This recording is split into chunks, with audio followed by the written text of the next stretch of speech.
gonna get on, do this. Not scare him, get you all sorted, all right? John? Do you remember where you are? Kings College Hospital, London. Thank God. A major trauma centre. Hit the curb, jackknifed onto the verge. Have we got a good pulse? Have we got an output? And one of the busiest A&E departments in the world. He will probably scream, but he won't remember. No, stop! Ah! A place where love, Come on, sir. Let's go. Up you go. No. Yeah. life, There you go. I love you.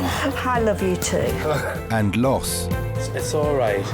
unfold every single day. Don't cry. And we'll make sure Mummy stays with you. Well, listen. Right, who's not busy? Squeeze that. We can't give up on her, come on. We've got to be strong for Mum, if it is the last bit. Hey. All the patients you're about to see were treated in one department. Well done. In just one 24-hour period. I never cease to be amazed at the robustness of human beings. I love you. And the strength of their relationships. Love, it's a reflex. It's what you do. For many of the families, despite the devastation that they may be facing, they give unconditional love.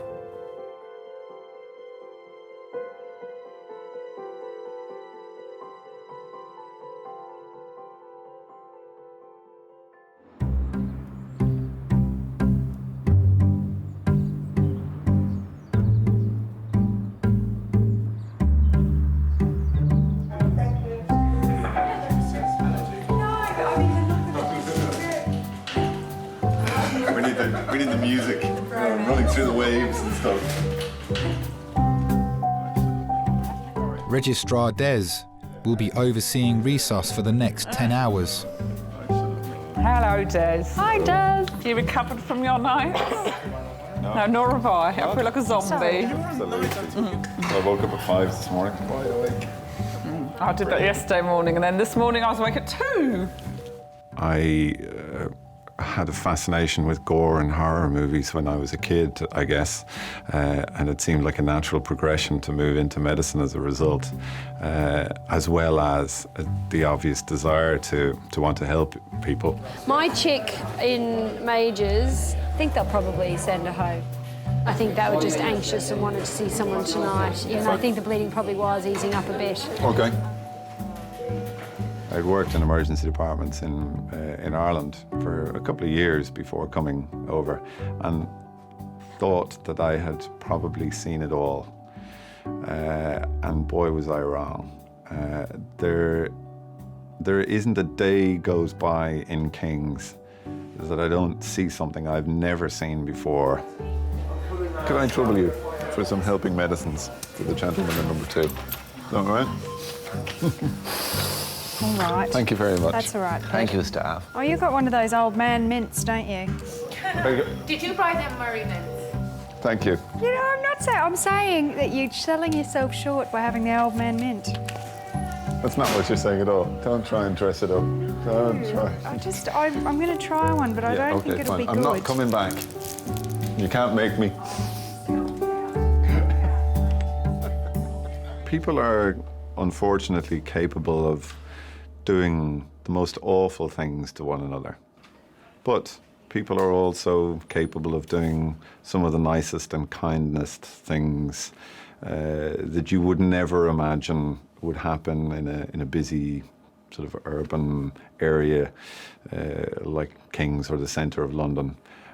So sometimes it's probably the acts of kindness that surprise me more than the acts of cruelty.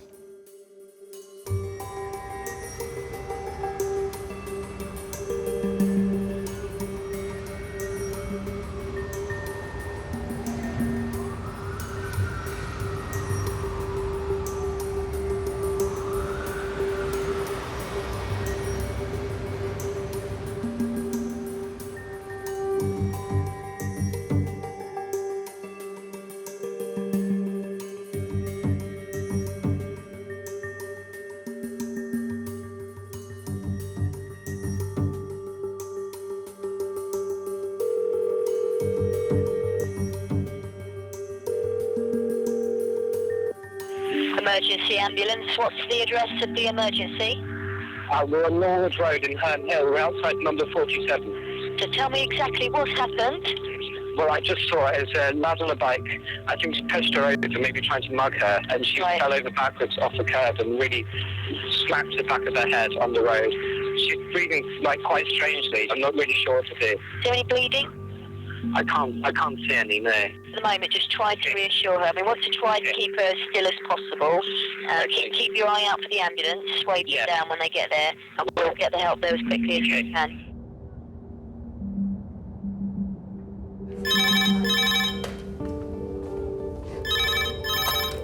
Kings College resus. Okay. So we got no GCS on her. Right. Okay, I understand. Okay, many thanks, bye. We any anesthesiologists? Adult trauma call, 4 minutes. That's adult trauma call, 4 minutes. What is it? 20-year-old female, single punch to the head, abnormal posturing, blown pupil, trismus. Oh. It's probably fitting, is she? An unidentified woman is being brought to resus after being attacked whilst making her way home.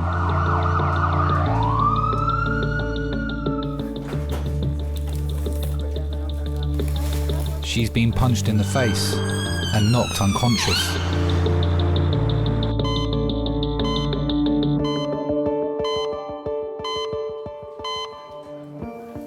That's you.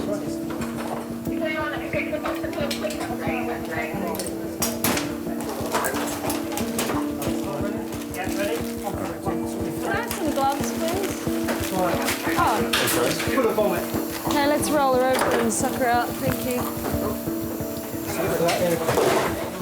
Thank you. Right, what I can tell you about this young lady, Yeah. she was, we believe, mugged by a cyclist coming down the road, and she's fallen and hit her head on the curb. When we arrived in a GCS of 3, she was posturing. The right pupil was size 4, left pupil size 6, vomiting with trismus. We can't control the airway. Also, she's got quite a large bump, I think, on one of the other sides of her ear. She's 93 over 67, sat for 100%, Yeah. and that's all we can do for a rapid removal. So Can we roll her just to suck her out a bit, just while we get everything else organised? Okay, to us, yeah. Run on your count, Jackie. Yeah, 1, 2, 3. Is someone getting all the drugs and everything? Good. You get an adult suction. When you know very little about the patient, you need to weigh up the benefits of what you think is the right diagnosis, the right treatment, the right action to take, versus maybe that decision being wrong or maybe that treatment being wrong. Have a look for an adult yanker for me. Adult yanker next door, yeah. Okay, on Jackie's call. Ready, steady, back. Okay, lovely stuff. Let's get that sleep out. Yeah, go for it. Watch yourself. Yeah. We hope that we're able to diagnose everything just from having the patient in front of us. right now, But it is that decision that changes everything for everybody. no. Sorry, you broke down. 10644 was that?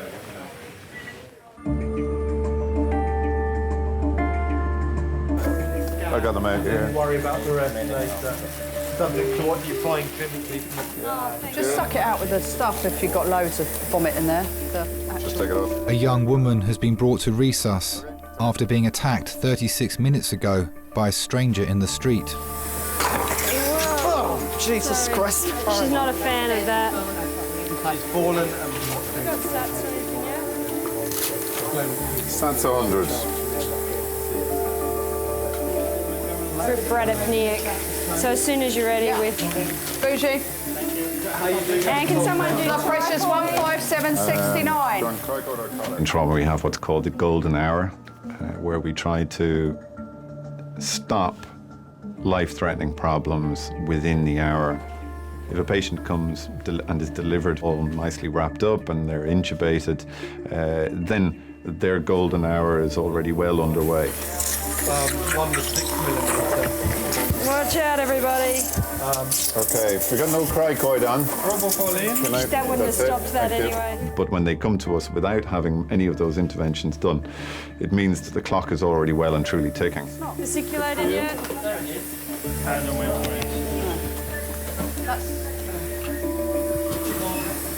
Can someone just recap and tell me what the precise history was? She was a cyclist. No, she was walking home, obviously, and a cyclist came up, punched her in the face. She fell back and hit her head on the curb.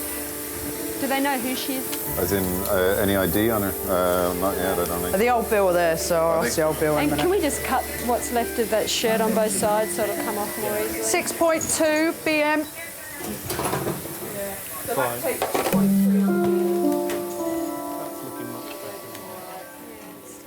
It was a Wednesday.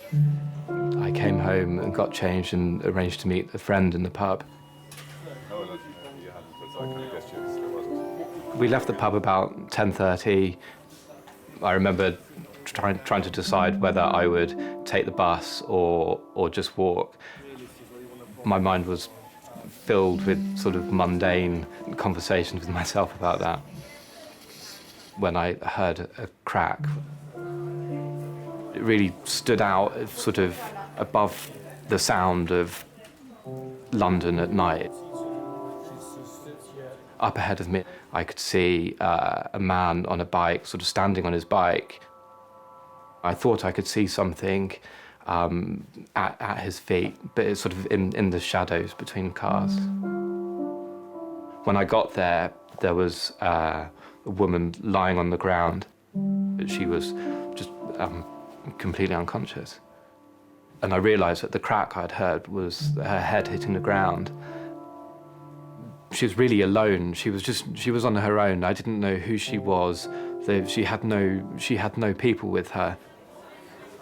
So I took my phone out of the pocket to call 999, and I remember sort of fumbling slightly to unlock it and to dial the numbers, because in the panic I'd almost sort of forgotten how to use it. So at some point we need a chest X-ray. And an orogastric tube. Okay. It's unlikely that we're going to wake her up and do anything with her, given the crack in her chest and the neurology that she's demonstrating.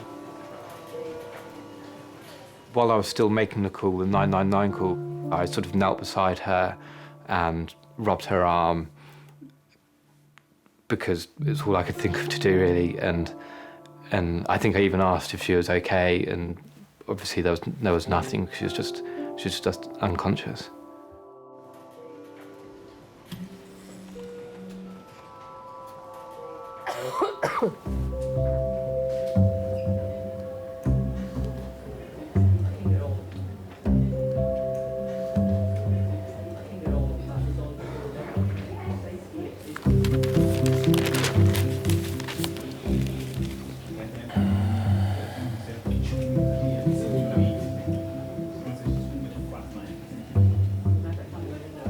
I'm sorry that you're having to be here for me, but thank you very much.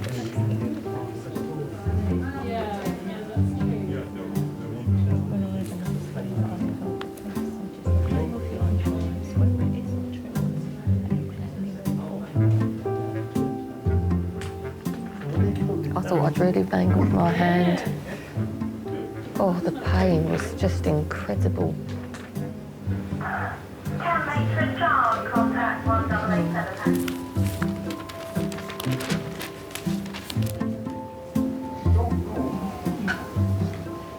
I won't be able to use that hand for a while. Oh dear, excuse me.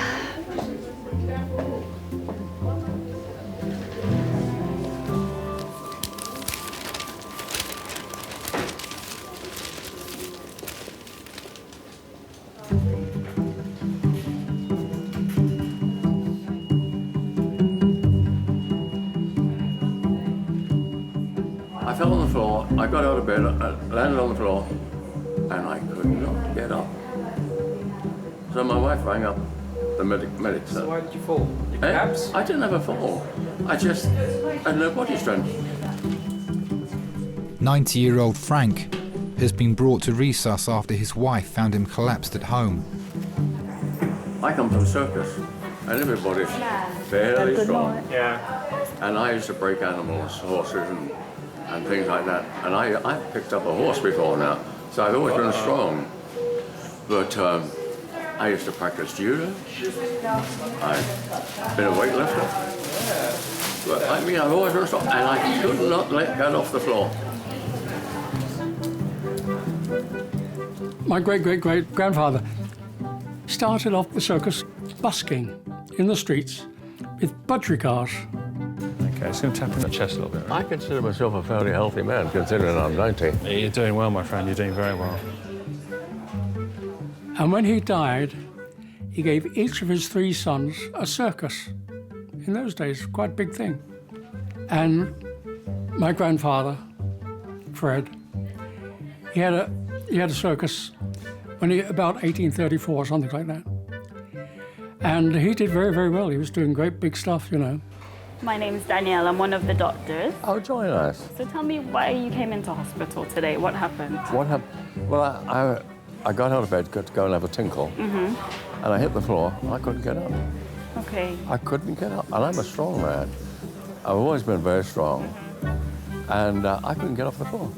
In those days, the royalty never went to the circus. They said, you bring your circus to us, which he did. And he took the circus, whole circus, to Balmoral and did the show. So what I want to do is have a listen to your chest and feel your tummy and just have a look at your We're going to get familiar, are we? So that's what I'll be doing, if that's okay? Fine, you Yeah? can do anything you like. Okay. My mother was in circus too, all of us. Schooling was a bit tricky because she'd go into a town. So my mother would take me to a school, which I would go every day until Friday, then I'd be off. And then next week I'd be in another school in another town entirely. And it went so on and so on and so on for years. I probably went to 200 or 300 schools. And they'd all stick me at the back of the class because they knew I wasn't staying. And I'd finish up another town, another school. It didn't do me any harm. It's what circus people did in those days.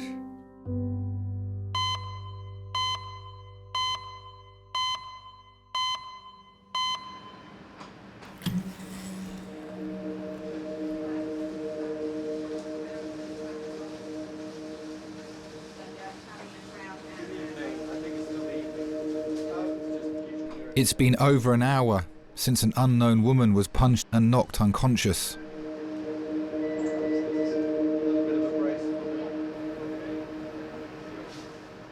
Doctors are assessing the extent of the damage to her brain.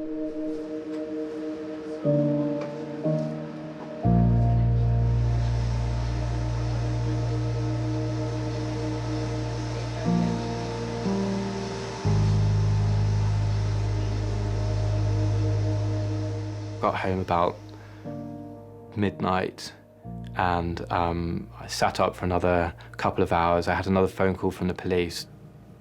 They implied quite strongly that she was probably going to die. I asked if they knew who she was and if she had any people with her. He said that she was from overseas and her family were on their way. I was thinking about her last conscious moment, sitting or lying in the road with strangers. It must be a very sort of lonely place.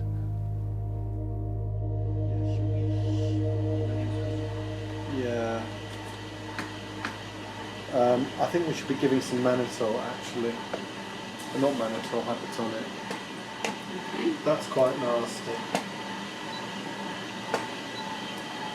Are the numbers up here? Is that?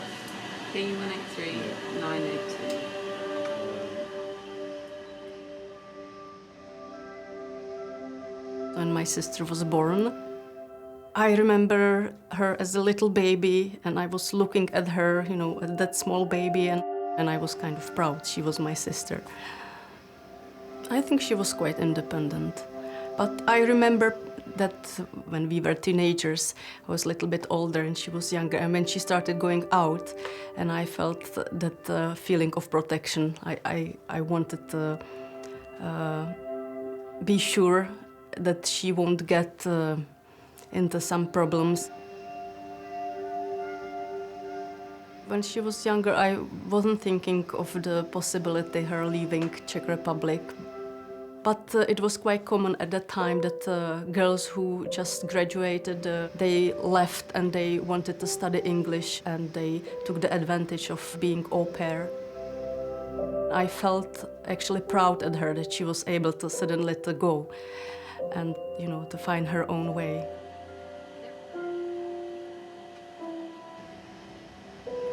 Hello, you're the neurosurgical registrar. Just had a young lady brought in via resus who was punched in the face by a cyclist, and she's fallen backwards onto, landing on her occiput. At that day that I found out about what happened to Susan, I felt strong need to be close to her, to be there, to find out more details, and really, because we weren't sure, is she dying? Was she dying, or what's happening? I just remember when we sat in the plane, and I didn't have to manage anything. You know, my bag was in the plane, my daughter was with somebody, and we just had to go. So at that moment, the emotions came, and you know, I started crying, and I think I was crying for the whole flight. She's got frontal contusions and a subdural and a very significant amount of midline shift. We thought that one of the issues was that they didn't have control of the airway. So what we did was secure the airway and ventilated her down. Those pupils both came down. It's quite a nasty scan for that history, really. I even remember I took a few books, Czech books, with me, that if she is still, you know, in some kind of sleep or whatever, and that I would just sit next to her and read her books, and you know, I was thinking this way. I was trying to think how can I help, what I can do for her in that moment.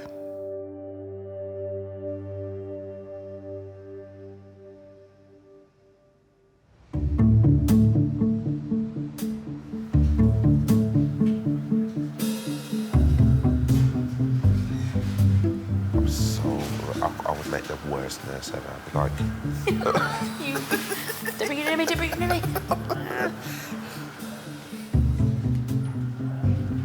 Things that you don't think about with stuff like this is how much it impacts, because, for instance, I can't moisturise my hands.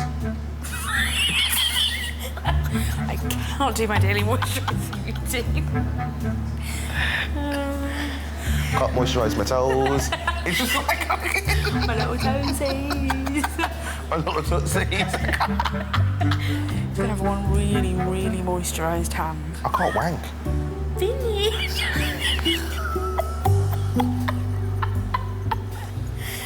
Oh, my Lord.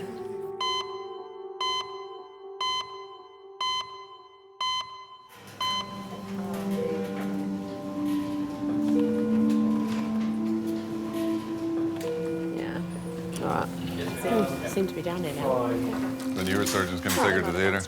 Yeah, I'll be ready in half. Okay, fine. So she'll go from here then,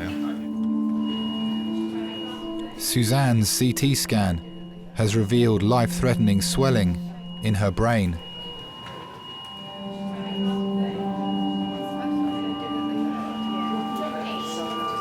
Susan. Yeah, around there. A lot of edema early on. That's what I'm saying. That she's within an hour. It's under an hour. Yeah, at 36 hours, that's going to be... She's not, I don't think she's going to survive that. They know who she is. They're just trying to get in touch. It's just shocking.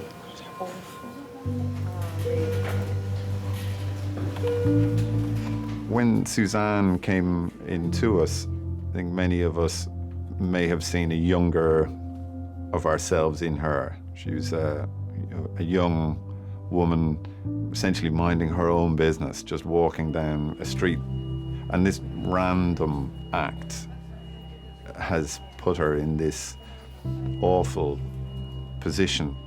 And I think it touches everybody who's involved in her care, that there but for the grace of God go I. And it could have been any one of us.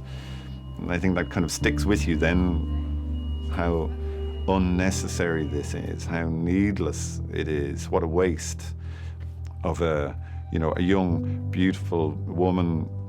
It's just, it touches everybody, I think.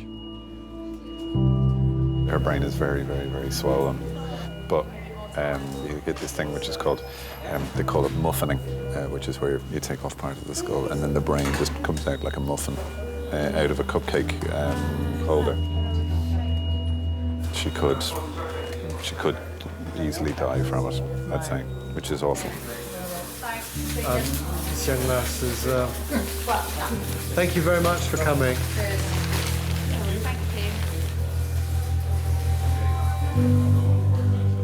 Neurosurgeons will operate immediately to relieve the pressure on her brain, which could cause permanent damage.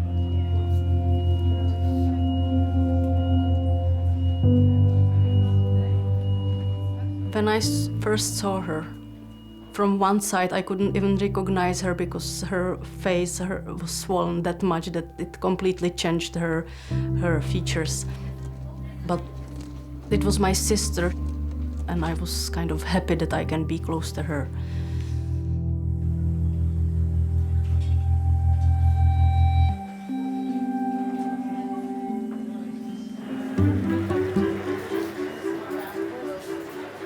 Bearing in mind that you got to a stage where you couldn't get up this morning, I think we should keep you in hospital for a little while until you're a bit better. But in that situation, we do have access to emergency care to help your wife at home. Well, see, the thing is this, she's disabled. Yeah. And, she can't literally do anything without me. Resource, Jackie speaking. Is this Marion? Let me go and give him the phone. Hold on. Mr. Jeanette. Yes. I have a lovely lady called Marion on the phone who would love to speak to you. Her name is Miriam. Miriam. Oh, I'm sorry, I said. But she'd still like to talk to you, whether I got her name right or not. Hello, love. I'm lying on a bed here, and I've got 8 places where they've stuck things into me. And now they're going to take me up to the ward. I've never met such a nice bunch of people. They're lovely here. This young fellow has stuck another needle into me. Seems to think that I'll be out tomorrow evening or the next day. So everything's all right, and I wish you'd come here and stop them sticking needles into me. My wife was a stilt walker, a roper. She used to stand to have knives thrown at her. The only thing is you had to worry about the board that they used to stand against. You had to make sure it was wet. If the board was dry, the knives would jump out again sometimes. Then she had one big scar down her leg where a knife jumped out and cut her.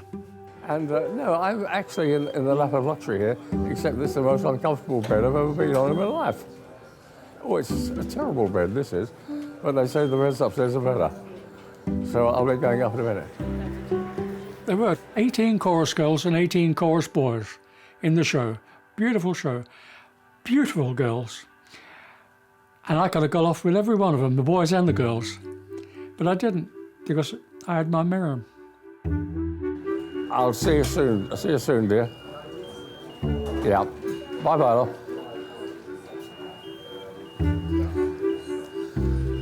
Yeah, he used to own a circus. Did he? Yeah, Emily told me he used to own a circus and he had horses and bears. Oh, and Emily's really excited about the bears because she can see horses in a field anywhere. But bears. That's right, you said he used to own a circus, didn't you? Yeah, with bears and horses. Thank you. Oh my gosh, you didn't tell me that one, because you still have the bears.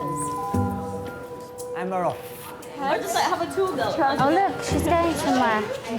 Ask him now, quick. I think I'm cured. Goodbye. So we need to do one quick question. Yeah. I've heard a vicious rumour that you used to own a circus. Yeah. And you had bears. Yeah.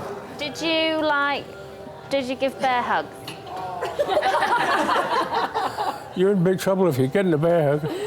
Everyone loves me, bears included. I think he means a bear hug from a bear. Yeah. Everyone loves me. They won't do that to me. You should meet my dog. Bye-bye. My dog tries to do bear hugs, doesn't he, Ed? Totally.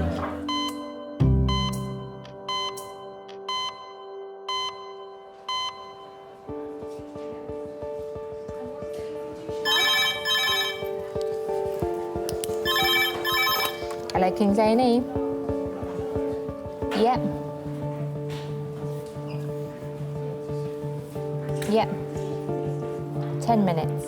12-year-old male, pedestrian versus car, intubated, head and pelvis injuries. ETA? 10 minutes. Lovely, thanks. 12-year-old. Bye. Okay, that's fine. Pediatric trauma, that's pediatric trauma, 10 minutes. A 12-year-old boy is being brought to Kings by air ambulance after being hit by a car on his way home from school. What is it? 12-year-old, tube from Hems with head pelvis. That's fine, we'll CT the whole of him. Right. Indeed. Right, have we got PICU coming because this kid is intubated? Trauma. Lovely. Can you order cross-match for 4 and all the bloods, please, and a CT scan, head, neck, chest, abdomen, pelvis. Right, Mudassar is on his paediatric secondment, so he's going to do the primary survey. You're going to do the fast scan. You're going to do the bloods. Oh, yeah. Saves you having to get in after. Thank you. They said 10, 5 minutes ago. It's tragically predictable that children will be hit by cars, but how you respond to that is very much, it's a drill. It is like the F1 pit crew. Everyone's there to do their role and to look for the things that could kill a child quickly, and then look for the things that could kill the child slowly. Is it here? Not yet. No. Very long 10 minutes. The whole point of the Hems crew is to bring the hospital to the side of the road. It makes you more alert because that means that the ambulance crew have recognised that this child's more seriously injured. Mate, you can't come in this way. Yeah.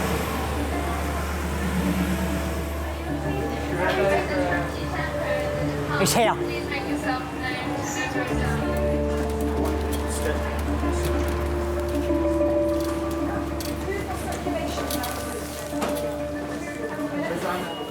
Between you and Aidan, one of you's on fluids and one of you's on monitoring. I'll do mine as well. Hello. The yellow thing. Okay, guys, this is Tom Wilkins. He's 12 years of age, estimated to be about 40 kilos. He's a pedestrian hit by a car. He was probably skived off the side, hitting the hard parts of the car, broken fog light, and hit the A-pillar at the base of the car. No bullseye on the windscreen. He was found as he lay off the road in the mud, GCS of 10 with a motor score of 5. Quite agitated. Mother was there, says it's completely out of his character. His injuries from top to toe. He's got a closed head injury with a big swelling left frontal. He's been bleeding out of his nose, nothing out of his ears. Interventions-wise, he was intubated with our new protocol, fentanyl, ketamine, rocuronium. Second dose of rocuronium in the tank, so he's well paralysed, okay? Grade 1. Pupils have always been 3, equal and reactive. Family? Mum's on her way up with the cops. Thank you. Right, guys, are you happy with the tube? You get me a line in that side, please. You want your right.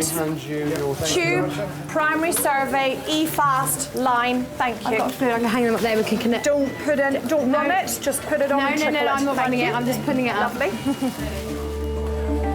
Children are inherently fit, strong little creatures. They don't yet have weak hearts and smokers' lungs and all of that. So actually, children's little bodies will compensate for a long time, and they'll hold it together and hold it together and hold it together and then crash. So you are often looking for very subtle signs. That's why it's really important to stand at the back, because you need to see the bigger picture of everything that's going on. Any abrasions on his pelvis, any blood at the meatus? I know he's got the binder on if you can work around it. Otherwise, just tell me if there's any abrasions and we'll take it from there. There's no blood in the meatus. Great. There's no abrasions on the No blood at the meatus. And no abrasions around the pelvis. Okay. Let's talk me this side.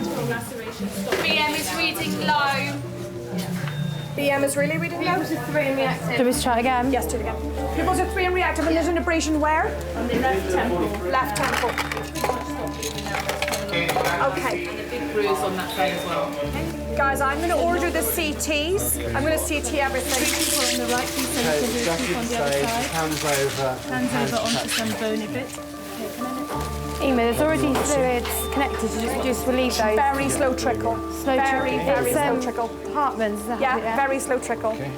On that blood, I'd like a cross match for 4. Too big. Okay, both lungs are up on ultrasound.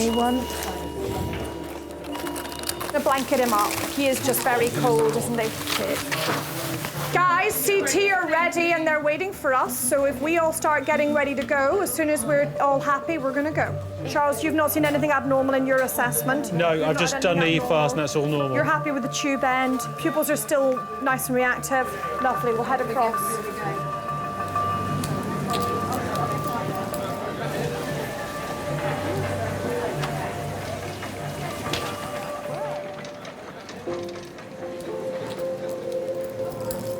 On the day of Tom's accident, I was parked in my usual space opposite the school. I didn't hear anything that went on, and then the first I knew was Tom's friend came running down the hill, just shouted, "Anna, Tom's been hit by a car." And my initial reaction was, well, how bad is it? And he just said, "I don't know, but his head's bleeding." So this is a 12-year-old boy from Kent, flown up after having been hit by a car, bounced off the side of the car, landed in a ditch, GCS of 10, with an injury to the left side of his face and head, left side of his chest, left side of his abdomen, left side of his pelvis, all grazed up. And he was GCS 10 with a motor score of 5. Pupils are equal and reactive. And HEMS tubed him. I ran up the hill, sort of praying to myself that it was all going to be all right. By the time I got up to the top, I could see his head was bleeding. And he was very starey-eyed,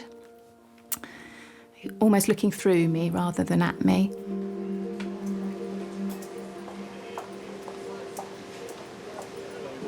How old, sir? 12. He's a big lad, isn't he? He's got deep abrasions on his left temple.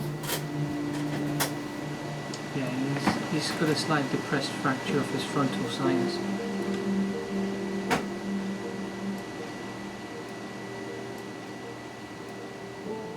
I just want to know whether we keep scanning him or whether we bail and go to neurotheatres. We've got anything on the scan so far? Skull fracture.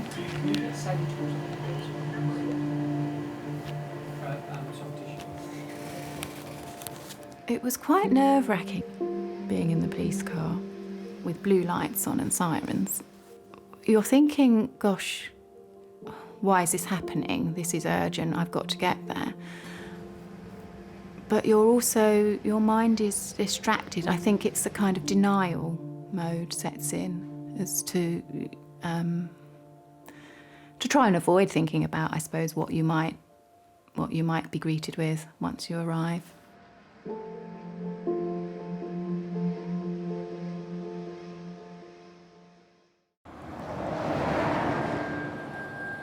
It's been 2.5 hours since 12-year-old Tom was hit by a car on his way home from school.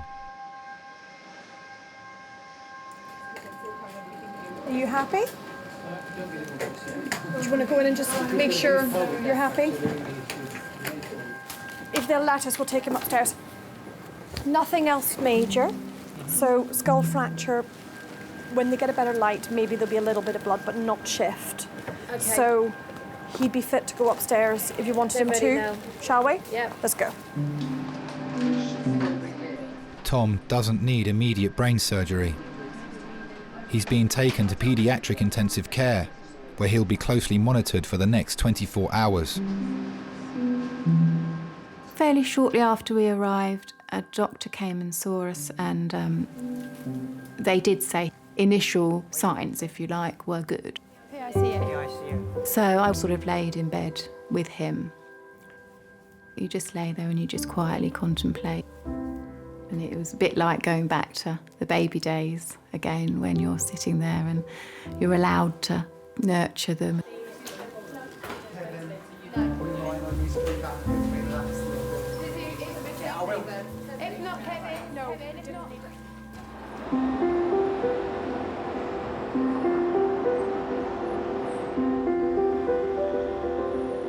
The majority of things that we see are completely random acts. There's no reason for them to occur. There's nothing to indicate that they would occur. They're just random acts. And we try to see them as literally that, as random acts. It's being in the wrong place at the wrong time. Some young girl, who she was 20 or 22 or something, walking home from work, some guy came up behind her on a bike, sucker punch, just punched her once, down she went, didn't get up. Massive frontal contusion, absolutely horrible scan. It's the kind of thing, you're just looking at it thinking, ooh, you're not sure whether you will survive it or whether you want to. Unfortunately, you know what I mean? Sad, isn't it? Everyone was a bit sort of, blimey, choked up about it, because, you know, she's just gone home from work. It was, 10 o'clock in the evening, and everyone's like, yeah, but I do that. Everyone else does that. Such a waste. Yeah, but by the grace of whichever divine being you believe in. This is it, yeah, absolutely. Yeah. Absolutely. So, anywho. Lovely. How's the rest of the building looking? Yes, fine. Yeah, it's looking good. So I don't mind if you wish to persist in babysitting. I can loiter here.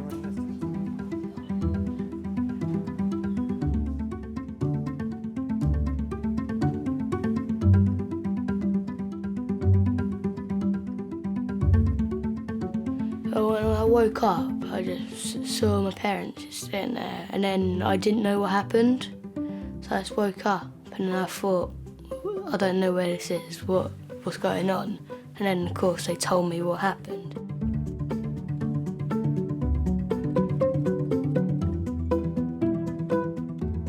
The type of driver I want to be is quite sensible and observant, but I want to be able to get there quickly. So, like, be able to get there quick, but then be careful while doing it.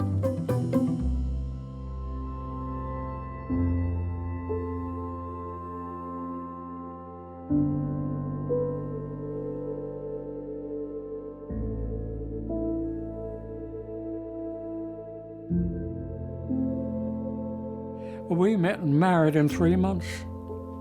It lasted 65 years. We did quite well.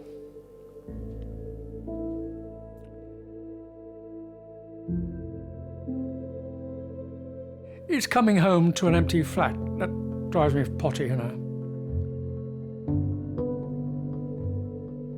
Oh, I do miss her. Unbelievable, really, isn't it?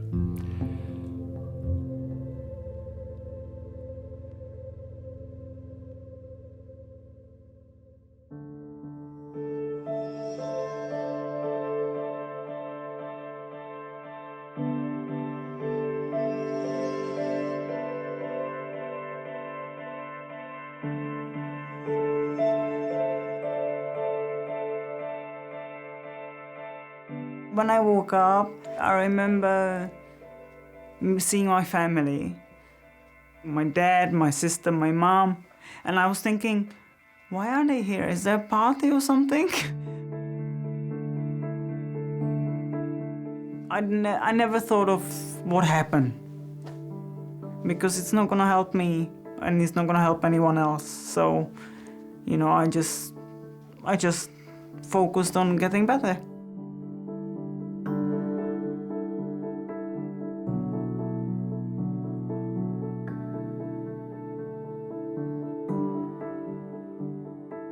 When the police returned to give me my phone, my bag and stuff, and then there was also a card, wish you well card.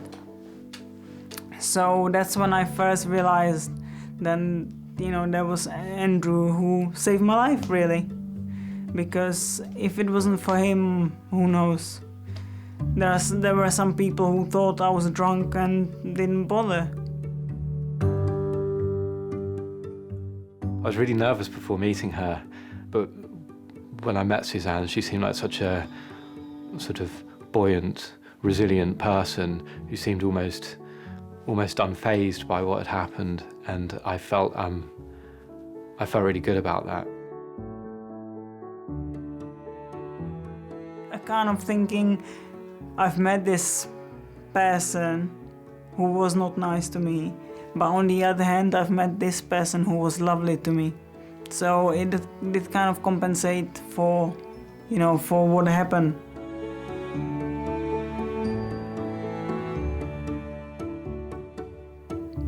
Saved my life, I have to say. Saved my life.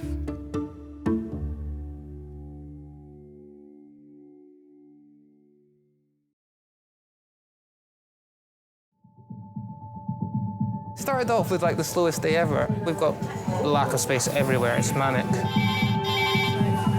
He was driving his lorry at 50 miles per hour, bullseye at the windscreen. Death terrifies me. I'm not ashamed to say that. The process of dying absolutely terrifies me. They're not going to resuscitate Mum, and they're not going to put her on a ventilator. They're not going to do that for Mum.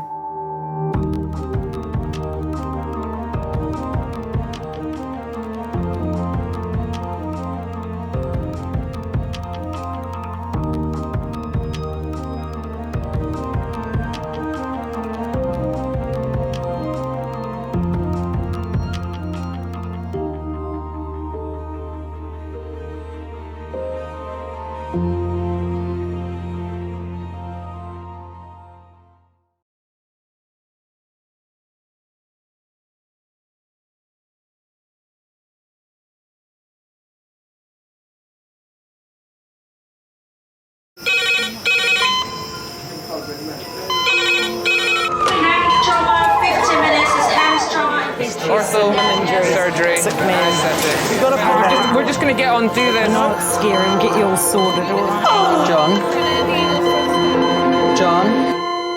John? Do you remember where you are? Kings College Hospital, London. Thank God. A major trauma centre. Hit the curb, jackknifed onto the verge. Have we got a good pulse? Have we got an output? And one of the busiest A&E departments in the world. He will probably scream, but he won't remember. No, stop! Ah! A place where love. Come on, sir. Let's go. Up you go. No. Yeah. Life. There you go. I love you. I love you too. And loss. It's all right. Unfold every single day. Don't cry. And we'll make sure Mummy stays with you. Well, listen. Right, who's not busy? Squeeze that. We can't give up on her, come on. We've got to be strong for Mum, if it is the last bit. Hey. All the patients you're about to see were treated in one department. Well done. In just one 24-hour period. I never cease to be amazed at the robustness of human beings. I love you. And the strength of their relationships. Love, it's a reflex. It's what you do. For many of the families, despite the devastation that they may be facing, they give unconditional love.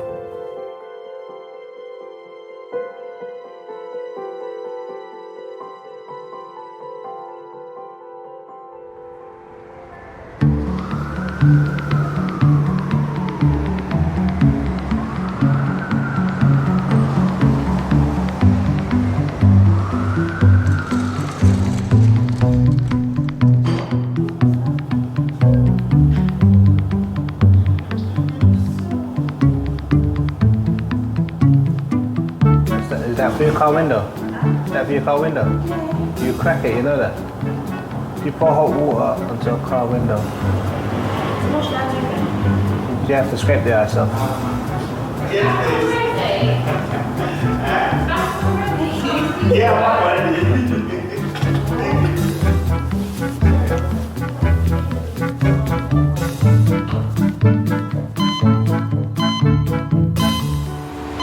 show me the way to go home. I'm tired and I wanna go to bed. I'm not tired, I want something to eat. I'm hungry.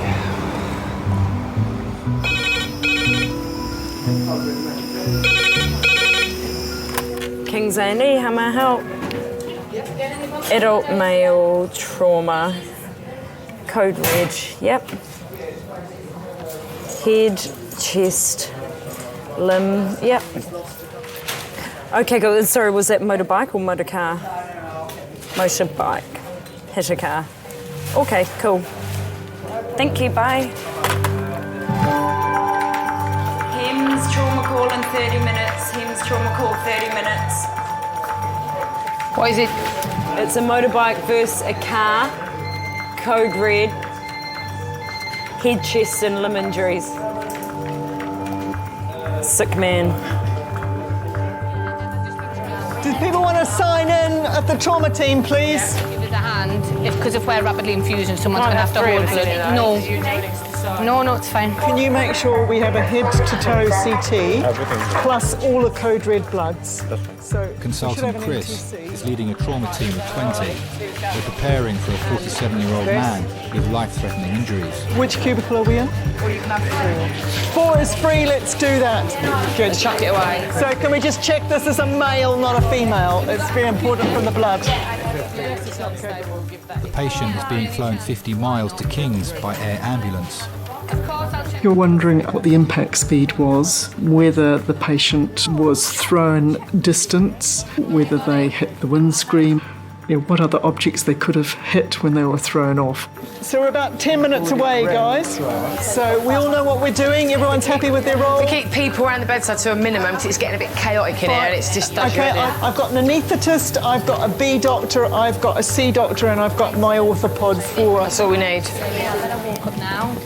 Hi, it's Chris Lacey. We have got a code red patient, which it's multiple injuries. It sounds like chest, head and limb.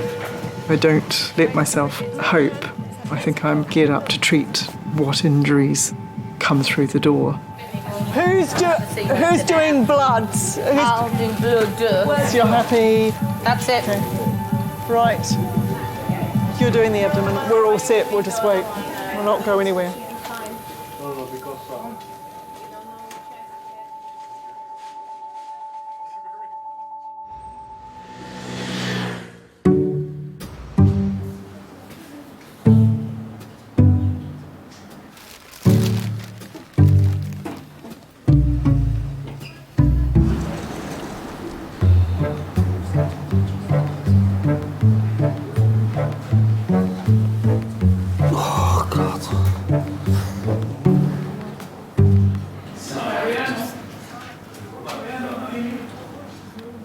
What's he saying? Don't know, I can't understand him. I think he's foreign.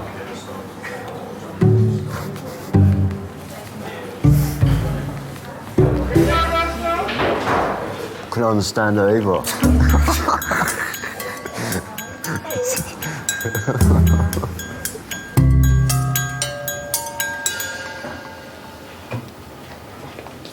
Very warm. It isn't you.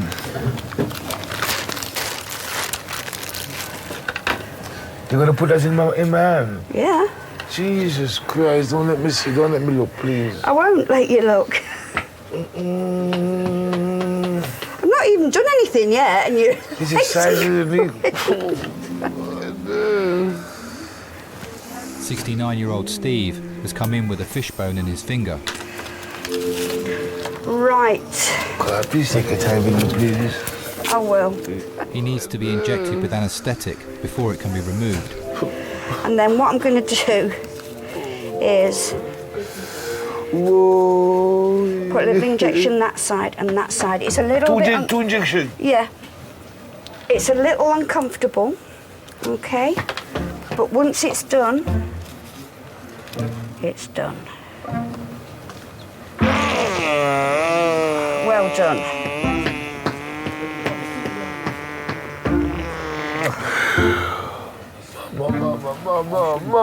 Mama. Sorry, honey. That's one side. That's one side. All right, and now the other side. I was cooking for a lady friend of mine. I was showing off my skill in cooking fish. You'll thank me later when you can't feel it. I'm thanking you right now.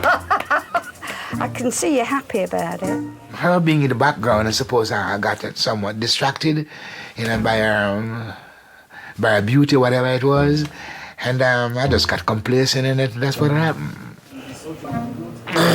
Nearly finished. Nearly finished. Nearly finished.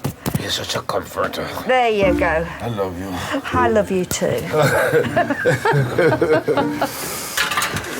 There we go.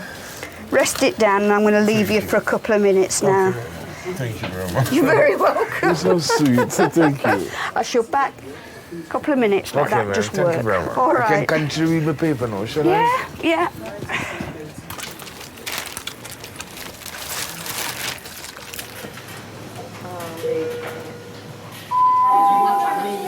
Can I get 2 porters to majors for a wire transfer, please? It's 35 minutes since the team last heard from the helicopter medics carrying the code red trauma patient. Oh, come on. You always worry if there's a long time. We all know with trauma that the best outcomes are with those that are treated early on. There we go. They're in the park. If they don't come, you worry, has something happened en route? Have they had to stop to do something? Has something gone wrong? Yeah, 5 minutes away. Okay, so I've got an A, B, C, D. I'll be like...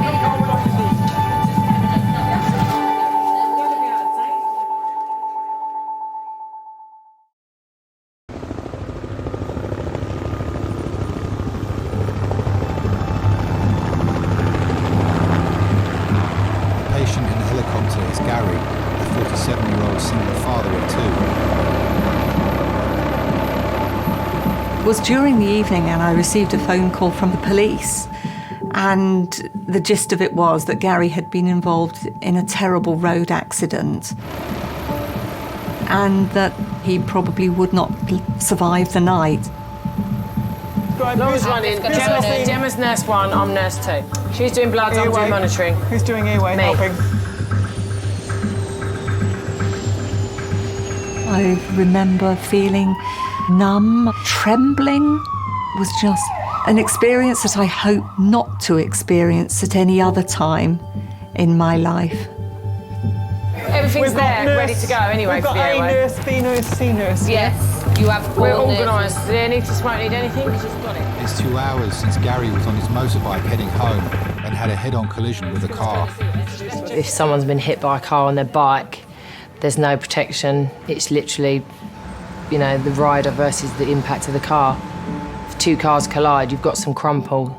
But if you're on a bike and your car hits you, that's it. Gary is on life support and has been placed in a medically induced coma to reduce the risk of brain damage. Everything consultant Chris and her team do in the next 15 minutes will be solely to keep Gary alive. This is Gary, he's 47 years old. He was riding a motorcycle this afternoon and had a head-on collision with a car. Both the motorcycle and the car were very significantly damaged.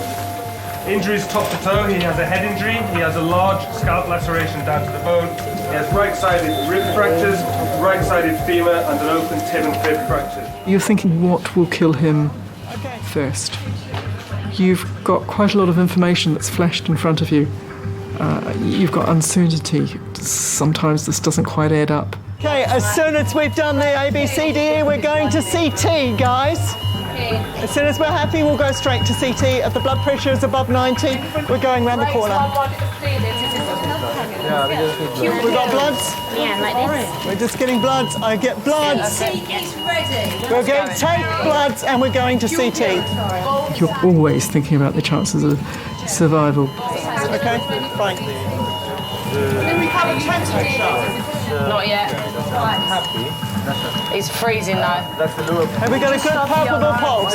Like for some reason the blood is not running through. I don't know what the pelvis is, so I can't do a femoral stab, Leanne. Anybody know syringe in any Guys, can we just hang up a minute? I want a blood pressure. If we're not getting one on the cuff, can we recite the cuff? But before we push any more blood in, I'd like to know what we've got. Have you got a pulse on the groin? No? Have we got a good pulse anywhere else? Have we got an output anywhere else? We need to cut this. This is probably through. I can't get a blood pressure. You have an output. I have pulse in the right I can feel his heart You've got a pulse in the right groin. I have pulse in the right Okay, groin. fine. He's got a SATS trace. Are we happy to go to CT? I'm happy. I'm happy. You're happy? Yeah. Anaesthetist, are you happy? Yeah, I mean, okay. right. Do that bit there. Hi, it's Chris Lacey. Our trauma call. Are you happy to us to come round? He's not particularly stable, but we're... Yeah, okay. Thanks, bye.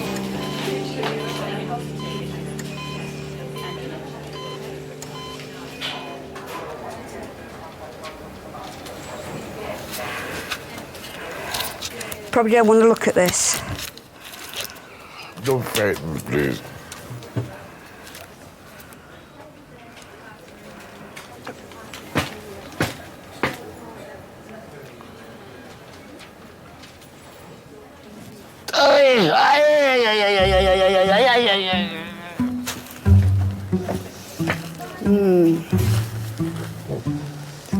It should have worked by now. I could give you a bit more local anaesthetic. Oh, God, please, please, whatever. Yeah.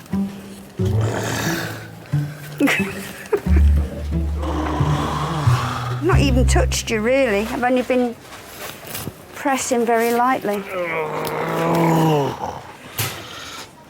Let me go and get one of my colleagues.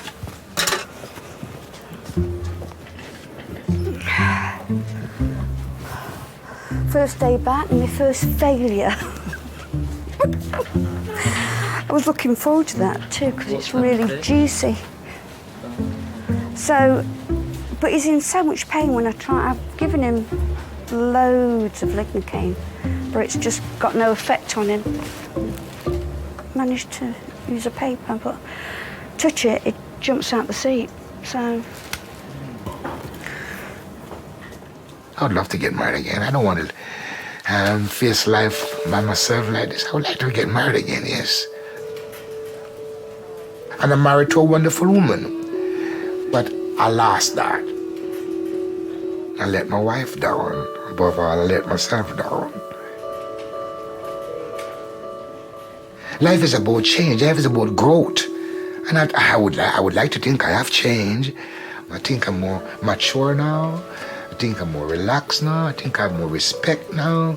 And I think I would deal with married life much different from before.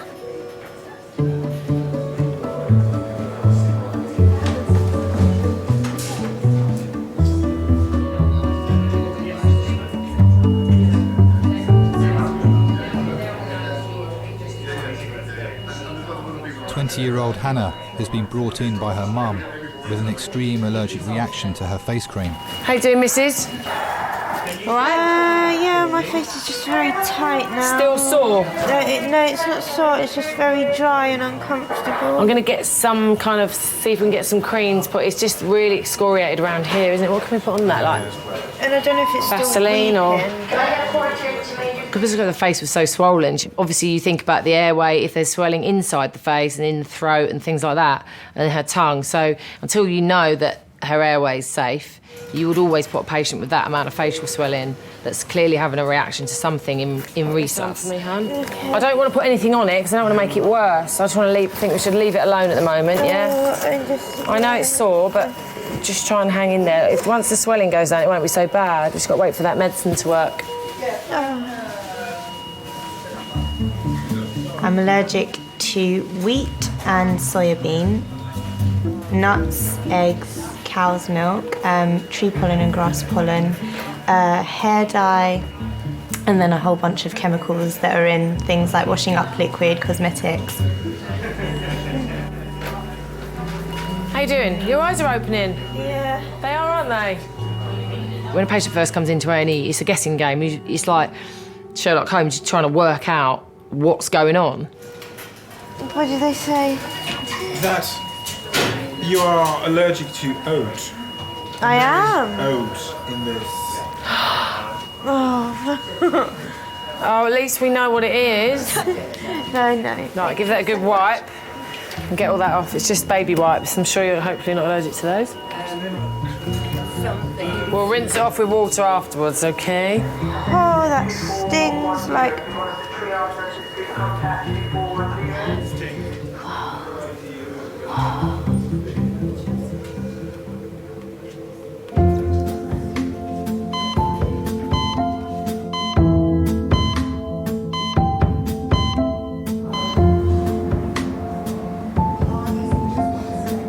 It's busy, isn't it? Do you want a sweet? We'll have a polo, yeah, please. Thanks, darling.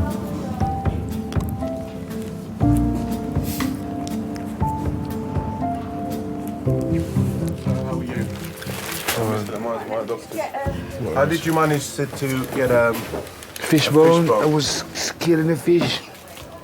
If you're scaling a fish, how can you get a fishbone in it? I think that's a very nonsensical question to ask, but I'm not going to rebuke you. I'm going to try to answer that question to the best of my own answer. Do you see what I'm answering? I'm giving you an answer. How can I manage to get a fishbone in my finger? It's very, very simple. Like you get a fishbone in your throat. While you're scaling. It all depends how the bone, how tall the bone is, and what type of fish I was scaling. Right. It happened. It happened. I can give you a plausible reason as to how it happened, but it does happen. It happened, okay. That's the best answer I can render. You've seen it go in? I think it's a fishbone, sir. Because, yes, yes. Do you feel me touching your hair? No, no, sir. Do you feel that? No, sir. Do you feel here? No, sir. I'm sorry for my being boisterous a while ago, No, you're not sir. boisterous. You're fine. Very sorry for to be rude. You're not boisterous at all. Thank you. Is this painful for you? No, sir. No.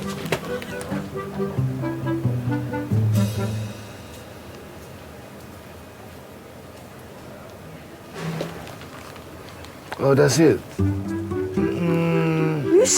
You said you loved me and you were jumping around for me. But I don't feel it now. I would jump. This is a new knife, sir. We just opened it. The one she used before, she had it at home. Peeling potato. Chopping carrots and She's such a sweet stuff. bear. She's Yeah. just sweet, man. I can't believe you've just done that. I can't believe it. I've done all the hard work and you've got all the glory. No, I did the same thing. I just need to be a bit more patient to let it work. Are you saying I'm impatient? She's trying her endeavor best not to inflict any more wound in me, so she becomes very meticulous. All right. Thank you very much, Doctor. Just keep some pressure on it, sir. Okay, sir. Thanks a lot, man. I appreciate it. I can't believe you took all my glory. I am a little bit lonely. Sometimes the loneliness grabs you.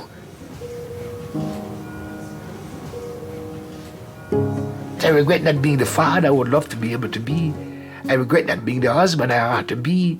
I regret not being loyal and loving and caring as I have gotten from my family. I regret not being able to give them some of the things that they have given me. They give me love, they give me compassion, they give me understanding.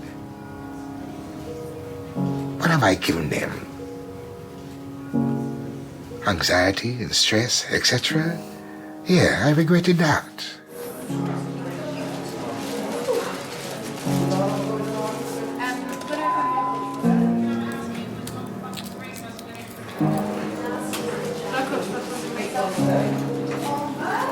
I'm ready, steady, go. So ready, steady, go. Since his arrival in A&E, motorcycle accident victim Gary has had almost half the blood in his body replaced. Okay, now just stop. Let the anaesthetist readjust and get her arms in the right place. But it's not actively bleeding, is it? No? Okay. He had injuries to both sides of his chest. We knew he had a bad head injury, so you're worrying, is there something in the head that's going to cause big clots or bleeding into the brain? You're worrying about spinal injuries. This is the motorcyclist versus a car, possibly at high speed.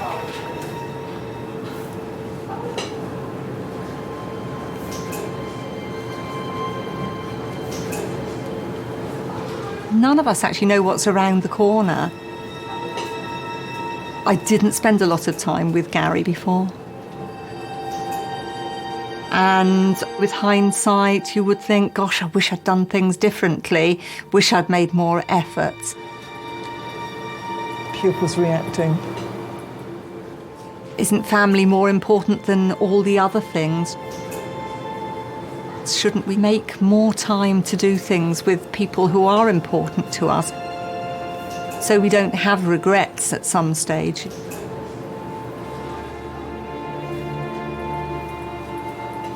He's got a fracture there, yeah. And he's not noted to move his lower limbs.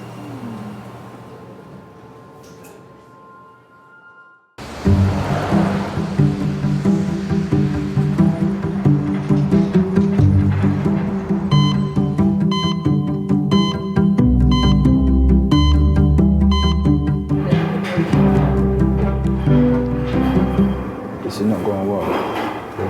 This is not going well. Everyone that, when you came, gone.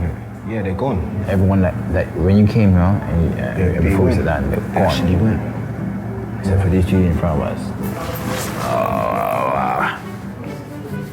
20-year-old Marcus has come to Kings with stomach pain. Yeah. As it's his first time in A&E, he's brought a friend along for support. This is actually unbelievable, fam. This is actually unbelievable. I can't believe this.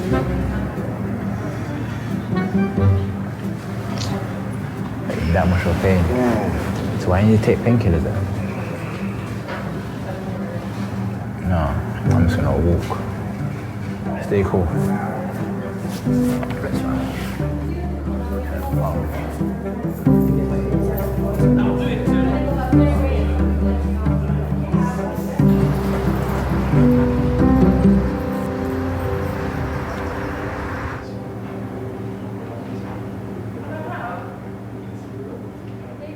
It's an RTC, motorcyclist versus car, brought to us from Hampshire by Surrey and Sussex Hymns. Gary's scans reveal his injuries are no longer immediately life-threatening. Not noted to be moving his lower limbs, but moving upper limbs on scene. Chris's worry now is that he may be paralysed. He has a fracture at the T11-12 region. There's a lot of free air that's in the soft tissue behind the spines, which we're not certain where he's come from. Before we log roll him, we'd like your opinion on what you think of that. You can have broken bones around the spinal cord, but not always injury to the cord in the middle, which carries all the nervous impulses. And so it's important for us to understand fairly quickly how much damage there is. Spine has a T11 fracture, which neurosurgery are coming down to have a look at. I just spoke to the on-scene doctor who said he did not notice him moving his legs. Gary was very much a family man. Immediately before the accident, sadly, he'd separated from his wife, but he was a pretty hands-on dad, actually. He doted on his children. He'd go out to the garage and, he would tinker a bit or fix the children's go-kart or little motorbike, for his son. He'd always liked to tinker. He was great fun. I can't say he should never have got on a bike, to be honest, because where do you draw the line?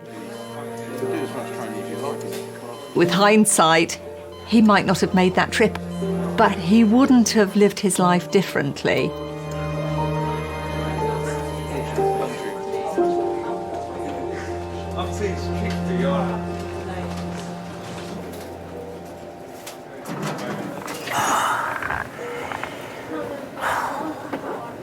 I was walking, I was laying down. Yeah, because she has it elevated like I told Oh, you. God. A year ago, 58-year-old Terry was diagnosed with lung cancer and given 2 weeks to live. I've got to lay down because it's paining me when I'm sitting up. I'll see if I can do it. All right. Let me hold on. Oh. Oh. Do you want to be sat up some more? I think that Let me just... Oh, now I'm getting a pain in my leg every side. And I'm going to miss Judge Judy. Well, you got it taped. What are you worried about? You got it 10 days taped, didn't you? Yeah. I ain't got the energy to do anything. What are you muttering about? I said, I ain't got the energy to do anything. Feel yourself lucky. At least you can shut your eyes and go to sleep laying and with your feet up. I smoke more now since I've been ill than I ever did because it's boredom, innit? When I first was diagnosed, I thought it was just getting old and walking to the station. I found it harder every day, getting out of breath, and I just put it down to too many fags and getting old. Then I went to my doctors and sent me to the hospital and they did diagnose cancer. Yeah, a bit of a shock. Oh, God. Oh! What's the problem today? What do you think the problem is? Does I look well?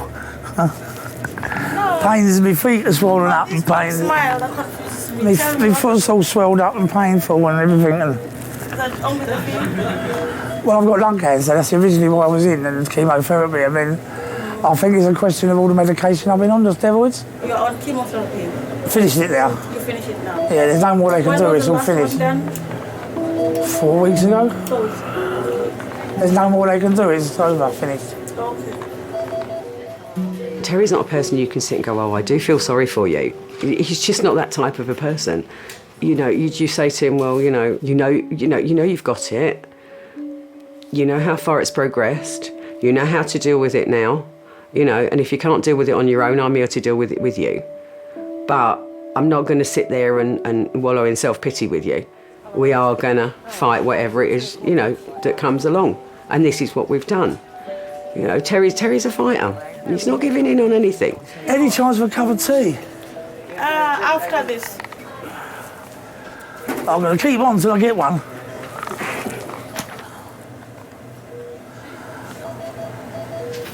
Just as you doze off, someone's going to come in and wake you up, you know that, don't you? And poke you. They wake me up with a cup of tea.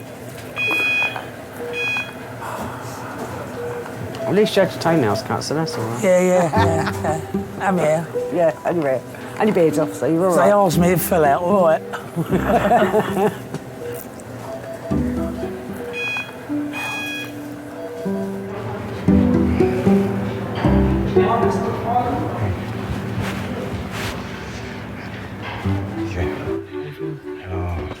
Pain. Stomach. I'll have a quick thing at the time. Yeah. I'll have a listen to your chest as well. Yeah. In abdominal pain, usually check the back passage as well. All right, that's fine. Yeah? Have you had that examination before? No. Okay. No, But, I haven't been tested. Okay. At all. It usually involves inserting one finger into the back passage to check if there's any problems in the back passage. Okay. That's fine. Okay. Okay, that's fine. That's fine. That's fine.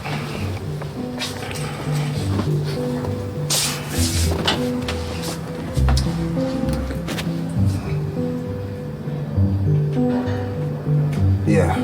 Huh? No, not there. Mostly in the middle. In the middle here? Yeah. Alright, so if I just get you to lean onto your left hand side. Yeah, that's it. So just bring your knees up towards your chest. Yeah, that's perfect.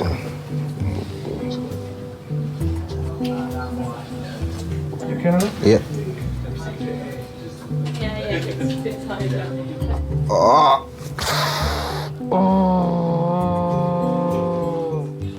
You know, shouldn't it? All right.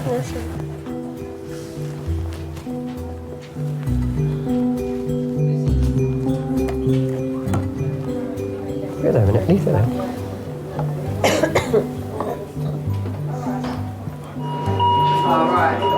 Can we see? Yeah, more open, most definitely. Look here. You know, the allergies are actually, in terms of my life, are quite recent. When I was younger, I was carefree. It's literally only in the last 3 years that it's been bad. You and Dad are so great. She probably doesn't see how I feel. You kind of cry inside, really. I know there are worse things that happen to people, but me being her mum, I do find it really hard to know how to make her feel better. just want you to know it doesn't go unappreciated. And I don't know what I would do if I had to sit here on my own right now. If I'd have known what was coming, I'd probably say I would have stuffed my face every day. I regret not trying more, because when I was growing up, I didn't like to try a lot of stuff. I like to stick to what I know, and now I wish that I'd tried it. You want to go home? Am I allowed to go home now? Of course you are. Am I? I've always said, every situation that could possibly happen, it has to happen to someone, and this just happens to be my thing. This is my one thing I'm hoping that I got in my life that was, you know, not fantastic to deal with. They've done nothing. I come in and saw the ulcer 5 weeks ago. The district nurse came in and dressed it once. Be careful, yeah? Yeah, I'm okay, thank you, darling, with all the chocolate biscuits. Wait for the doctor first. I know, well, he's taking his time, isn't he? Go and wake him up. Hopefully your second visit. Yeah, go and wake him up. He's probably a kip somewhere. We're probably sitting on a chair on a kip now.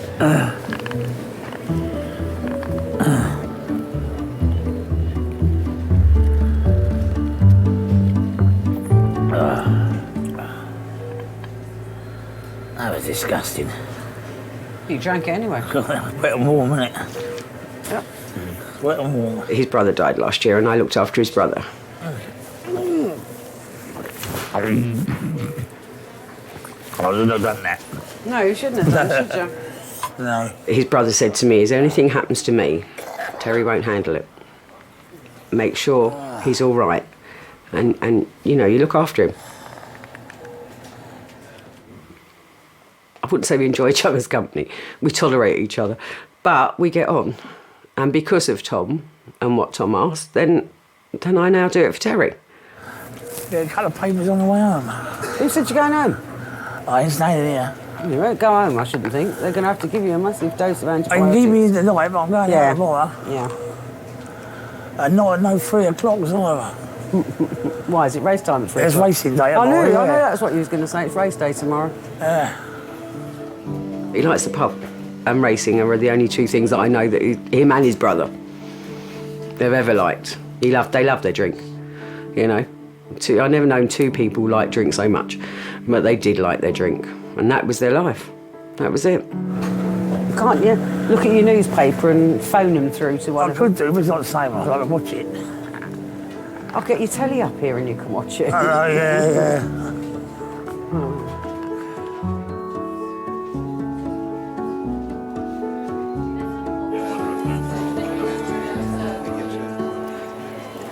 Okay, I've got neurosurgery here with me. Okay, so the facet joints are widened at that T11. Okay, and the canal at the we can't tell. I agree. It's just, we won't know. We won't know. Depending on where the spinal injury is, will depend on at which point your function is cut off. And the area that he had fractures would be sort of lower limbs.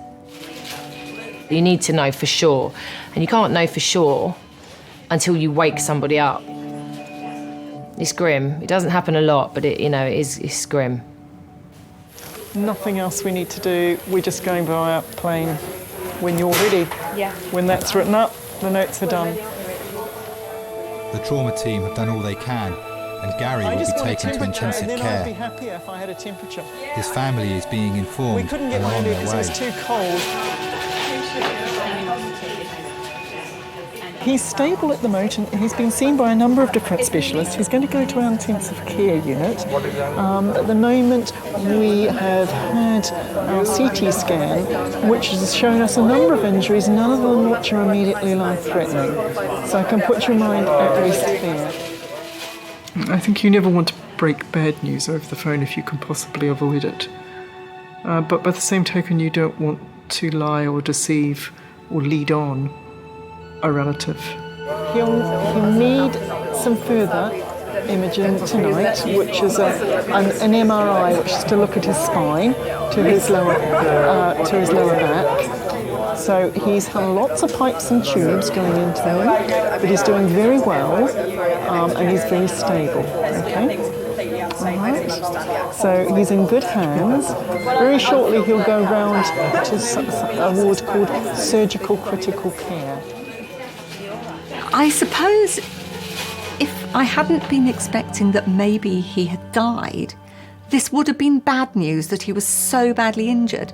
But because I'd been expecting to hear, perhaps, that he had died, this was good news. So the fact that he had all these horrendous injuries, but he was alive and there was hope, was wonderful.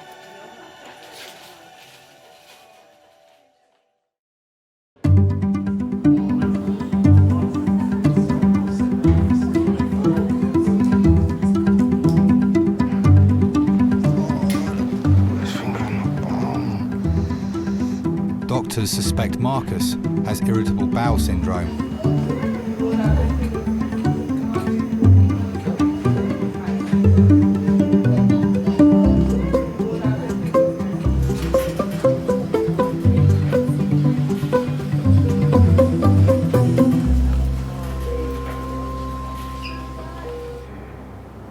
When I walked, I walked out like hobbling in that, cause I went, when he done it, cause I was like, oh, cause it hurt. My mum was gone from, cause he just put it up there, but they had to do it. He had to do it because he didn't need to do that for me. Cause, I feel loose blood.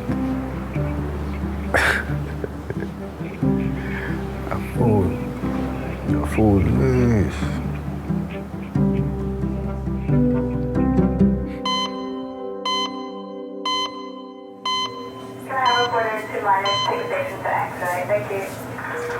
Were they taking me next? Who? These lot. Taking you? Taking me. Taking you nowhere? Not at the moment. You're dreaming again, aren't you? Why have you got your arm up in the air? I don't know. You waiting for a bus or something? Pubs are still open. That's what your right arm's for, love. I ain't good for nothing else. Is Jacko there? Was Jacko at the pub? Yeah. All right, okay, well, you got to see him at least. He annoyed me, he did. Why? He annoyed me. I didn't say nothing to him, I just let him wash. I said, look, I told him what was going on there, I know it ain't got long, and all that, and it's final diagnosis and all that. Yeah. I said, do you fancy coming away again in March? Oh, no, I can't do anything in March. He said, I've got to go to Cheltenham, watch the races. And something else, I felt like saying, Jacko, this is my last ever holiday, and my last drink with you, for good. You could bloody well go anytime. You couldn't cancel the horse racing meeting. So I just walked away. Yeah, because you can do that anytime. Yeah, so I said, you could go it's like what you said to George. Yeah. You can do all them things after. I just let it pass, but I was really annoyed with that. I get more angry than I get upset. Because I wonder why. You know what I mean? Two brothers diagnosed very shortly after each other. You know, what's the chances of that? You know, most people have one in a family that's ill. Unfortunately, this family had it, and it was only a few months after each other. So it is a bit of a kick. But no, we get through it. There's a twin brother, identical twins, Tom. I miss him terribly. We done everything together. Everything. There wasn't a day go by where we didn't speak to each other or see each other, even when we was with our partners. Don't start me off. I miss him terribly. 57 he was.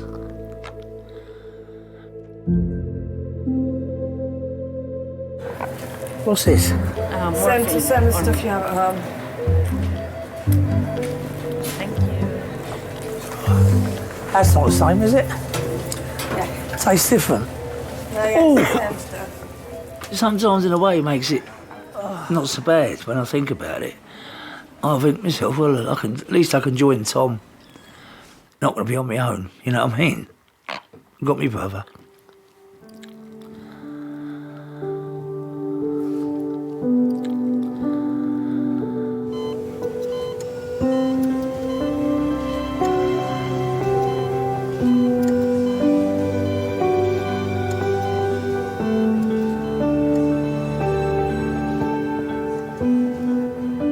there's a lot of A&E nurses, and the character that we are, people think you're a bit nutty and you're a little bit hyperactive and you're a bit...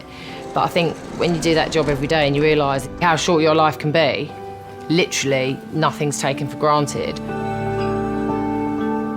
You know, you can end just like that. You're not going to waste a day, are you? You're just going to do it.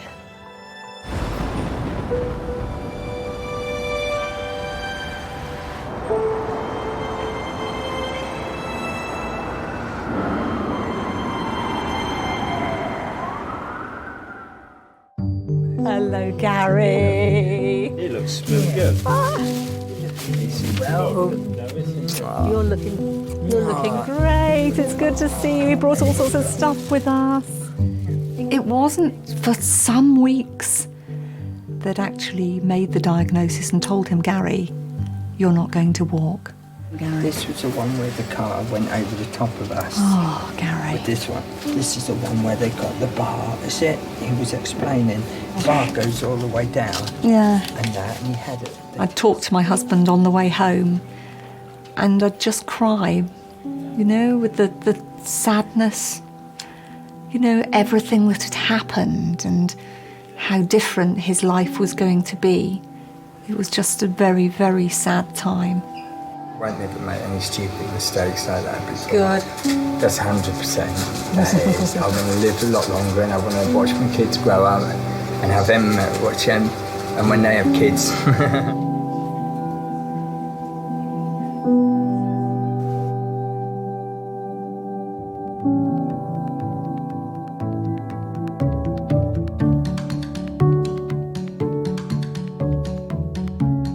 Find me a wheelchair so I can get to that shop. I'm starving and thirsty. You can push me, all right.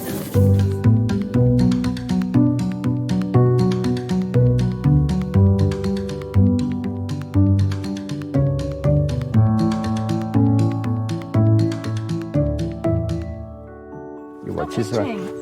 And they go. Please. Be careful. Don't they smell really nice? Ah. Can I give Willow a mint? Is it? No. I don't know if that's a good idea with chewing gum for a horse. Cheers, but you don't put your fingers. Could I have one more? Good job. Oh, nice one, Jem. You're doing really well. Just go careful, sweetheart. I can do a double one. They're saying you can have an electric wheelchair. If I did have an electric wheelchair, I'd want something which has got some oomph in it so you could so I can pull wheelies on it and have a bit of fun with the kids. I know. How old am I? 48? Or is it 5 years old? Yeah, see, you know you are. I love you. That's well impressive, Jem.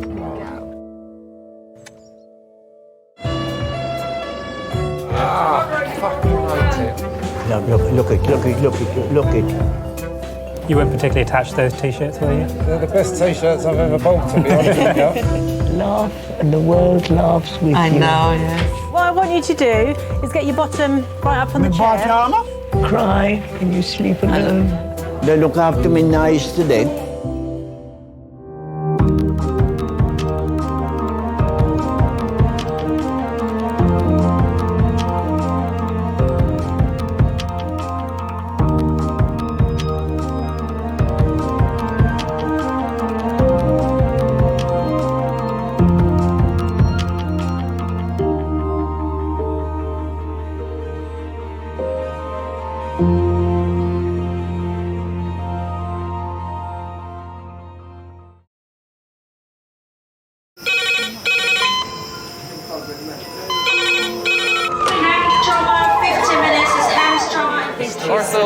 Surgery.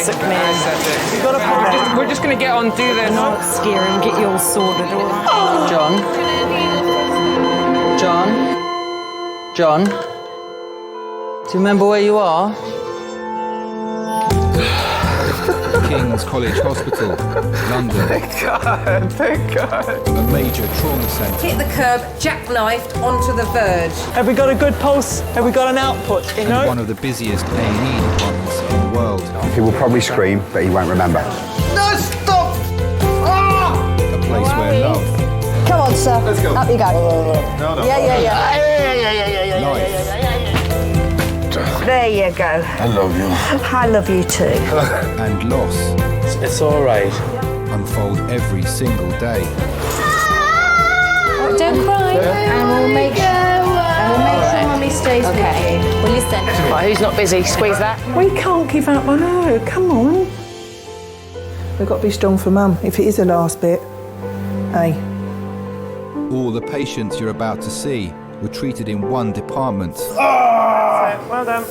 In just one 24-hour period. I never cease to be amazed at the robustness of human beings. I love you. And the strength of their relationships. Love, it's a reflex. It's what you do. For many of the families, despite the devastation that they may be facing, they give unconditional love.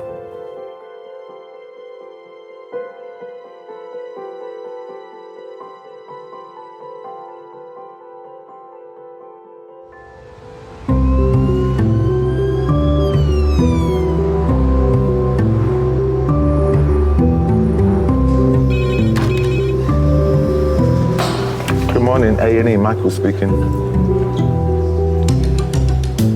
Hello? No, this is accident emergency. Okay.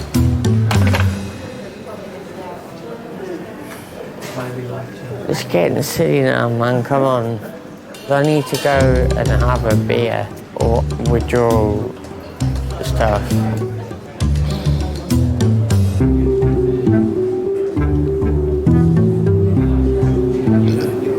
Pardon me? Letitia. That wasn't bad. That was a tiny one. I was just wondering, could I get something to stop me from withdrawing from alcohol? But you're not actively withdrawing them? No, I've got the shakes, but... Because I think they've seen you. The doctor doesn't think you need any of those. Medically, you're fine. Yeah. Until you show symptoms, they won't give you anything. Okay, I'll just go back that way. It's gonna be one of those days.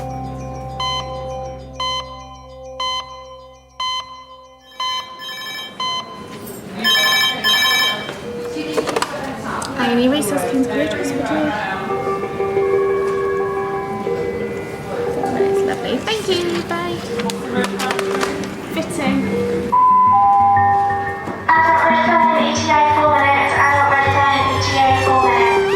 Fitting after head injury. So do you think it's a fit and then fall over and hit the head? Have we got lorazepam, sister, or have we got diazepam? IV access, if that's possible. Just normal saline in case it's a drinker. Hello, Kings A&E Resource. Okay, go ahead. Can you say so? 1, 2, 3. Stroke red phone, 8 minutes. Stroke red phone, 8 minutes. If you imagine your brain's entrapped in this shell, from a head injury point of view, if you'd bang your head, it's been shaken quite vigorously. So you're going to be confused, disorientated, and then you've opened your eyes, you don't know any of your surroundings. Hello, Elaine. I'm Dr. Hobbs. I'm one of the accident and emergency consultants. Hello. And can you remember what happened? Okay. Now listen, we're going to have to pop a little line in your arm and take some blood. Imagine how scary and frightening that must be. You right there, John? Can you hear me okay? Yeah. Do you know where you are yet? No. Do you know who I am? No. You're in the hospital now, John. You need a pet sign? I've fallen down the stairs at a tube station and woke up to a doctor who I knew shaking my legs saying, you know who I am, you know who I am. And I said, I don't know who you are. I don't know where I am. Where am I? 1, 2, 3. And I was petrified. There wasn't a friend in sight. There wasn't a face I knew. I'd never been so scared in my life. I was petrified. En route, he was quite absent en route, and since the police has no idea where he is, who he is, what he's doing, anything. Okay. Can you tell me your name? Good old Shakes. John. Come back John. once he came back. Do you know where you are right now? No. You're in Kings College Hospital. So I know and imagine what these people are going through in their heads. He has got complete right side of weakness. He's got no sensation down his right arm. He's got sensation in his right leg, but no sensation in his left arm. Do you know why you've come here today?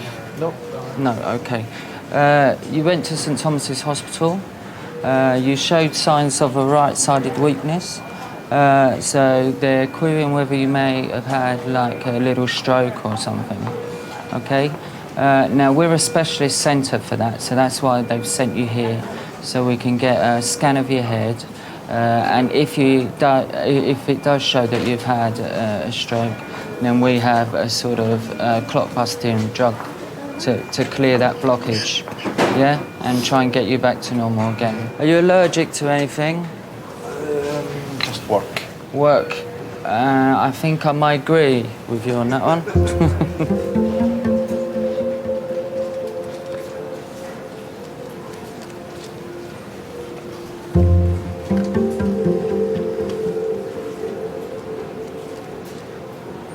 How quickly can things change with the person with the head injury? Within a click of a finger. You could be asking them their name, then they could be fitting, next minute they're unconscious, next minute they could be dead. So very, very, very quickly.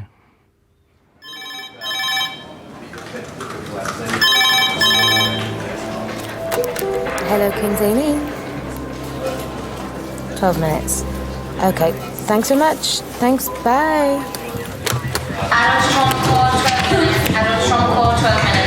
Who have we got? I think we have an orthopod. I think we have a surgeon. All we know is that is a pedestrian hit by a motorbike, so we need to make a quick assessment. So does everybody know what they're doing? Should we go in 7? Yeah. Is that all right? Katrina, we'll pop this next one in your room. Yeah. Okay, so have a call to the strike and trolley to races by 7, call to the strike and trolley to races, thank you. We're not going to have a good day, are we?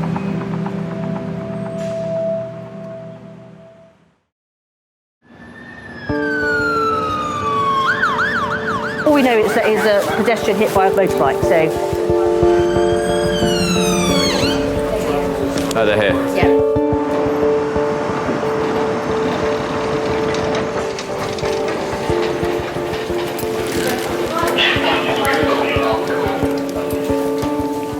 Seven-year-old Chrissy was crossing a road 500 metres from her home when she was knocked down by a motorcyclist.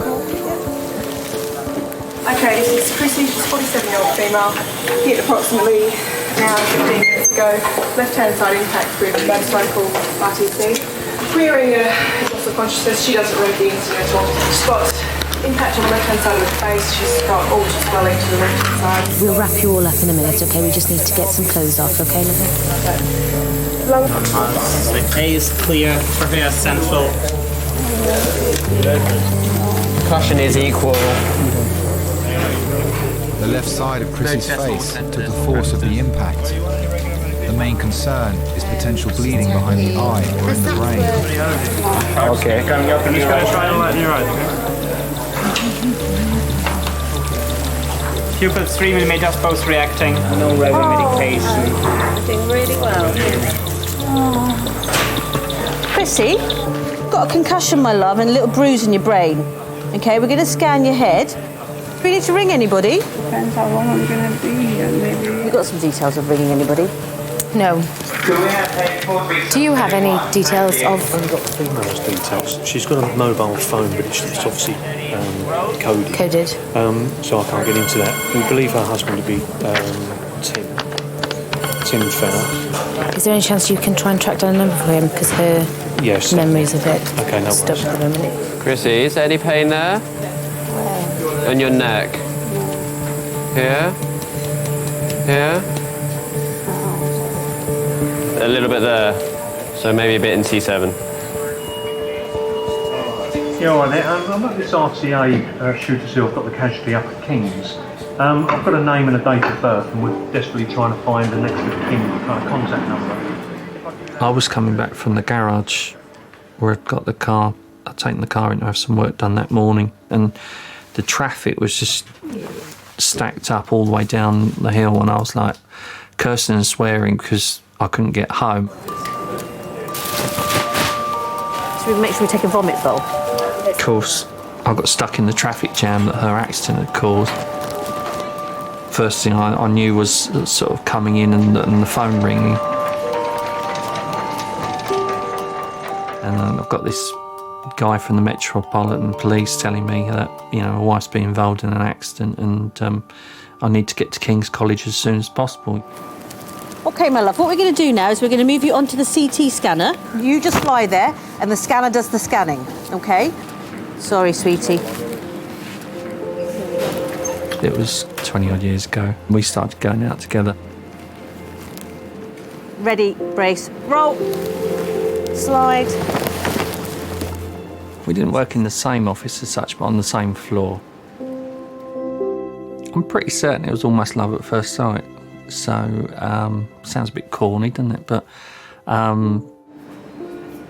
there was an instant attraction in that sort of warmth of her face and the glow that she seemed to give off. And within a matter of weeks, I'd sort of proposed to her and said, well, you know, why don't we sort of make it a go of, you know, a proper go of things and get married, so. She's got a head injury. She's got a head injury. She's got quite a bad bruise around her eye. She's got a black eye here and a little laceration. I think I felt some gravel here, but we haven't really examined her scalp with the collar off, if you see what we around the back of. But there's no huge big hematoma there. It's all here. I suspect she may have some facial fractures because she's vomited blood en route. But she's very, very sort of drowsy and amnesic at the GCS14. 2 hours after the accident, there's the police there, there's still the tape up and everything. And this police constable was sort of more or less gesturing that I couldn't go through, and I'm like, well, you know, I said, well, the accident's actually my wife that was involved in the accident, so I suppose I didn't really ask any questions because I didn't really want to know in a way. I was just focused on the idea of getting to the hospital.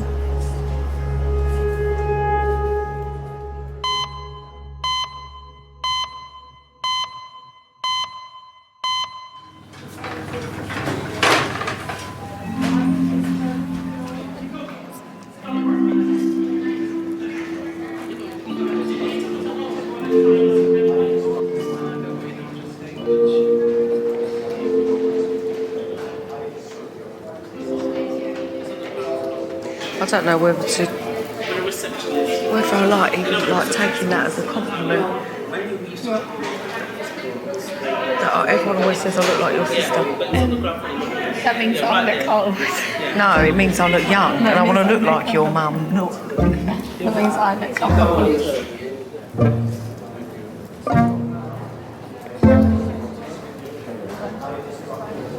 That wasn't me. Alicia's mum thought he was 19. Who did? Alicia's mum. Her mum thought I was 19. So that's embarrassing, Roxanne. She showed her mum a picture back from my birthday and that, and then she was like, how much do you think that girl is? And then she was like, about 19. Roxanne, that's embarrassing more than anything. Hello?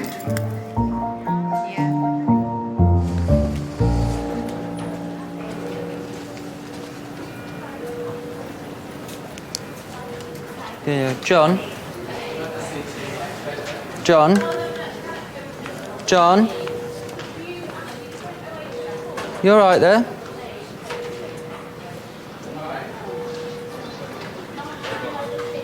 Do you remember where you are? I was just speaking to you. My name's David. You're at Kings College Hospital. Okay. Do you remember anything else I said to you?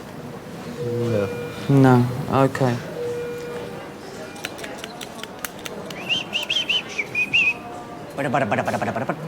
Somebody sounds happy. All right, we ready to rock and roll?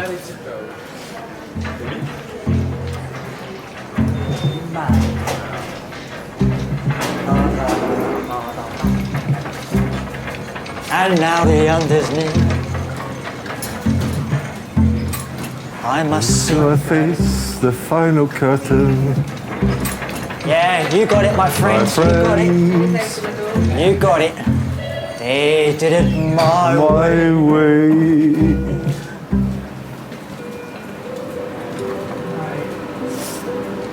Bit of old Frank Sinatra, eh? Oh, he can't beat him.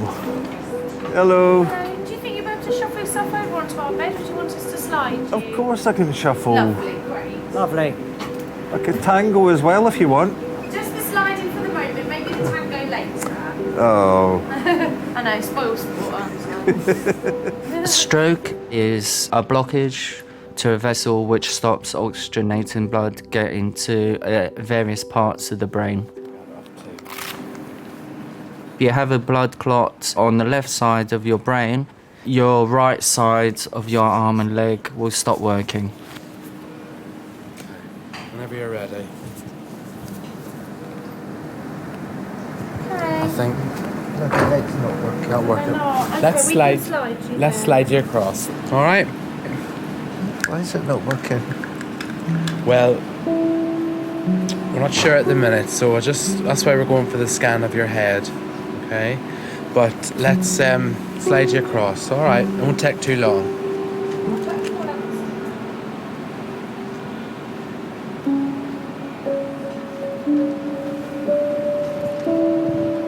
Don't worry, we'll slide you across, John.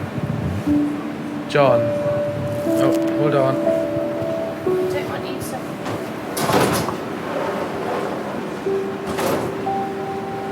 Lovely, well done. Keep coming over. That's lovely. And all you need to do for this is keep very, very still for me, okay? Okay. Do your eyes just while the lasers come on, just so they don't hurt your eyes. Okay. Nice and still there.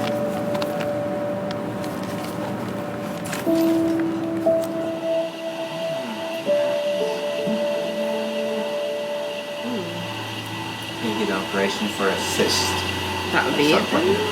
Yeah. The scan has revealed a previous operation to remove a cyst in John's brain.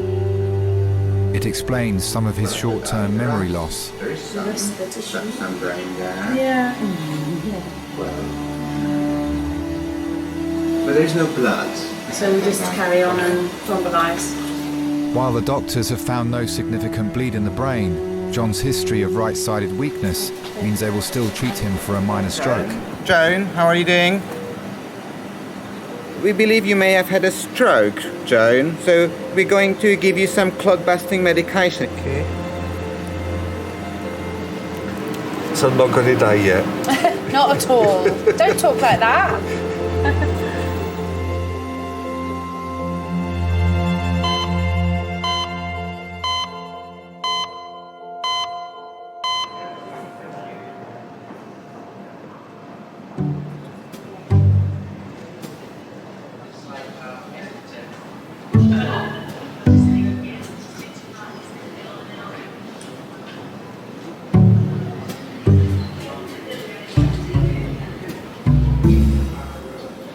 I swear I blink about 1,000,000 times a minute when I'm tired. You always blink. I know.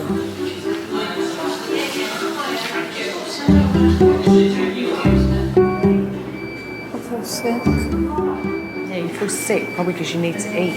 This is what I'm saying to you, Rox. You need to eat. You can't just have biscuits. I've had a cream egg as well. Roxanne, you need a sandwich or something, darling. Shall I quickly nip round then? We're better off going now. Go on then. Yeah, we're going. Go on then. All right, wait a minute. Why are you thinking of me?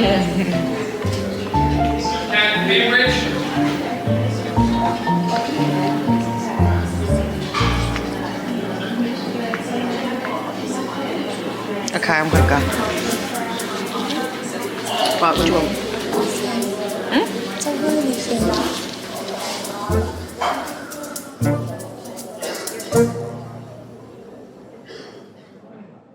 Okay, my love.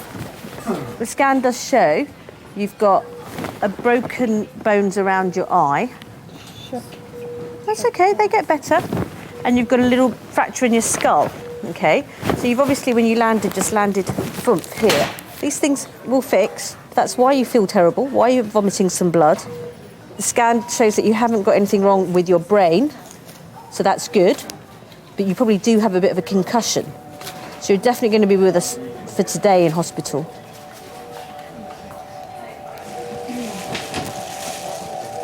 This lady, the whole imaging's been done. Spiros here is her trauma fellows, just making the phone calls to Neuro and Max Fax as we speak.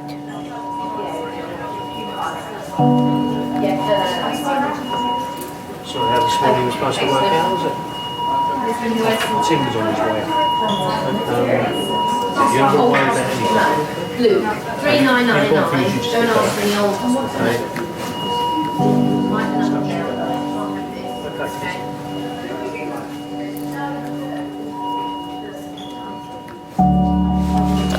It's a significant accident, and like she does not. Your mother walking past would say she doesn't look right. Yeah. Do you know what I mean? It's not life-threatening. It may be life-changing. When people have severe head injuries, they can have epileptic fits. They can have character changes, particularly the frontal ones.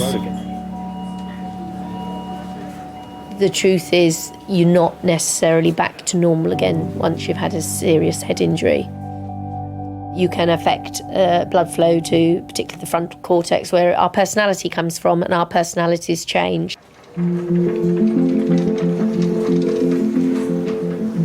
You can't help the way you've changed because the injury can't be undone. But unfortunately, that living has to go on. John, do you know where you are? No. No. You're in Kings College Hospital, okay? Do you know what month it is? No. No. It's March. Oh. Okay. And what year? Springtime. What year is it?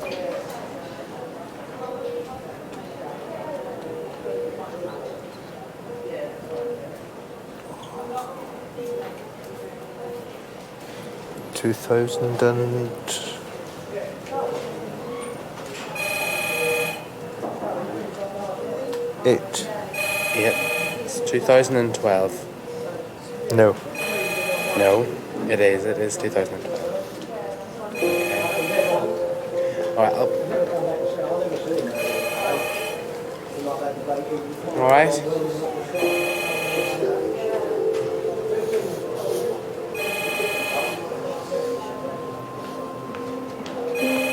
Don't worry, okay?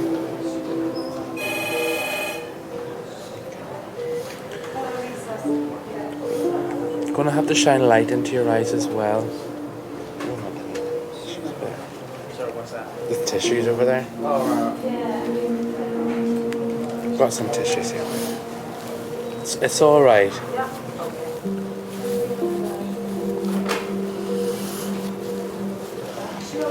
Okay. Yes. It's gonna be all right.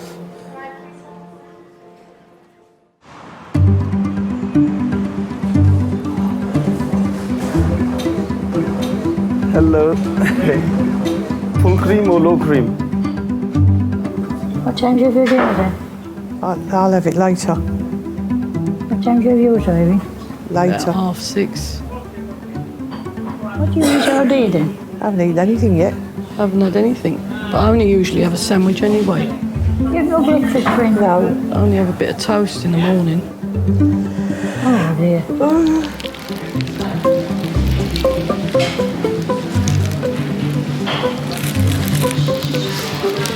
Picnic in A&E waiting room. It's just a picnic, just a sandwich. What did you do about your dinner? Marion, she talked to you. Aren't you hungry? A bit. I'll survive. Are you hungry? A bit peckish. Why life? Huh? What's a life?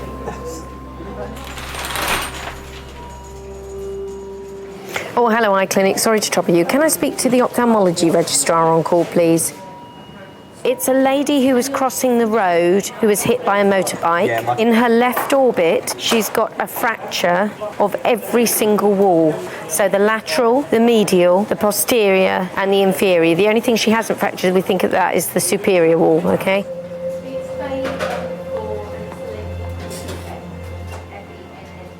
I met Tim when I was 21. He was just very, very good looking. It was just wow. And we were engaged within 3 weeks. 3 weeks before the wedding, I turned around to him and said, sorry, don't want to marry you. To Tim, because I said those words, you know, I don't want to marry you, he just sort of switched off. For me, I thought he was just moving out to just think and get, you know, just get himself together, and that he was, you know, gonna come back, and then we'd ever talk about it, but he never did. Hello, Mr. Fenner. I'm Dr. Hobbs. I'm one of the emergency medicine consultants. Your wife is able to speak to you in there, but she has had a head injury. I don't need you to do anything apart from sit there and hold her hand. And then about 4 years ago, I wrote to him and I said, you know, would you want to get in touch, and so we could just sort of have some closure, because you just disappeared and there was no closure, and for me it just was left hanging for over 20 years. She'll be better for seeing you. Yeah.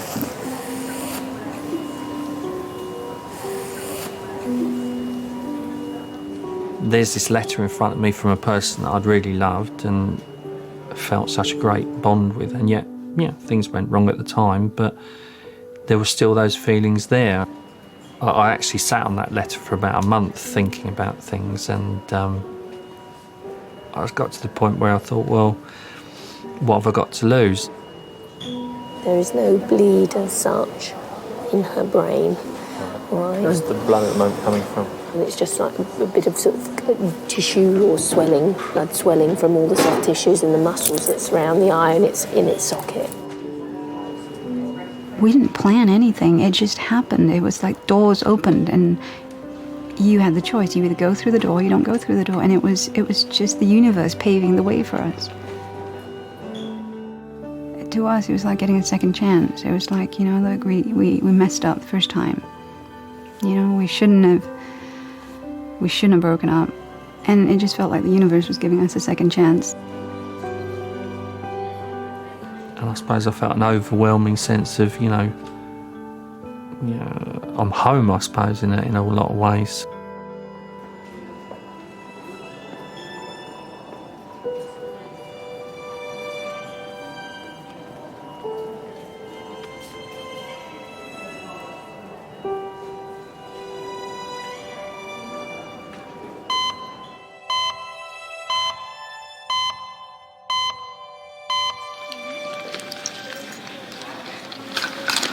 No, seriously.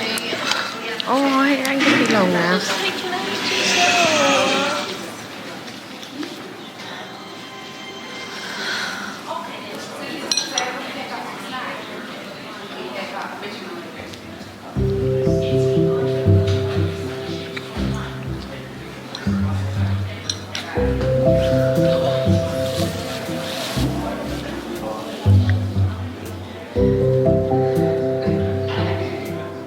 What have we got to wait for now? For him to arrange the scan.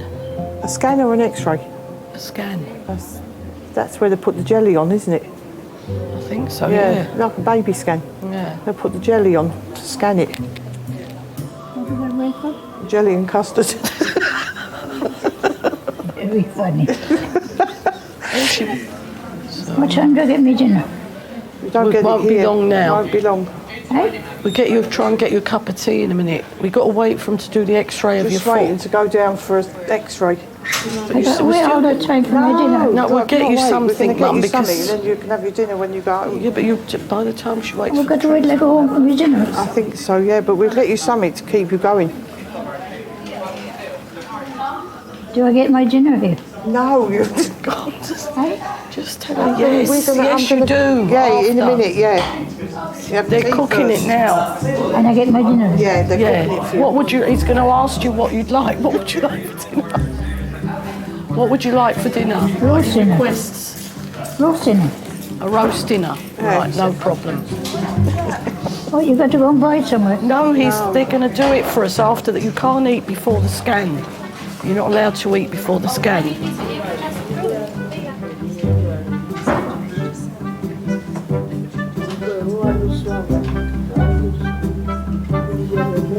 What am I doing here? They're x-raying your legs to see why it's swollen.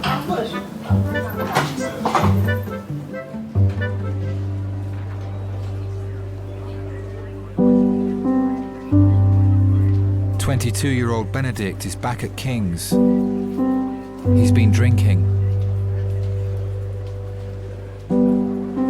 At the time, before I realised I had a drinking problem, I felt on top of the world. I felt amazing. I thought, you know, this is great. This is all I wanted to ever do, is just, you know, drink. At the peak of my alcoholism, my worst, like, I would say I was drinking basically anything as quick, as cheap as I can to be obliterated, to block out reality.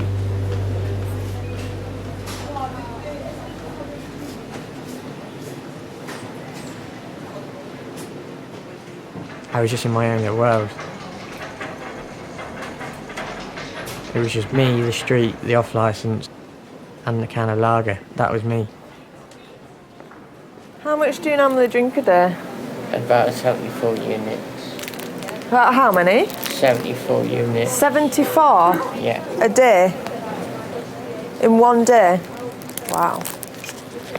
And what in the cider, is it just cider? Cider, yeah.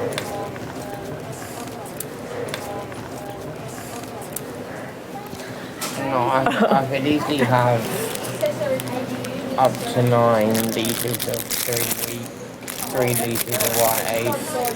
Wow. 9% cider. 9%, yeah. What made you start drinking in the first place? I don't know, you can tell me. Do you regret it? Yeah, of course I do. You're very pretty. Thank you. That's nice of you to say. Make me blush? Really? Nah. No. It takes a lot to make me blush, really. I think I was about 6 years old, just starting out primary school, and we all got brought into the main hall. This guy stood up and he said, well, this is what we call the trumpet. And he must have played something really cool, like the Pink Panther, or something really cheesy theme tune. And I said, from that day onwards, I said, that's what I want to do. It's letting your emotions free. It's my voice. If I can't say something, I'll let you know via the trumpet. I'm just sick of the withdrawals and the fits. So. And then you drink to stop you feeling like rubbish. Yeah, I don't enjoy it. I hate it. It must be hard. Yeah, Hard work. Stop you feeling rough. Yeah. There were some times if I left the house, you know, I would have my trumpet case with me, but there wasn't a trumpet in there. There was a big bottle of cider. I couldn't stay sober enough to sit through one rehearsal. The drinking had really messed up something that I've always wanted to do.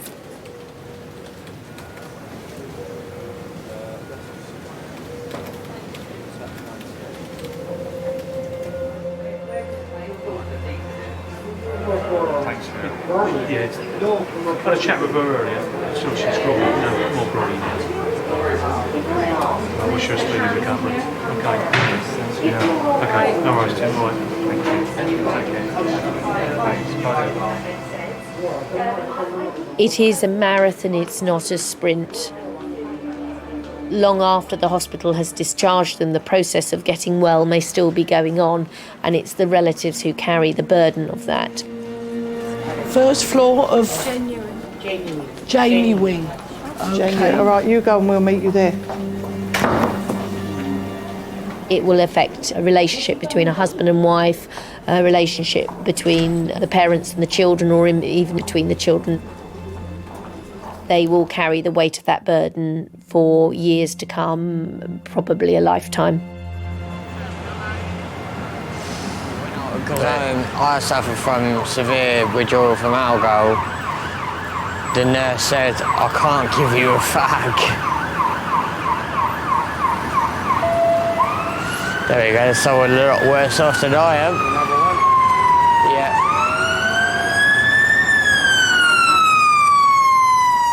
I had 3 children.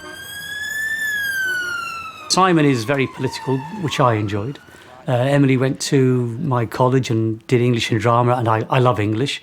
And Benedict took up the music, and of course that was my first love and first profession. I'll see you in a sec. I'm very proud of Benedict. Taking the lead in Tchaikovsky 4 or Bruckner 4, I mean, at one end of the spectrum, or hearing him playing a trumpet concerto from memory. But when somebody that you've brought up and been proud of is an alcoholic, I think there aren't enough words really to describe the intense sorrow and pain that one can feel.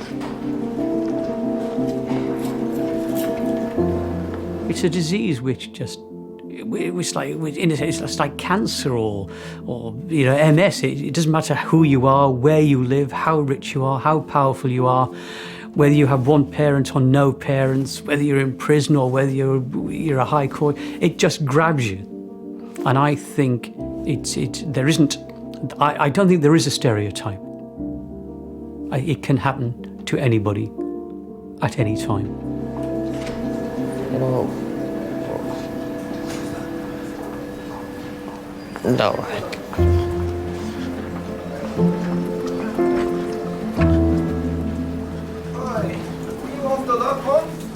What? I don't know, mate, right? Yeah, where you going?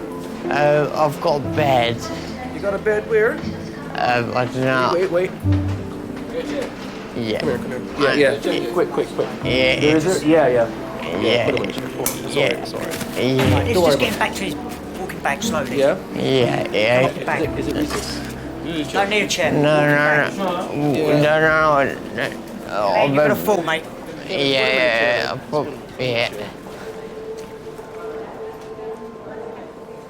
I can't control it, and I can't cure it. It's the 3 C's. It's a sort of standard little mantra, isn't it? I can't control it. I didn't cause it, and I can't cure it. And again, that's the insidious part of the disease, is that only Benedict can cure it himself.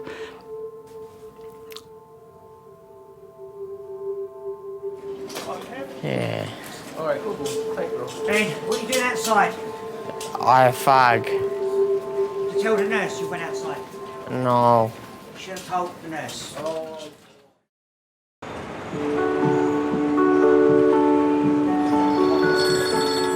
Hello? There's no blood clot. Oh, and everything's all right. Oh, so where are you now? On your way back? All right, see you in a minute. Bye. Show me the pictures you took in Great Yarmouth that you said you had on your phone. No, on the camera. Oh, was it? Take Annie on the phone. We're never going to see them then. No, I didn't take Annie on the phone there. So she's okay, there's no clot? No clot.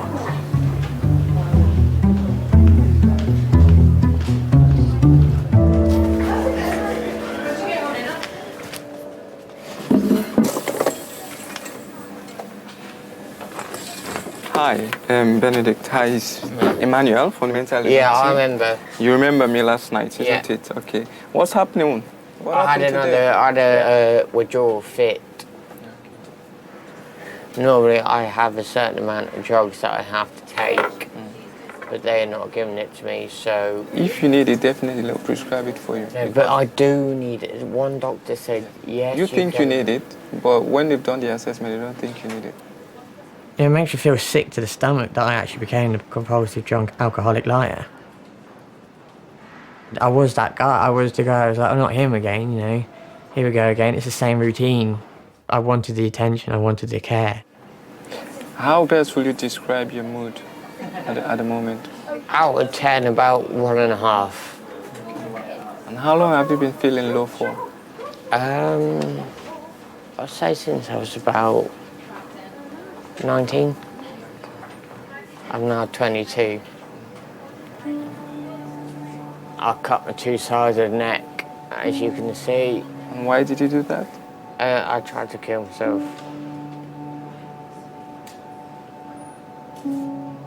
I was going to go for here, but I didn't have the balls to do it, so... When I say the ball, I didn't have the guts to do it, because I was dead scared of what could happen if I did it. So. There have been many times when I've said to myself and to others, something has to happen here. This cannot go on. Do I kick him out on the street? Do I spend thousands in a private rehab? I cannot handle this anymore. Do you still feel like you want to hurt yourself? No, not at the moment. No. I just want to have a beer. Because I know that's the one that's going to stop me from feeling the way I feel. You know what I mean? Why haven't you kicked him out? Why do you think you haven't? I love him too much.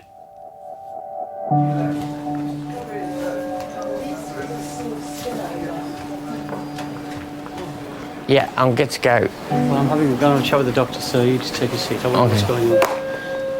I'm not going to see him on a park bench or drinking with the winos down the street corner. I'd rather have him here unconscious than allow that to happen. At least when he's here, I know that there'll be a solution. Your bloods are all completely normal. Really? So your liver function's absolutely fine at the moment. Don't think for a minute that means if you keep drinking like this, it'll stay fine, because you won't. Yeah. Not at all, but at the moment it's fine. Okay. So, thank you very much for your time. Okay. All right, Thank you. Bye-bye. He doesn't need to apologise. He doesn't need to explain. Because when he's not drinking, he's my son again, and we just move on. I forgive him. Full stop. He doesn't even have to say sorry.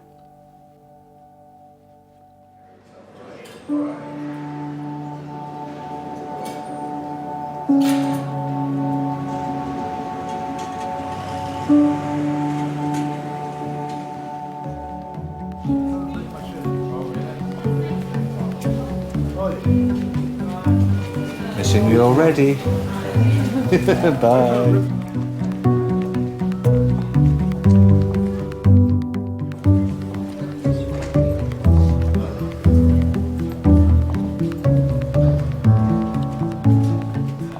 I'm not very good at being romantic or anything else. I suppose that's the one good thing that's come out of the accident, is the fact that it's woken me up, and hopefully I think she sees that I actually try harder now.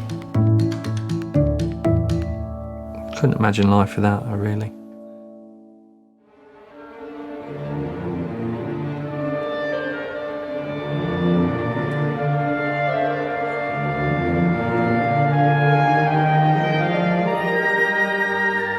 I went through a detox program straight from Kings. I was there for 3 days. It wasn't easy, obviously, because I was the youngest there by about 30 years. But I did it.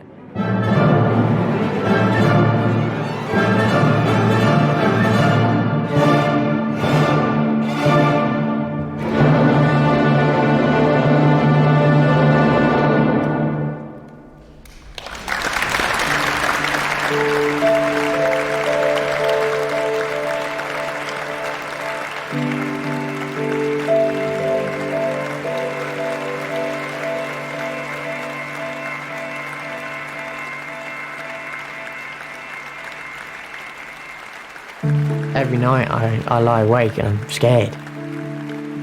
Dad was powerless over my addiction and my actions. You know, the one thing he said to me was, I'll always have a roof and a plate of food. But I didn't realise how grateful that I should have been at the time, you know, to have a roof, a bed and a full stomach every night and every day, you know.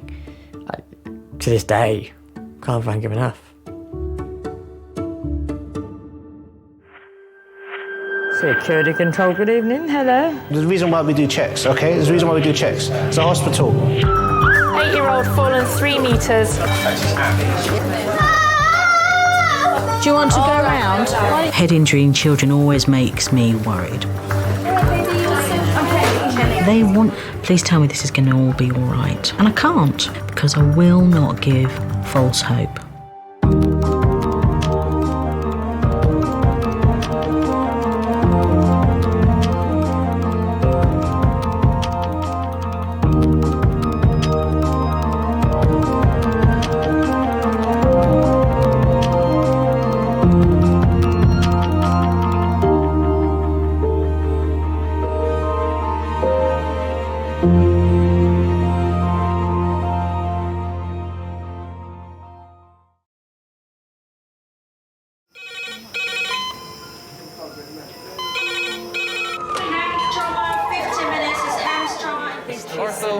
Surgery.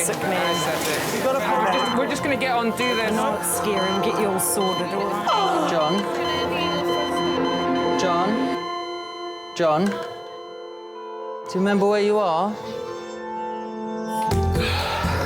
Kings College Hospital, London. Thank God. A major trauma centre. Hit the curb, jackknifed onto the verge. Have we got a good pulse? Have we got an output? And one of the busiest A&E departments in the world. He will probably scream, but he won't remember.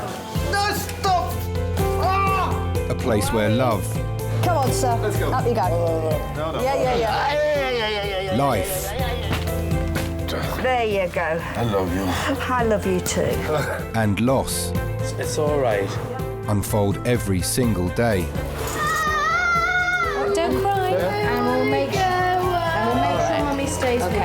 Well, listen. Right, who's not busy? Squeeze that. We can't give up on her. Come on. We've got to be strong for Mum, if it is the last bit. Hey. All the patients you're about to see were treated in one department. Well done. In just one 24-hour period. I never cease to be amazed at the robustness of human beings. I love you. And the strength of their relationships. Love, it's a reflex. It's what you do. For many of the families, despite the devastation that they may be facing, they give unconditional love.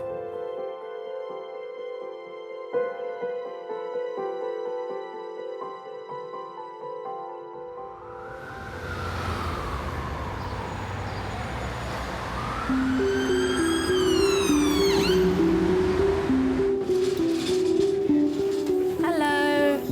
We're just going to number 4. So we've got another patient coming in as well. It started off with like the slowest day ever, and it's just gone tits up. But yeah, no, we've got lack of space everywhere. It's manic. Literally haven't stepped out of recess for a week. It's one of those. Modern medicine is perhaps the victim of its own success. You know, if we think 100, 200 years ago, if you broke your leg, you were probably going to die. Especially if you had an open fracture of a leg, because you get infection and you die. And there are advances in medicine, you know, every day, every week, we read about it in the newspaper. This can be done, that can be done. But actually, some people's lives are prolonged in an uncomfortable, undignified state because doctors try and play God sometimes and think they can do it, and that mistake is made regularly, but we're not gods. And sometimes it's better to do nothing. It's better to make the patient comfortable, make them dignified, make them their last few days, hours, weeks with their family as good as possible.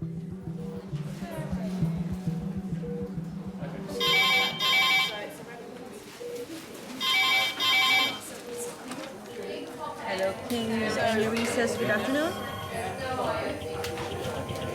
Yep. November 2 here.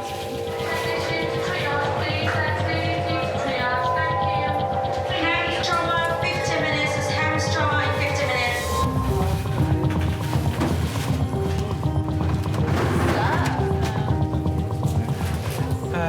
Mum's 55-year-old truck driver trapped, head injury, pelvic injury, closed tib fib fracture. Are they here? One, two, anaesthetist, ortho, surgery, anaesthetics, me, patient, no.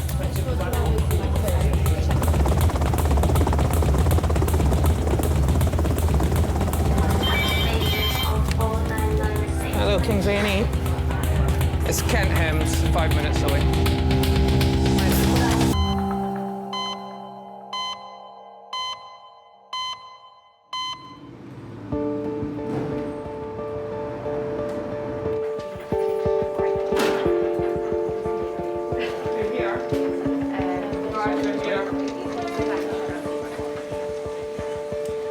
This is Kevin. Kevin is 55 years old.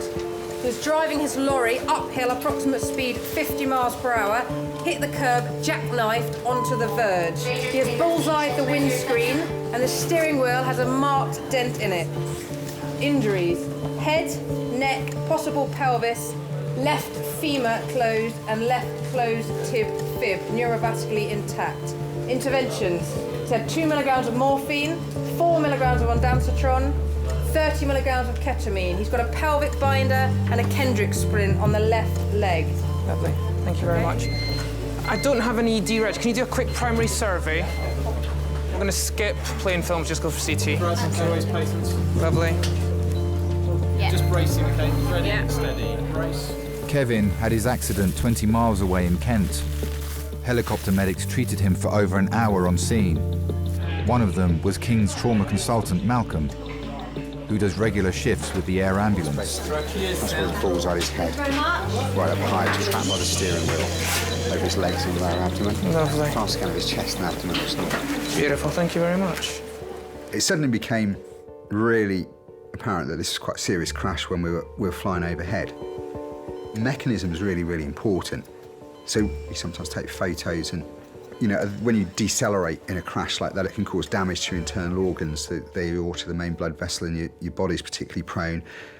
If you're wearing a seatbelt, that can cause particular injury patterns as well, particularly at high speed. So they're all things you have to take into account. What's your name, sir? Kevin. Kevin. I'm going to take you round to scan. Yeah. And do pretty much all of your body to sort of check for any injuries that you've got, all right? Okay. As well as internal injuries, doctors are concerned that Kevin may have badly damaged his neck. Right, my darling, let's get you off this.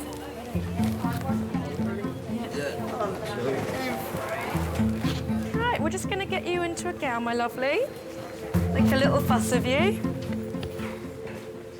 The resuscitation room isn't just about the drama, the traumas, the blue lights, the hems. It is about patients who are very, very poorly. She can't mobilise. Okay. Stuck in a wheelchair. She had a fall yesterday. Was on the floor for 6 hours. We do have a fair few of the elderly patients coming into resus. Majority that I have looked after will stay at home until that last minute and they don't want to bother anybody. I knew I was having a heart attack at home, one lady said to me once, but I didn't want to bother you. I know you're all very busy and I was going to leave it till later. You just think, oh, it's terrible, you know, and they're so vulnerable as well. So they need to be looked after. Right, let's get you into a gown. 80-year-old Rose is having difficulty breathing. Sit forward for me, darling.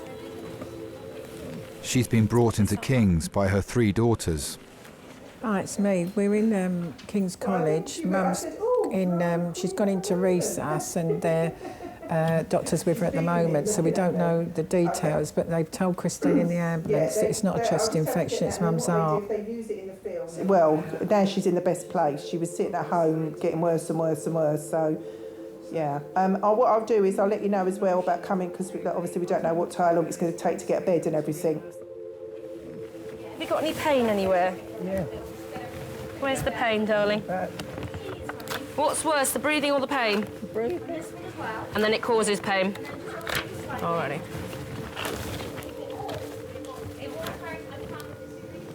Mum was born in the East End, Bow, London. She was an only child. Do you think that's why she had a big family? I think so. I think so.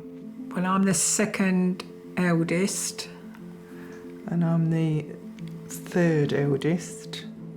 I think we was envious of Christine because she was always skinny. She was always skinnier than us. She was a lot slimmer and older Yeah. and blonde, yes. There was a time when Christine could wear hot pants and I couldn't. yeah, because we was So fat. Yeah. I was a lot bigger than her and I thought, that's not fair. Yeah. So what's it like being the eldest? It's okay, actually, but I was never the boss. I think if everyone was the boss, it was Sandra, not me. The doors keep opening. I keep thinking, are they going to come out and tell us something? I don't like the fact that she's sitting up there all on her own now. I said to her last night, when I phoned her last night, I said, I'll come over, Mum. I'll come over now and I'll sit with you all night. I'll sit with you. She went, no, I'll be fine, I I'm said fine. to you, though, didn't I, when I spoke to her, when Christine put me onto her, she didn't sound right. When I phoned her before you, she didn't sound right. Do you remember when she had that hematoma on her leg and that doctor came out and she said, looking at your mum here on paper, it's very, very sick. There's not one part of her body, I don't think, that's working properly anymore. But then if she'd phoned her doctor, son, he still would have said what her doctor said. Oh, it's chest infection. This ain't no blinking chest infection. That's what Christine said, isn't it, really? Perhaps they thinking that she's going to die at home. Yeah, and they don't want it. They don't want it anymore, son. Old lady. No, that's where she should die with her family at home. Perhaps the doctors thought there was nothing they could do much, really.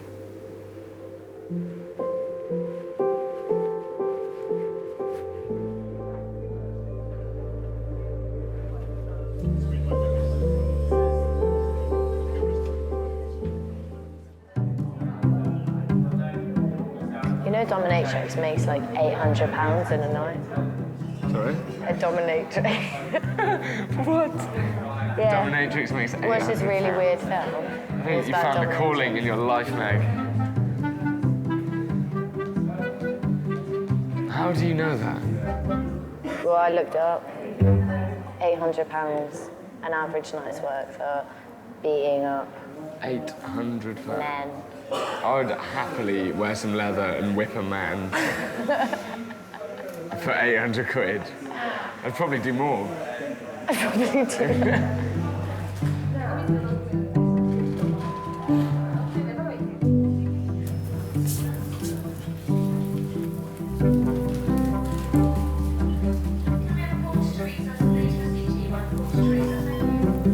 Right, that's it.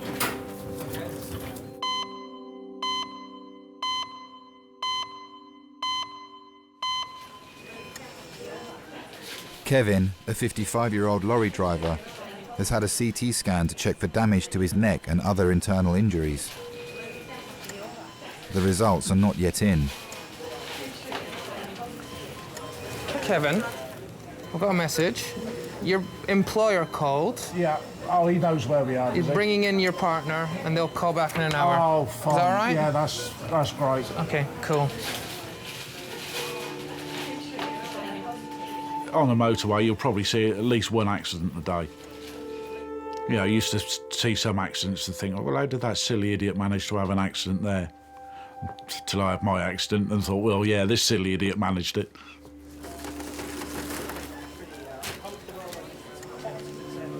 Kevin, you've got a sort of splint pulling your leg there, and just to keep the bones kind of in place. What we need to do is we need to take that off, and we need to put a plaster cast on. Yeah. Okay.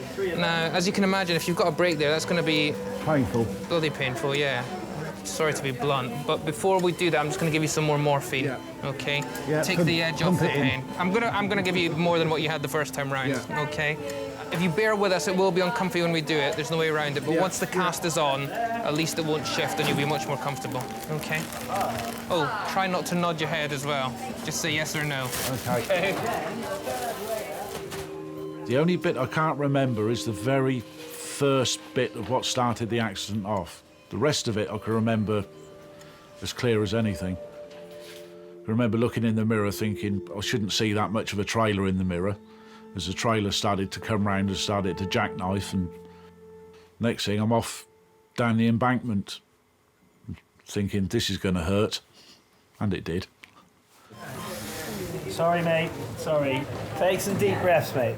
Come on. Kevin, we're just going to get on, do this, right, done and for you'll you, be okay? much Then more you'll be much more comfy. I comfy. really, really apologise in advance, okay? What do you want me to do? Can you get the sheet out of the way?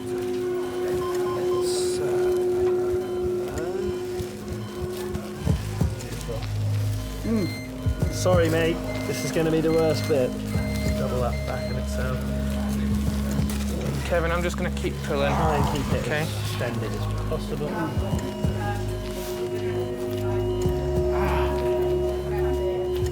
Kevin, I'm going to let go soon, okay? You're doing really well. Beautiful.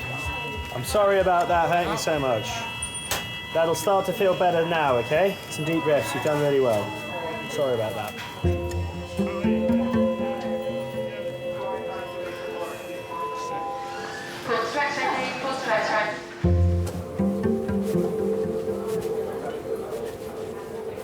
You all right, Mum?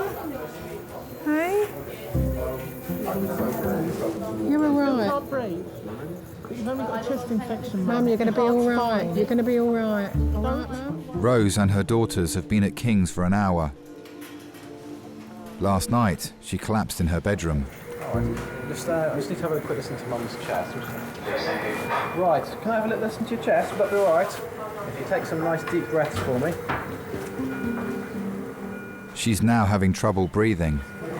Do you have any pain anywhere at all? In the back. In your back? Did you fell over? When did you fall? Yesterday. Have you fallen a lot? Tell me a bit about your mum. What did she look like when you were growing up? Black hair. I just remember black hair. Very pretty. I always thought of her looking like a movie star.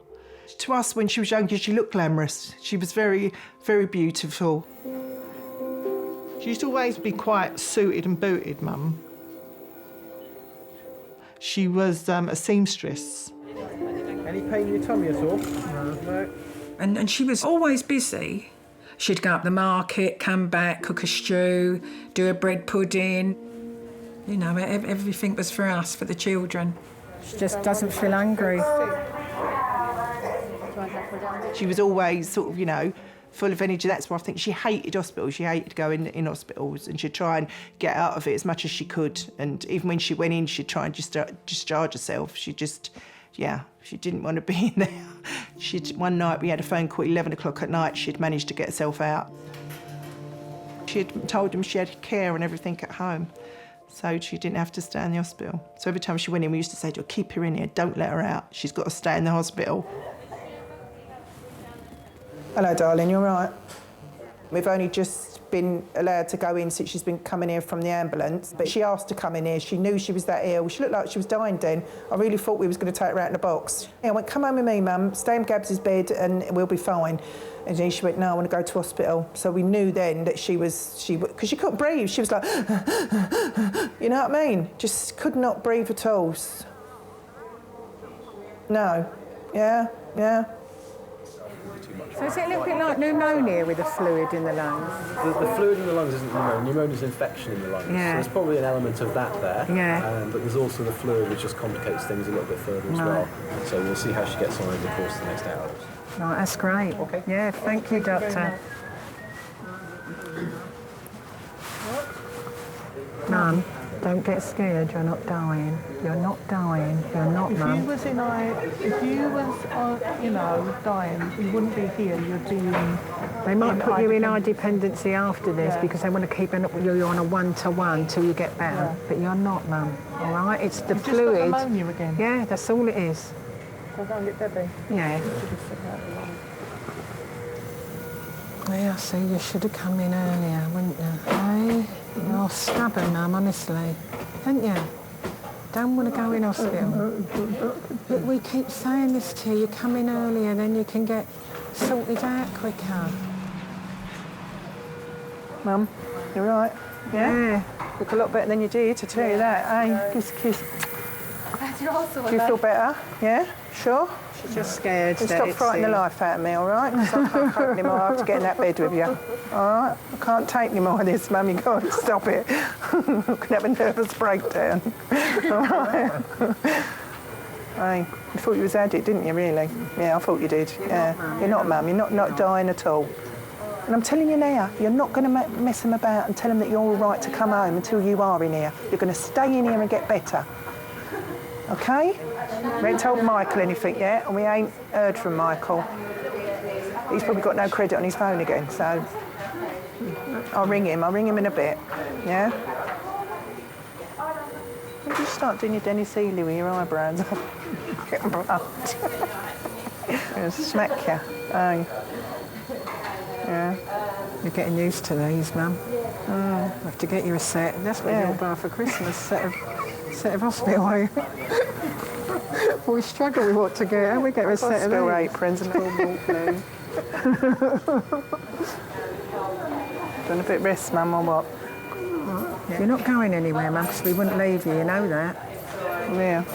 Nothing. We spoke to them behind your back as well, and you're going to come through this. Right. We'll be back in a minute. If you need us, right? Tell them to come and get us. All right?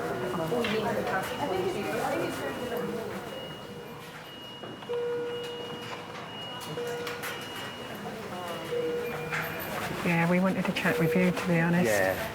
How do you feel? You can start if you want. What would you like to ask? Do you think she's going to get through this? Well, be honest with us, really. Yeah, no, I will do. All we can do is kind of do everything that we can to try and help her fight whatever's going on. The issues are that she's got quite severe lung disease, she's got quite severe heart disease, so that's obviously going to make it all the more difficult for her, okay? I think if we were to put her on a ventilator, bearing in mind how bad her valvular disease is in her heart and the lungs, she would never get off the ventilator, okay? She'd then spend whatever was left of the rest of her life tied to a ventilator. And so we don't like to do things like that, okay? We don't like to make people uncomfortable for the sake of it. So I think that would be a no-no. Could we get 2 water sets, please? Bearing in mind as well is the degree of severity of her heart disease. If her heart was to stop, the chance of getting it to start again would be very slim, okay? So I'll have a chat with the medical doctors that are going to look after her. But my feeling would be in that situation, trying to restart the heart would be, again, putting her through stuff that was unlikely to be of any benefit. And so my feeling would be that would not be a good idea. Okay, I think that would be her way of saying enough's enough. Yeah. No, we're not at that stage at the moment. No, but we're prepared for that anyway. Yeah. Now, the next sort of 24, 48 hours will be quite critical in terms of seeing which direction she moves in. There is a possibility that she could get worse. It's too early to know. Yeah. She thought she was dying when she came in. She really thinks it's the end. So we're not telling her that, we're just telling her that she's going to get better. Because she's scared. Well, I mean, when people are struggling with their breathing like that, if they get anxious as well, that can make things worse. So I think that's a very sensible way of dealing with it. OK, well, thanks very much, Doctor, for all you're doing, honestly. Yeah, thank you. Thanks.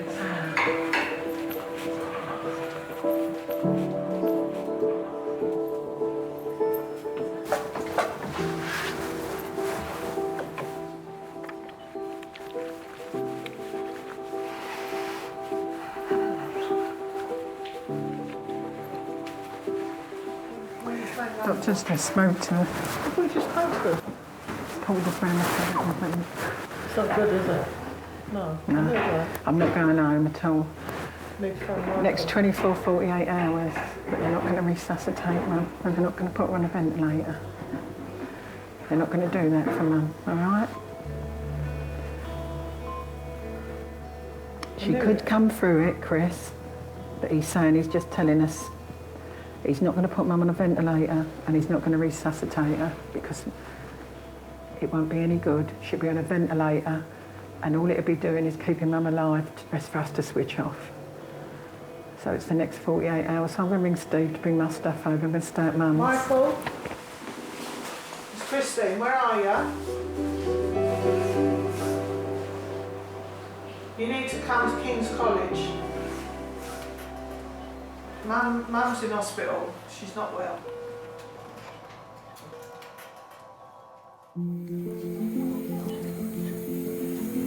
Last name, Watson. I love the name Rose.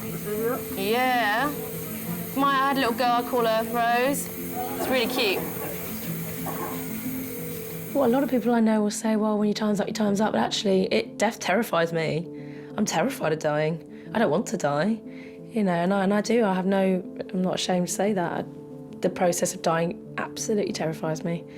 Terrifies me because it's unknown. As doctors and nurses, you have to accept sometimes you can't change everything. There's not always that miracle cure for everything. And I think once you accept that actually that's happening, you have to get it as right as you can. You can't get dying wrong. Hi Steve, it's me. They're not going to resuscitate Mum and they're not going to put her on a ventilator because she's got too many things wrong. I'm going to stay here tonight and all day tomorrow till she comes through the critical bit. Steve, I need to cancel these cakes. The numbers will be in my book because the beats, the girl's going to have to come and get her beats back and they need to know pretty soon about the cakes. It was hard to think she wouldn't be saved if it happened, and praying that it wouldn't happen, that she wouldn't go into that and not have to be brought round, not have to be resuscitated. So all the time he was praying, Mum, please be okay, don't let that happen, because you're not going to live if that happens. Yeah, it's just being told that they're not going to try and bring her back if it goes wrong, because it just won't work for her. But we can't let her know that. We're just telling her she's going to be ill because he said if she gets anxious, her breathing will go worse. Well, that's what I'm thinking. If all the kids come in, she's going to think it's her last, isn't she?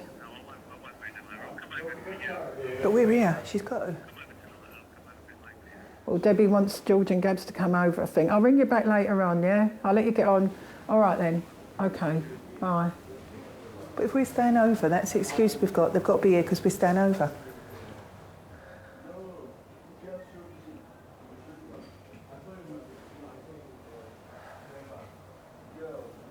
How can you not, son? How can you not deny them that they can't see their nan? I don't want to see her, so I think it's her last rites. Do you know what I mean?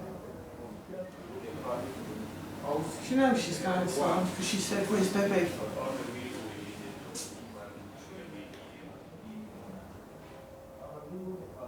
She might not. She might not. You know what a fighter she is? She's had this before. She's had this before. She's had it before and got through this pneumonia business and... But why did we fucking leave it again? Sodding about. Why? She's got a chest infection. Because she's stubborn, Deb. And we feel like we're forcing her to go in hospital. This is the first time she has said, I want to go in hospital. Because she panicked, she couldn't breathe this time. Last night.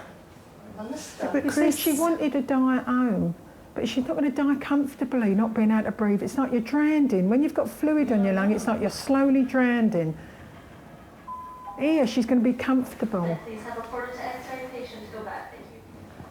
She might respond to the antibiotics. She's not that far. She's given up. She hasn't. She's given up the way she was talking to me. Chris, she hasn't. She hasn't. Stop she it. hasn't given up, Chris. We can't give up on her. Come on. Come on, stop. We can't give up. She's a fighter, Mum, isn't she? Hey? Because you can't go in there like that, can you? Hey, we've got to be strong for Mum, if it is her last bit. Hey.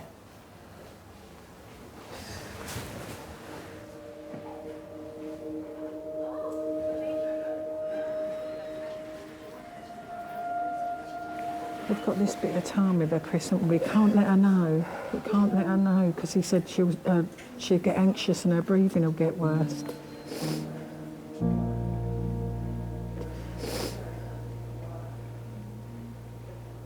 Don't you dare ever blame yourself, Christine, for anything that happens with Mum, you know that. You've looked after her. You've been there when we couldn't get round there. You've took burden off of me and Debbie sometimes, so don't dare ever blame yourself. It's no one's fault.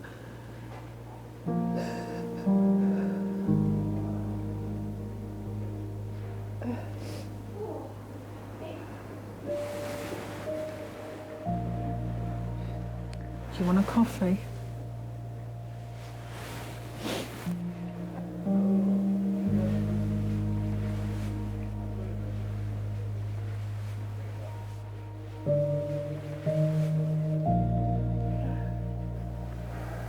don't think she's going to come out of this. I don't think. We've got to tell her she is. I know. We've got to tell her she is.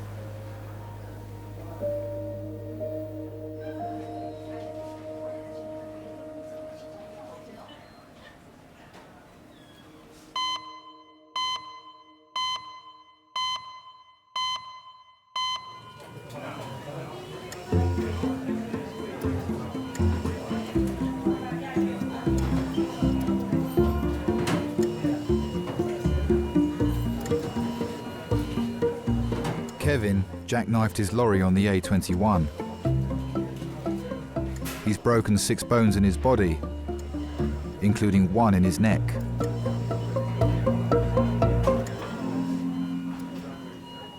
I knew I'd damaged my neck, but I wasn't really sure how much damage I'd done to it. I didn't think I'd broken it or anything.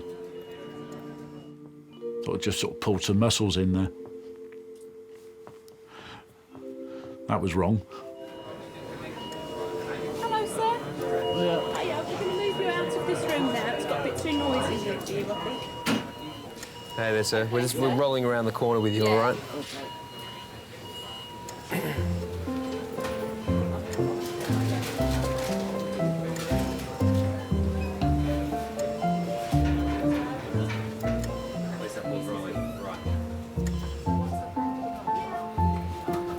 I'll get that.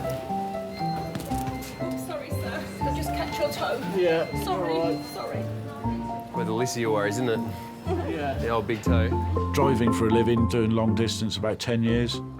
I just like to have space around me and, well, most places you can always see something that's good to look at. Oh, I'm bored with this already. Yeah.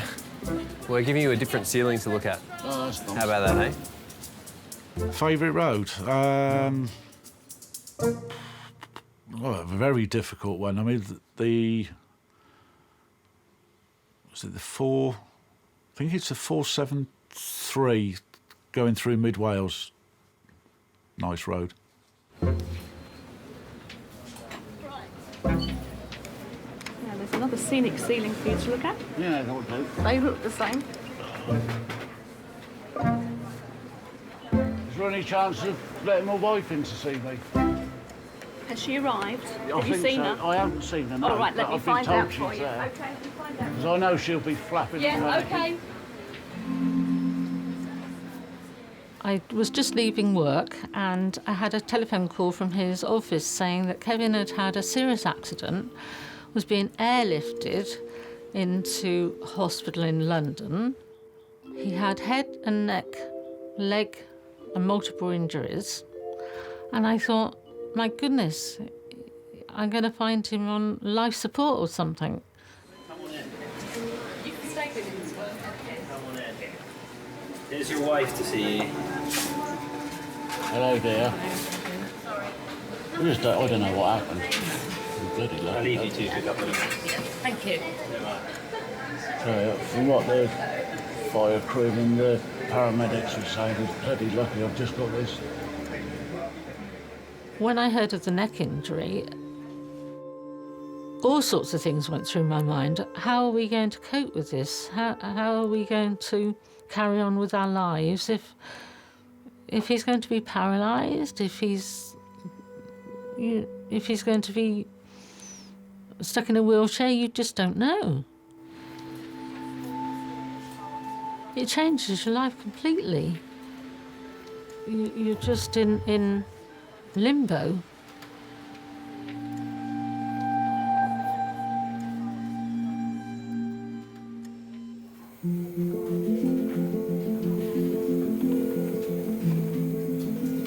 I can never remember Mum complaining. I can never remember sitting down and saying, I've had enough, I'm fed up, these kids get on my nerves. You think of yourself now what you do with your own children, and you look back and I think I can never remember Mum ever saying that.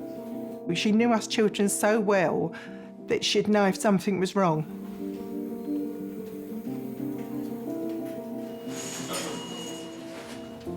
So we might turn the oxygen off for a little bit, just to see what she maintains it at by herself. We can always pop it back on. That's what the intensive care doctor wanted. All right? You've got little marks on your face where it was. If we give her a black nose, she'd look like a cat. Rose has been given treatment in resus for the last few hours. She's showing signs of improvement. See, our beats the top one.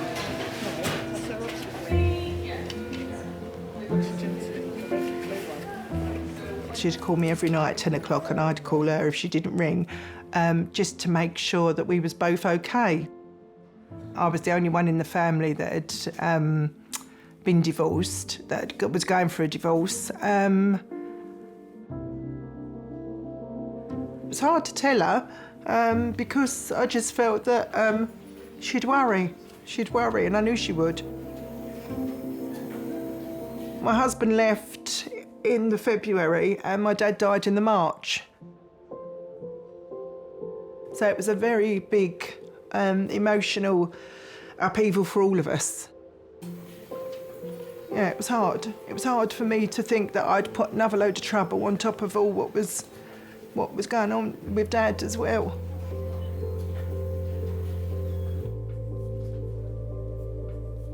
It was a sad time, and she was very strong and she coped very well because she was looking after me as well as grieving. But wouldn't show that, oh, I can't deal with you at the moment, I've got to deal with myself. She'd still cope and look after us, yeah.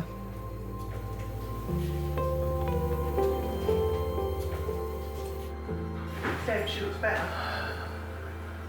It's like a jack-in-the-box. But I'm telling you, when you walk in there now, she's different. She's not shaking, she's got her oxygen, they're seeing how her oxygen is. No, don't want to in. No. I know we don't want them to go, but they've got to go one day. Got no one left if she goes. What do you mean no one left? What's the matter with me? What's the matter with me and Sandra? You've got somebody. You've got somebody. Who's got somebody?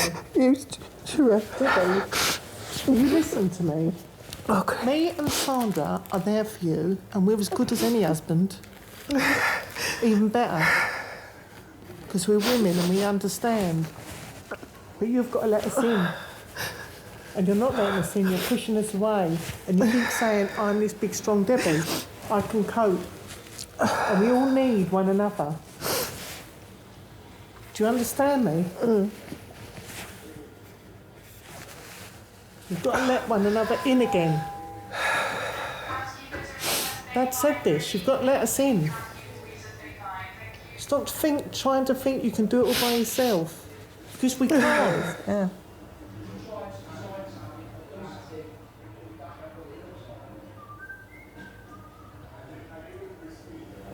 I feel physically sick.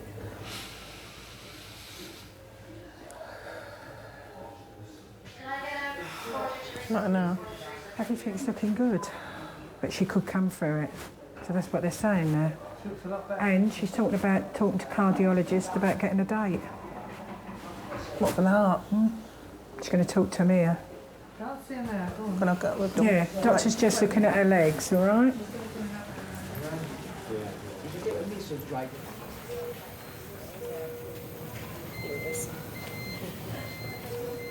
You all right, Mum? Oh, look, you ain't got that horrible mask on now, yeah?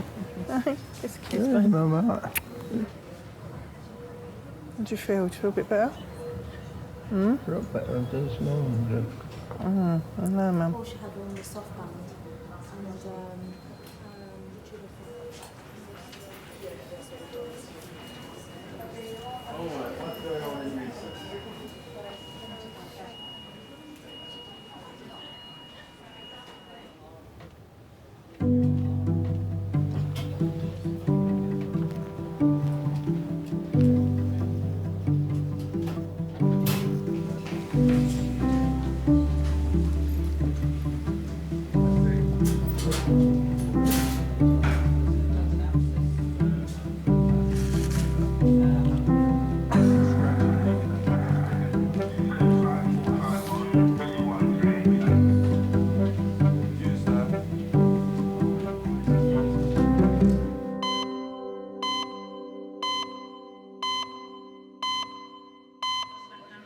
I've had a CT scan in the head,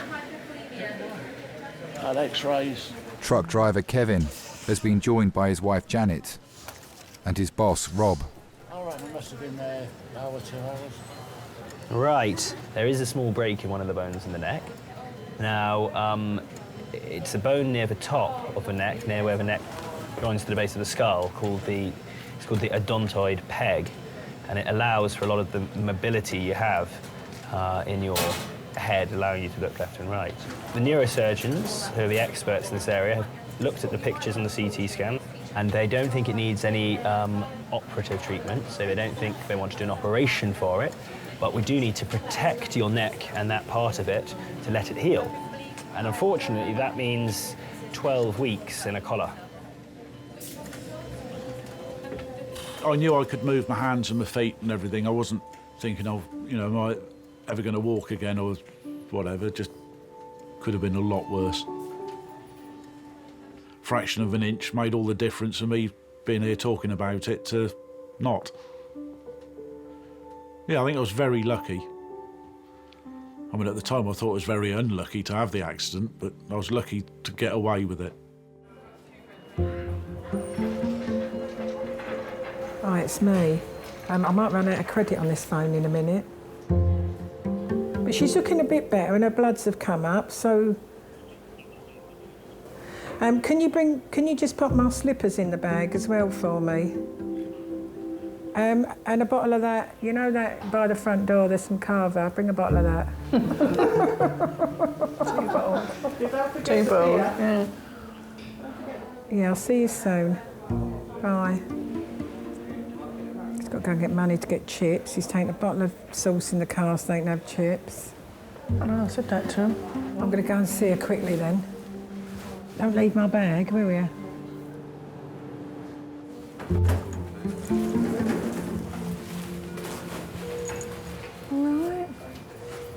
Yeah? They're all coming over to see you. The whole family's coming. They're all having a night at your house tonight. You better speak to them. You got your teeth in? No, I'm buying them. I've got them in the bag. They're taking you up to a ward. They haven't told me yet. Do you want a drop of water? Your lips are all dry. Yeah, no. They took her up on the ward, I think, later that day. So she'd perked up, so then we thought, oh, she's going to get through this again. I think she began to calm down a little bit better, thinking, well, she's going to have some more antibiotics, she's going to, get better and come out. And so did we then, think, oh, they're going to save her and she's going to come home. But it wasn't till the week went on that you could see that she wasn't getting out of the bed and that we were being told more and more things were wrong with her. Her kidneys were shutting down and you just couldn't see that she was going to pull through.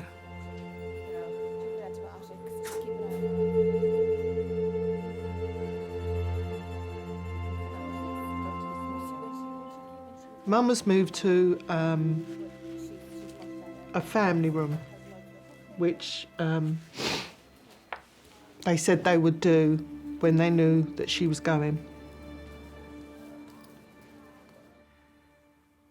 You didn't tell your mum? No. No. Because we didn't want her to know. We didn't want her to know that she was going to die. Imagine if me and Sandra felt that. Would you want to be told that you was dying? How was she going to die? What was she going to do? How was she going to talk to us differently than she did if we was all normal?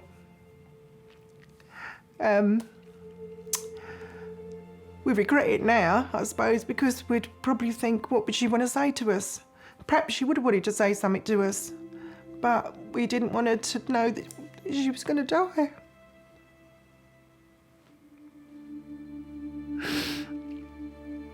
I just told her that we all loved her, that we were all there. She was the best mum anyone could ever have.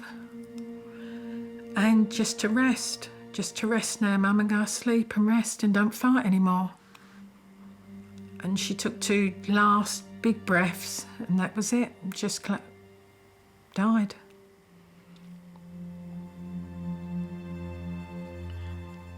And I just wanted her to lay down, because she never really ever laid down, Mum. Whenever she was in bed, she always had to sit up because of her chest. And they come in and laid her down, and she just looked like she was sleeping peacefully.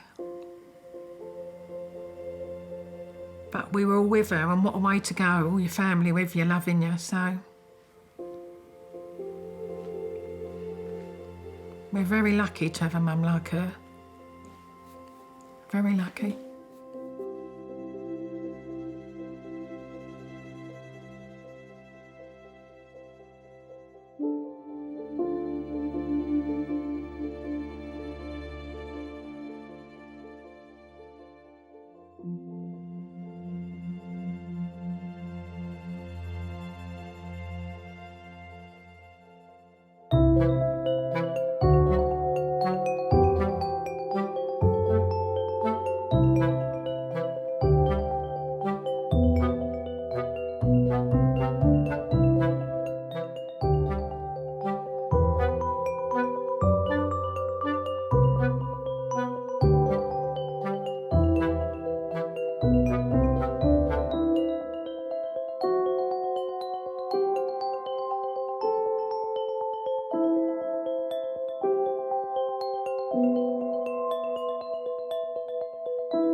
You're now the older generation. I know, it's right. No, we've got one more aunt. Well, two, an aunt and uncle. They're the ones left. Once they've gone, yeah, then I'm the next. And I keep telling my cousins that we're the next. How does that make you feel? Old. Right, what have we got coming in then?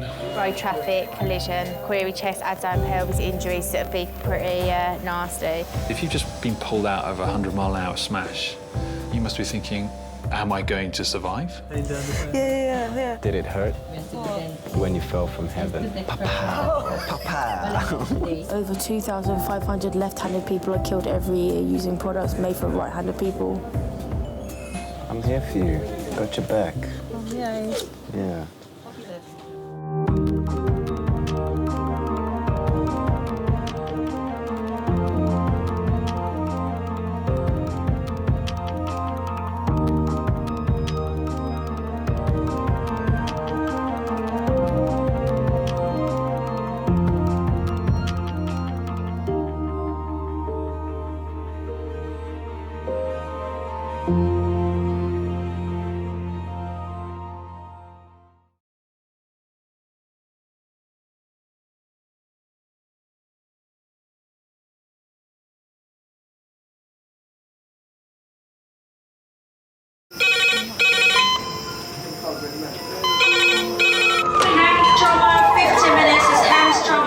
Ortho, surgery, anesthetic. You gotta we're just gonna get on, do this. Not scare him, get you all sorted, all right?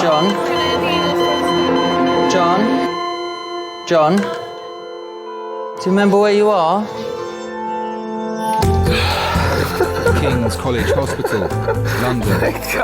Thank God. A major trauma centre. Hit the curb, jackknifed onto the verge. Have we got a good pulse? Have we got an output, you know? And one of the busiest A&E departments in the world. He will probably scream, but he won't remember. No, stop! Ah! A place where love. Come on, sir. Let's go. Up you go. No. Yeah. There you go. I love you. I love you too. And loss. It's all right. Unfold every single day. Don't cry. And we'll make sure Mummy stays with you. Well, listen. Right, who's not busy? Squeeze that. We can't give up on her, come on. We've got to be strong for Mum, if it is the last bit. Hey. All the patients you're about to see were treated in one department. Well done. In just one 24-hour period. I never cease to be amazed at the robustness of human beings. I love you. And the strength of their relationships. Love, it's a reflex. It's what you do. For many of the families, despite the devastation that they may be facing, they give unconditional love.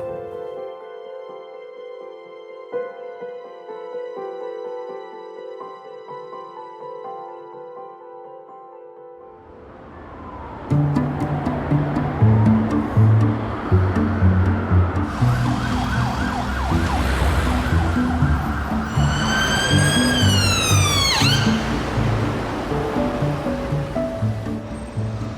asking me to wait 2 hours. Fuck off, mate. 2 hours they're asking me to wait. What do I look like? A mug? I don't think so. 2 hours. Kiss my ass, man.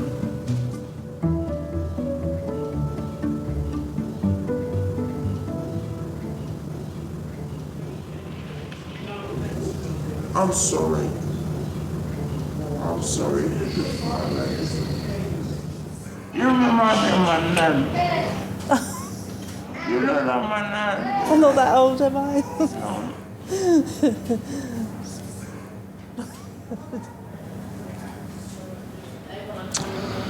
Happy Valentine's Day.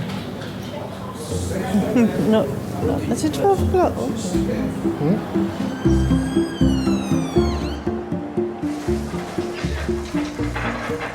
Valentine's Day in A&E will see 307 people treated. Sorry, mate. Thank you. 12 will be red phones. Cool.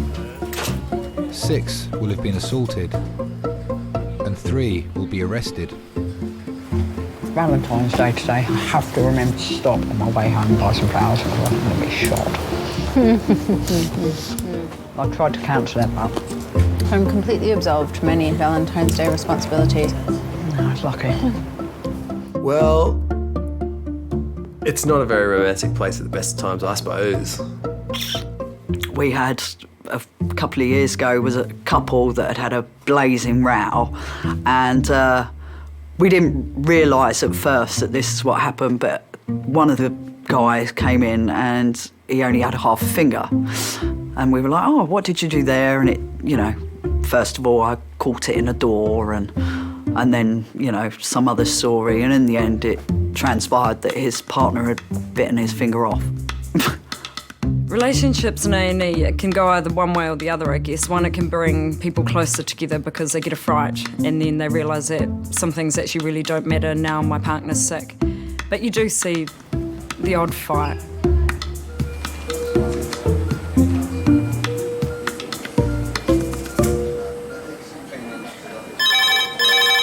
Jenny there? Yeah. A&E Kings.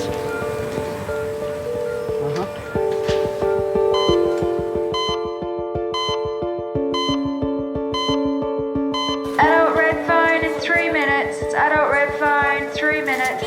So this is a bit more serious, I think. Is this HIMS or is this LIS? No, they didn't say. They said a trauma. They called it as. Okay. This is a fellow who has come off his motorbike, we think at about 20 miles an hour, separated from bike, slid on the ground. He's struck a bollard. They're such significant injuries from particularly motorcycles. They just don't have anything to protect them, do they? You go from cruising along at 50, 60, 70 miles an hour to sliding along and then abruptly halting, don't you? So, yeah, anything can happen. You know, there's no crumple zone in a motorbike, so, yeah, they're often really seriously injured.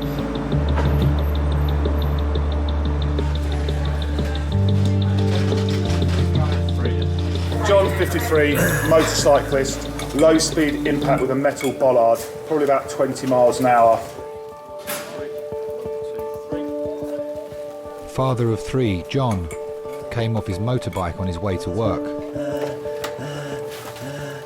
He's basically slid on the floor, right shoulder, right arm have gone into the bollard. So he slid on the floor and then hit the bollard? Then hit the bollard, yeah. He has broken the metal bollard, though. Okay. So no open wounds anywhere? No open wounds. The main concern we have is distal pulse. Yeah, that's perfect. Thanks a lot. No worries. Is this all pain or? This is anxiety. Right, okay.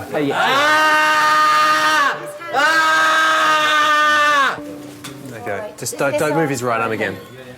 John's right side has been severely damaged in the accident. Fucking arm! Christ! We've got some painkillers coming, John. Hang in there, mate. Hang in there, John. Do you have experience with ketamine? You don't, okay.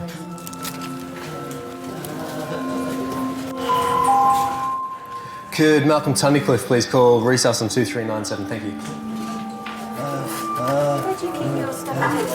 My name is John Moran.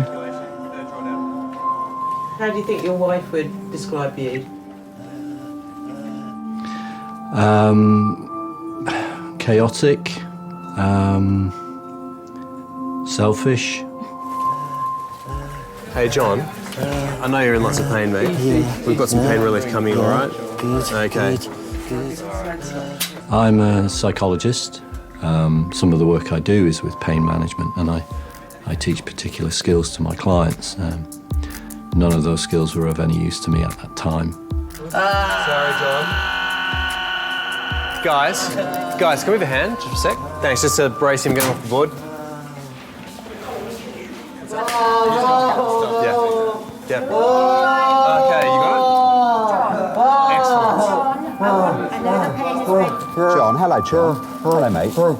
My name's Malcolm. I'm another one of the doctors. John, in a second, I'm going to give you a really strong painkiller that's going to knock you out. Okay, fine. Yeah, all right. That's great. I just need to explain a couple of things to you. Okay. It can make you feel a bit funny. Okay. You can have very funny, vivid dreams on it. Okay, tripping out. But sure. you're tripping out. It's ketamine, basically. Fine. Okay. So just remember, you'll be in a K-hole. So just remember, you're in hospital. You're quite safe. All right? Okay. We can give fine. you something for it if that's really bad. Okay. Right, John, I'm going to get cracking to start with. We'll give you a little bit to start with. I won't let them do anything until I'm happy you're away with the fairies. All right, Maddie? Okay. So guys, I think we need to be a bit quieter around the bed with the ketamine on board.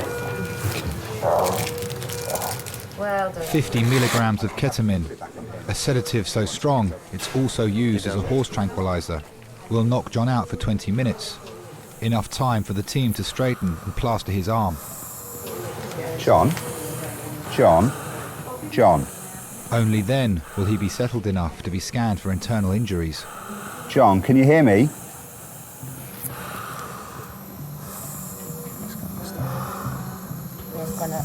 Okay, boys, do it. He'll probably scream. He will probably scream, but he won't remember.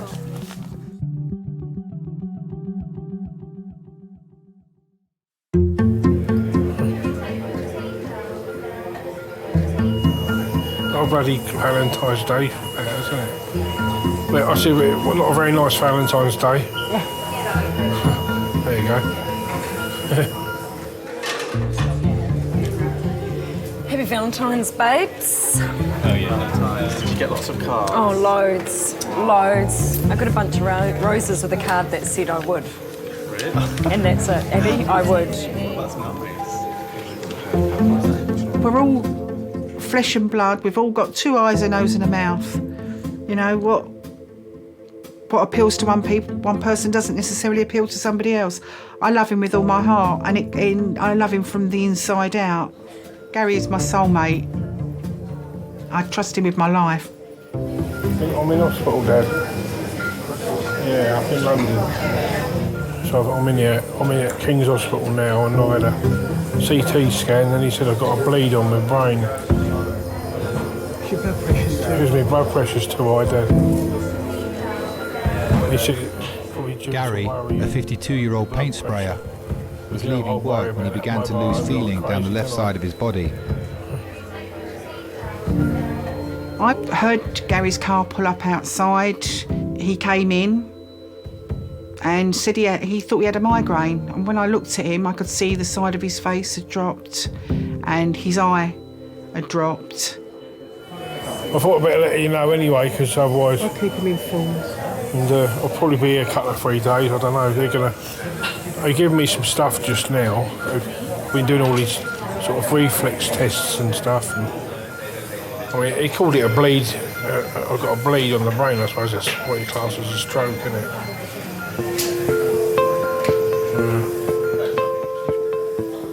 Yeah, it is, hang on. Hello? You know what he's like, he didn't want nothing done. As soon as he came in from work, I phoned for the ambulance straight away. I could see... I had to keep my head, because if I'd panicked, then I know Gary would have panicked. So I had to sort of keep my wits about me. But deep down inside, I was absolutely petrified. All right then. So I'll ring you tomorrow. Dad feeling all right? Yeah, he said, are you all right? Yeah, he's all right, he's a bit upset. Yeah. I met Gary at a bikers rally in Chilham in Kent 10 years ago. The night I met him, I was out with a girlfriend of mine, and when we saw the bike club that he belongs to, my friend laughed and went to me, "My God, just avoid all eye contact, don't even look at them," because they had a bit of a reputation at the time. And then, of course, when he actually did walk over and speak to me, I couldn't be rude. That night, Gary walked me to my car, and as I got in the car, he actually asked if he could kiss me. My friend sort of like is going, "Oh my God, you know, I told you to avoid all eye contact, don't kiss him." But he sort of like put his head in the window and said, "Can I just kiss you goodbye?" And I said yes, and he kissed me, and then he just said, "Oh, I love you." And I looked at my friend as we drove off. I looked at my friend and I went, "I think I've just found a raving lunatic." Hello, I'm Kirsty, I'm one of the nurses. We're keeping an eye on your blood pressure, it's still a little bit high. Yeah. But don't worry, we'll keep an eye on it and make sure we try and keep it. I think they put some stuff to... Yeah, they did. Gary is being given medication to control the bleed in his brain. The first 24 hours are critical, so he needs close monitoring by King's stroke specialists. If I could go now, I'll go now. I just hate hospitals and doctors. I love you.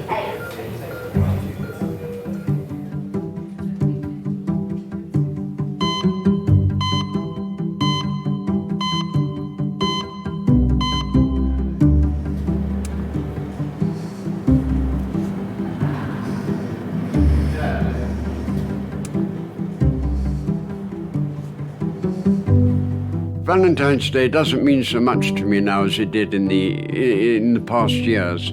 In the past years, Valentine's Day was a big thing. Cards, flowers, and if it came on a weekend, I'd take her away for the weekend. But now it's just another date, really. Unless, of course, if somebody's birthday, if a young lady has a birthday, okay, I might take her for a meal. With a husband, of course.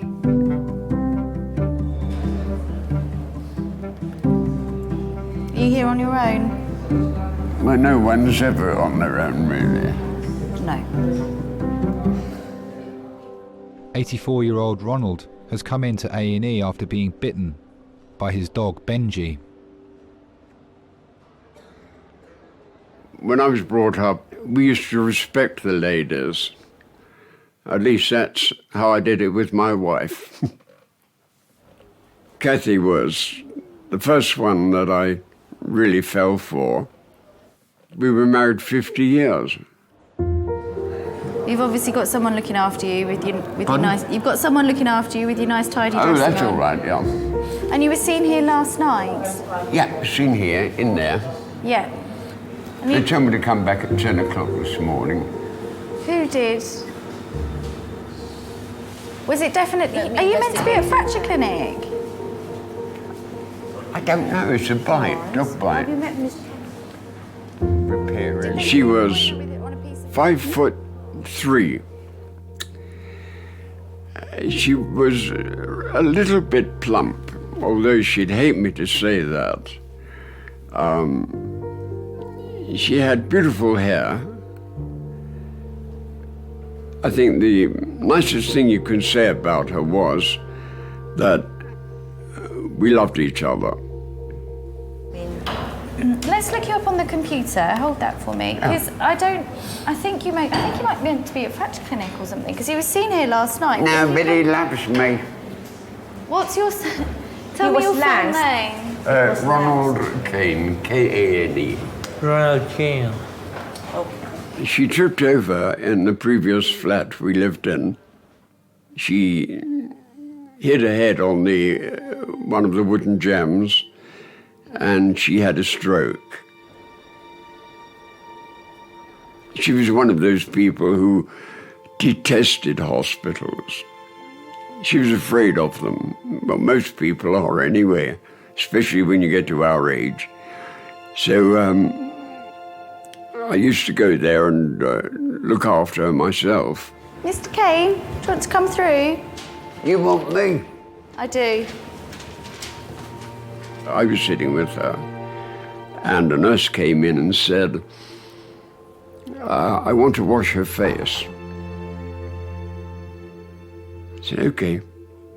Would you leave us, please? So I walked out the room, and within 5 minutes, the nurse came out and said, I'm sorry, Ron, she's gone. That's it. Fini. All you have are memories.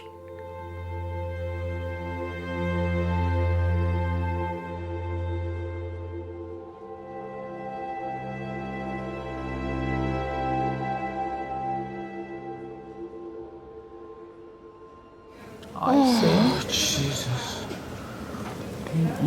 I'd like some McDonald's French fries. No McDonald's, no French fries. No, just their French fries. I love McDonald's French fries.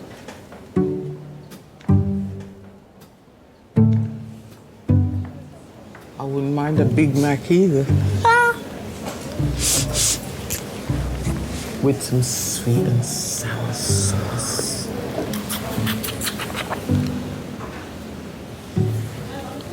Hello, is that the radiology? Yeah, hello there. We've got a fella in here, trauma. He's Delta for the day.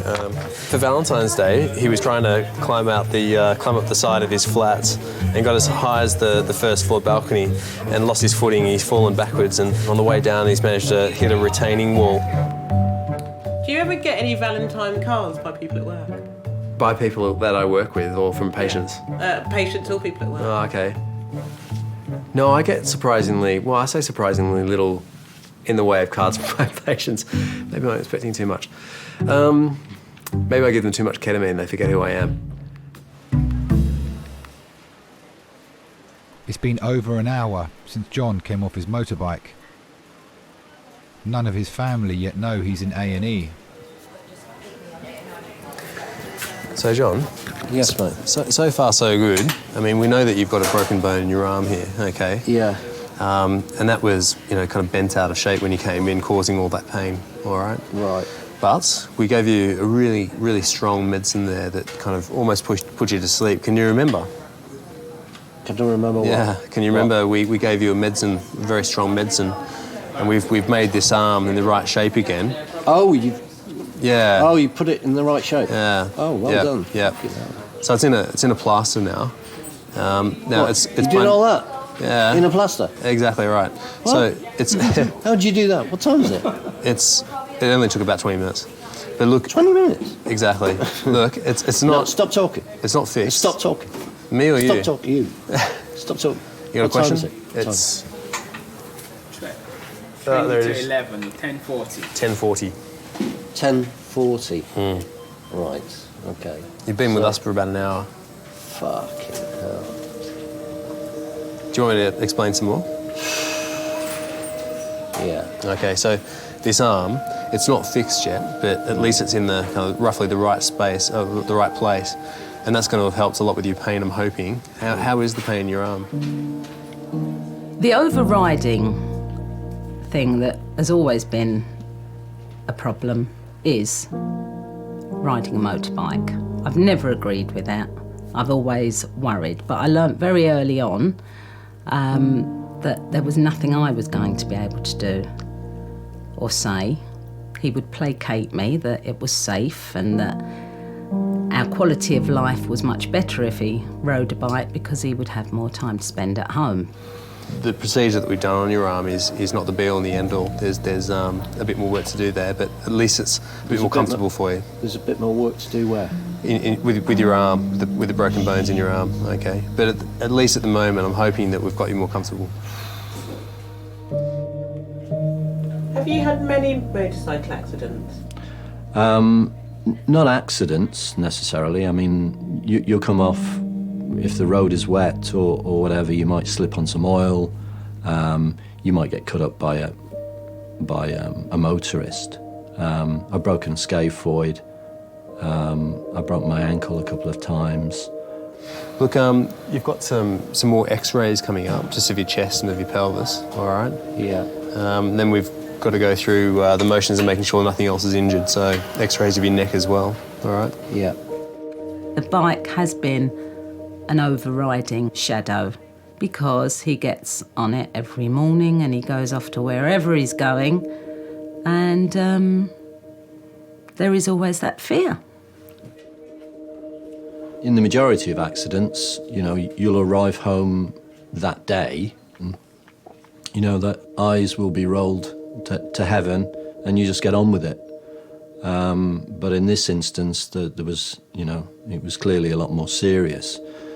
So you think, right, this is going to cause me problems.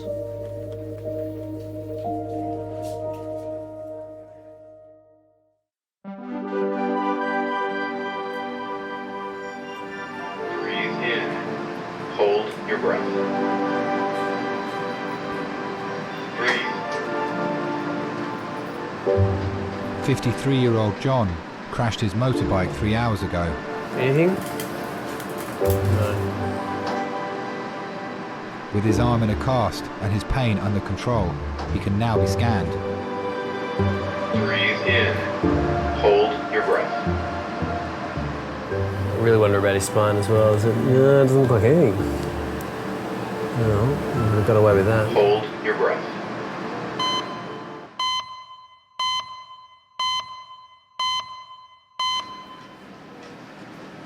Scans show there is no organ damage. I need to see my star sign to see if it was worth waking up today, please. I'm Cancerian. Just start the scout whenever you want to come down. All right. What are you? Different? I'm Pisces. I'm Yeah? See you March. Yeah, February 26th. February 26th. Ooh. Yeah, it's coming Around up. the corner. It's coming up, man. Yeah, what are you turning? Are you? 28, 29. 29. What? You're only 29? It's because of the facial hair. That is stupid. I do worry about getting old because time is going so fast and it's going faster and faster as the years go on. In my older age, I hope I'm one of those elderly little ladies who still loves to wear heels and wear makeup and be all dainty and have some little old man next to me still highly in love, and that's what I hope for because I love seeing the couples that are like that. They're just so sweet. And it's always nice to make an elderly person laugh as well. I had one say to me yesterday, stop treating me so good or else I'll trade my wife in. It's just gorgeous. Mr. Kane. Hello, how are you? Come with me. Let me have a look at your finger. So what's happened? Was it your dog that bit you or a different dog? Oh, no, I wouldn't let any other dog bite me. Oh, it was your dog. It's your own dog, that's fine. No, actually what happened is I was at the computer and he's got a ball. Yeah. And it's a rope ball and he jumps up, and then I throw it. Yeah. Well, I was computing and the ball, one of the strands of the ball got caught on my finger, and of course he jumped up for the ball, Got excited. not knowing, and That's what happened. You're not getting him put down though, are you? Pardon? He's not being put down, no. Put down? Yeah, you're not putting him down. Oh God, no! It was an accident. He's been very contrite. He's been hiding behind the settee since he done it. He knows. He knows he's in trouble. Pardon? He knows, yeah. He does know, yeah. First thing Benji does, comes down here and looks for his toy. Hello. Then I got to spend the rest of the day throwing the damn thing to him. I've tried to train him, and they say, well, send him to one of these training schools. Well, that's all very well, but I think that would change his personality too much. I'd rather he stays as he is, mad, like me. Ah, what were you in? The RAF and the RAF and Army, the Royal Air Force, 7.5 years, Princess Mary's Nursing Service, and 2 years in Korea with the Army. Do you want to put that in the bin? Pardon? Do you want to put that in the bin? Thank you. Yeah. when you get to a certain age, well, say my age, a lot of people just sit in the armchair and say, well, I'm too old to do this or I'm too old to do that. Well, I don't agree. I read in the paper and on the radio they were having this gay pride parade. So I thought, well, I might as well go along and see that because it isn't a militant one. Everybody was going to be cheerful, so I went down Haymarket, and where I stood there were 3 or 4 young gay chaps there, and we were having a laugh, having a joke. So we just need to clean this a little bit because you've still got bits of cotton wool and gauze stuck in there. That's what I said. I said there was something in there. I didn't know if it was just a bit me of or... fibre. I've got a dressing table. And suddenly this crowd of very large gentlemen came dashing across the road towards me. They opened up and there's Boy George standing next to me. So I looked and I said, hello, Mr. O'Dowd. And he looked rather surprised. So I said, may I take a picture? He said, I haven't got a camera. I said, I've got one. So he got one of his cohorts to take a photograph of us. It turned out quite well, actually. He was quite a nice person to speak to. How long have you had your dog for? Oh, well, I had my first dog 6 years ago after Kathy. Okay. I didn't want to be on my own, so I got a dog. And she was beautiful. If I'm feeling a bit low, I say, Kath, what would you do? Or if I'm undecided about anything, Kath, what do you think I should do? And then at night you say, night, night, darling, God bless. Some people can go into a shell. They'll just keep there, contained within themselves.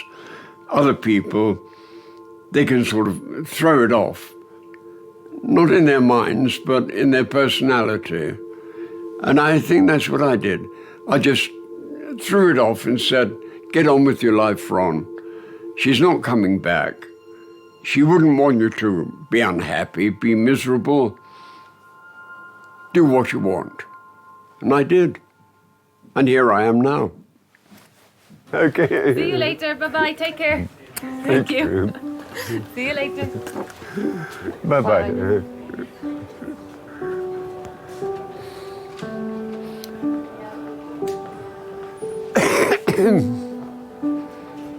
As long as she needs me, I know where I must be. I'll cling on steadfastly. I'm not happy, I'm just fed up being bloody miserable.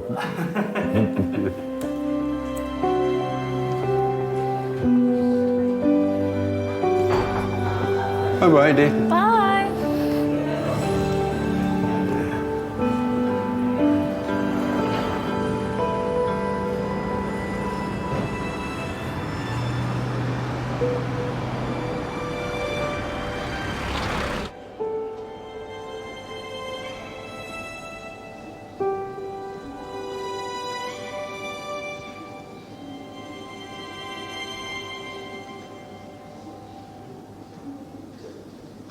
These are my favourite flowers. To have in the house, anyway.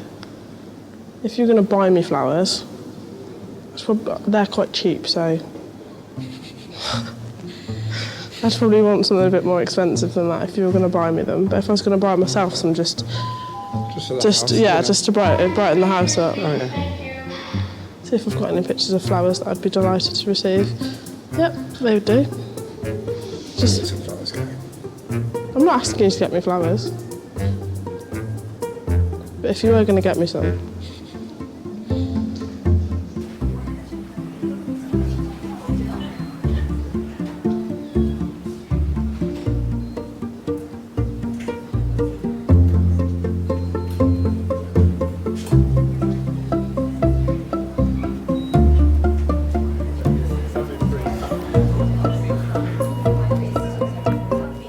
John, we're getting a bit more morphine, and ASAP we'll get these blocks away and have you sitting up a little bit.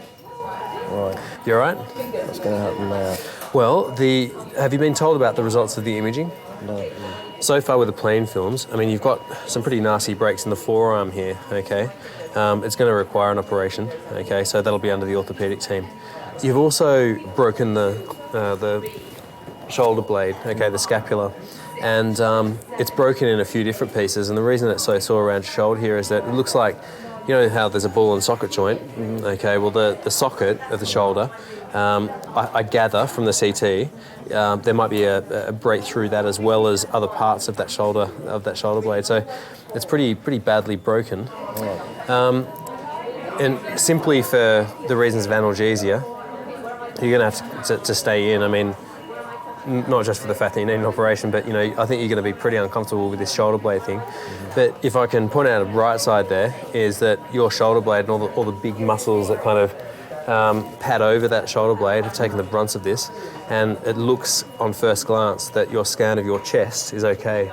So it's a bit like the crumple zone of a car, if you like. It's all kind of nuts and bolts and bones and things, rather than the important stuff on the inside. Okay. Yeah. Do you have any questions? No, that's all. Yeah, good. yeah. That's all good. Listen, and as soon as we know a little bit more, as soon as we know the scan results, I'll come back and have another chat. Okay. All right. Thank you. Okay, no worries. Okay.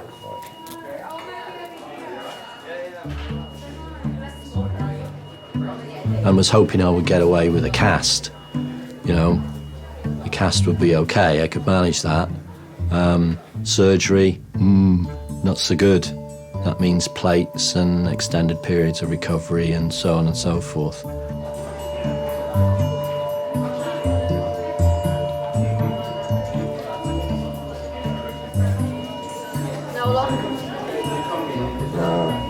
My partner and my daughter were in Muscat, in Oman. And it was an experience for us. We hadn't been to the Middle East before, and it was all very different. So we were having a great time. So, John, now my name is Ibrahim. I'm one of the other orthopedic doctors. Essentially, your forearm fracture is what we're going to fix today, hopefully. Now, this is the consent form. Okay. With any operation, there will be risks involved. You will definitely have post-operative pain. You will definitely be left with a scar. Okay. The incision will probably be about that long, so about almost 10 centimeters in length. You might have a scar either side, or just one scar. Okay. Now, I would like you to sign here. Are you right-handed or left-handed? Right. So, are you able to sign with your left hand? And now, if I give you that, and I'll show you where to sign. Yep. Doing very well. Fantastic, that will do, absolutely. All right, that's it, sorted. No problem. You too. I needed my sons to know. And I phoned the eldest lad. Alex. And asked him to make sure that the youngest lad was okay. A few breaks. Yeah, it's not good. It's not good. Now, you just need to sort Joe out. Just make sure he doesn't get upset, yeah? Just one more thing, mate. There's no need for your mum to know about anything. Don't spoil her holiday. She's expecting a call from me on Thursday or Friday. So she's not expecting to hear from me today, so there's no need for anyone to call her. So I told Joe, don't call mum. There's no need for it. Okay, mate? Thanks a lot. All right.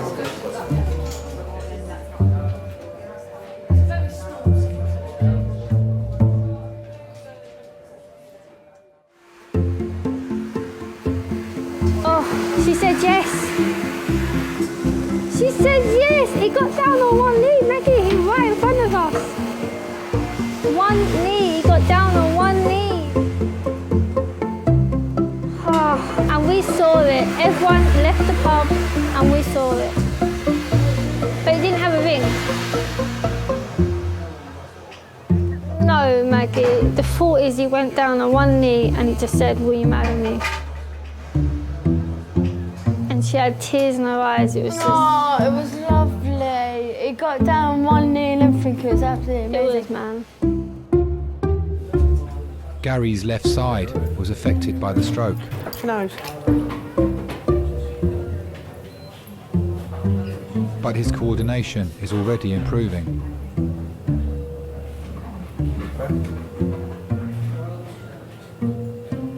That's much better. Yeah, I can be anywhere earlier. Over here. I'll stretch my head down. That's sort of buggered me a bit now, though, isn't it? Well, it's just giving you a little bit of a warning to slow down a bit. You're not the big roughy tufty biker that you thought you was. You like to scare me, don't you? I love you. When you've had a stroke, it makes you realise the things you used to worry about, some of the things you ain't worth worrying about.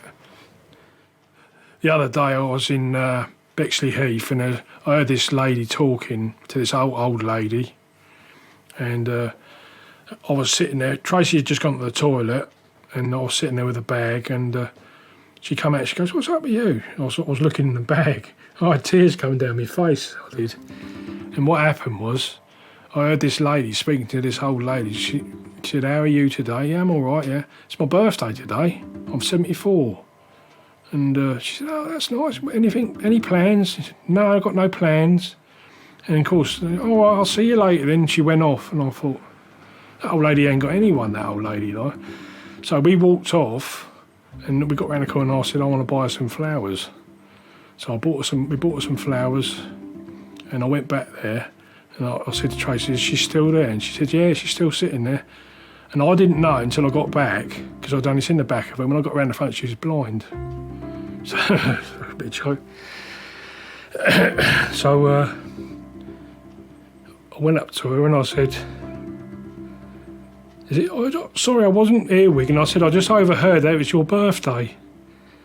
And she said, "Yeah, hello." She said, "Yeah, it's my birthday today." I said, "I just got you a couple of flowers, if that's all right." "Oh, thank you," she said. "Thank you ever so much." And as I walked off, I looked back and I see her smiling. That made my day.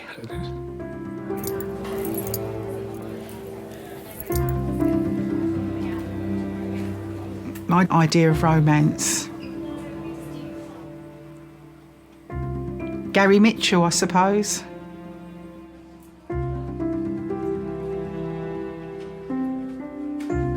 And our sex life is very healthy.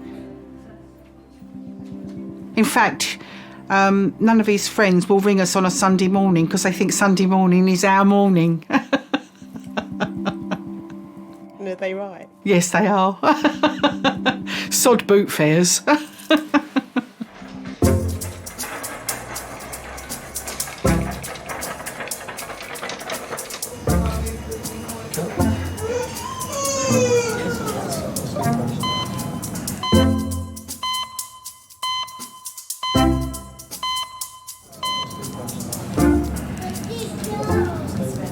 How long do they say it's going to be? Lord knows. 21-year-old Anton has been brought in by his mates. He is suffering from mild chest pains. Oh, bye. Bye. See you later. Facebook me. Don't say she's really pretty. No, she's actually nice. Do you believe in love? Ooh, gonna expose me here. Do I believe in love? Yes, I do believe in love. Have you ever been in love? I don't know, I doubt it. I don't know what love is, really.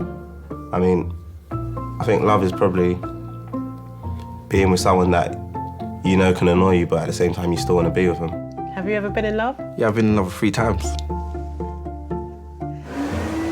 Oh, Maggie, I wanted to cry. It was lovely. Oh, she got on Facebook. I should have said I was there. I saw it. Vicky, where's my balloon? I don't know. Where's my balloon? All the balloons gone missing. She's gonna have to take my one. Who's there?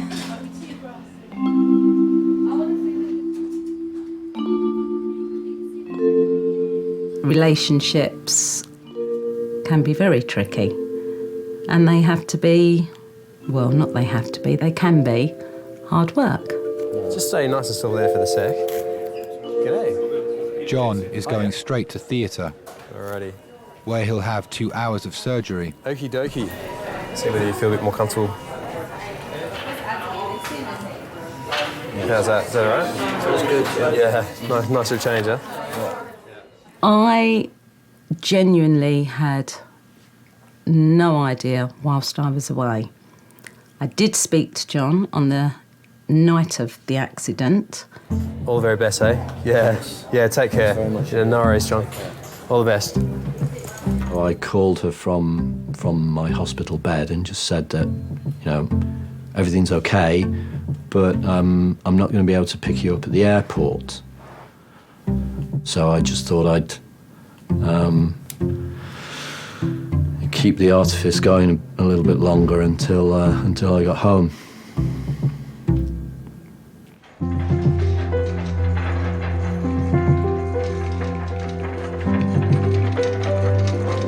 See you later, John. All the best, eh? Take care. When we got back to Heathrow, there was a taxi with our name there. Still no idea, and it was only once we pulled up at the house late on the Saturday evening, my older son was here, which was unusual, that I knew something wasn't quite right. I'd asked the eldest lad to be at home, just in case, Francis was distressed, just to provide support. Alex dealt with it quite well, my son. He just said, "No, you're not to go into a panic." So he'd calmed me down, and I had a couple of minutes before I actually came up to see John. And then she came up and she saw me in the bed. By that time, I'd recovered my sense of humour, so I just thought it was quite an interesting situation. Were you angry? Yes. But living with someone who rides a bike day in, day out, I've always been concerned that one day I was going to get a call that something terrible had happened. And I think my feeling of relief that that's it now. He didn't suffer any head injuries, and there's, that was always there. And he can't go on a bike again. And I don't have to worry about that anymore. I'm one of the fortunate ones that is not going to have to deal with that.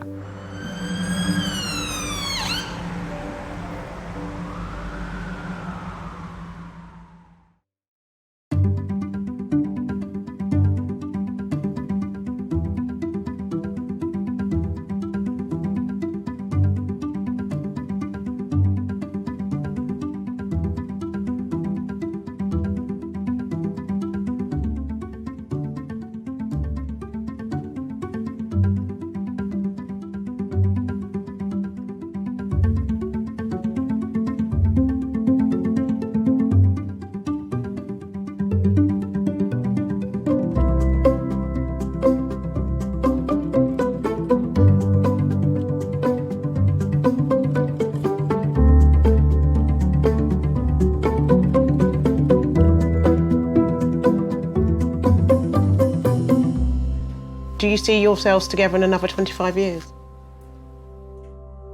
As long as he doesn't ride a bloody bike again.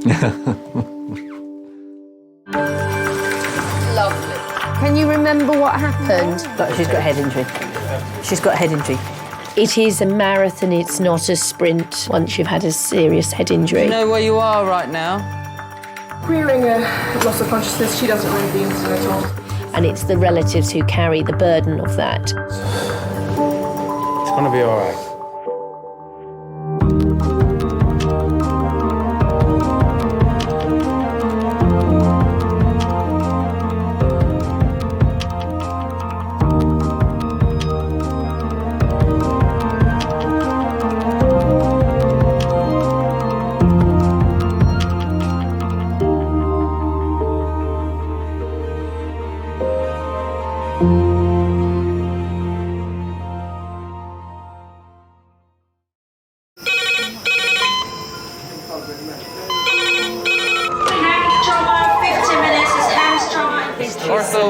surgery. You've got a problem. We're just going to get on, do this. Not scare and get you all sorted, all right?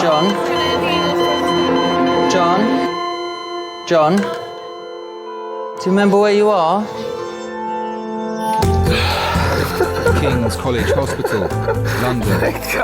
Thank God. A major trauma centre. Hit the curb, jackknifed onto the verge. Have we got a good pulse? Have we got an output? You know? One of the busiest A&E departments in the world. He will probably scream, but he won't remember. No, stop! A place where love, Come on, sir. Let's go. Up you go. No. life, There you go. I love you. I love you too. and loss It's all right. unfold every single day. Don't cry. And we'll make sure Mummy stays with you. Well, listen. Right, who's not busy? Squeeze that. We can't give up on her. Come on. We've got to be strong for Mum, if it is the last bit. Hey. All the patients you're about to see were treated in one department. Well done. In just one 24-hour period. I never cease to be amazed at the robustness of human beings. I love you. And the strength of their relationships. Love, it's a reflex. It's what you do. For many of the families, despite the devastation that they may be facing, they give unconditional love.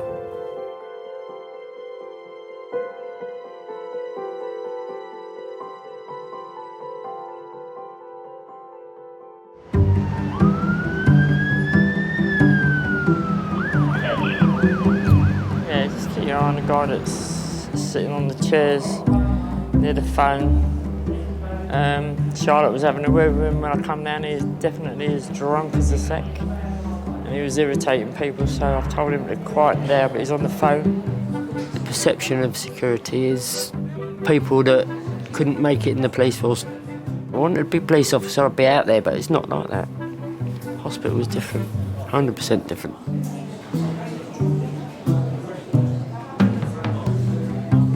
Kings has 20 full-time security staff. I need to see a doctor now! What's wrong with us?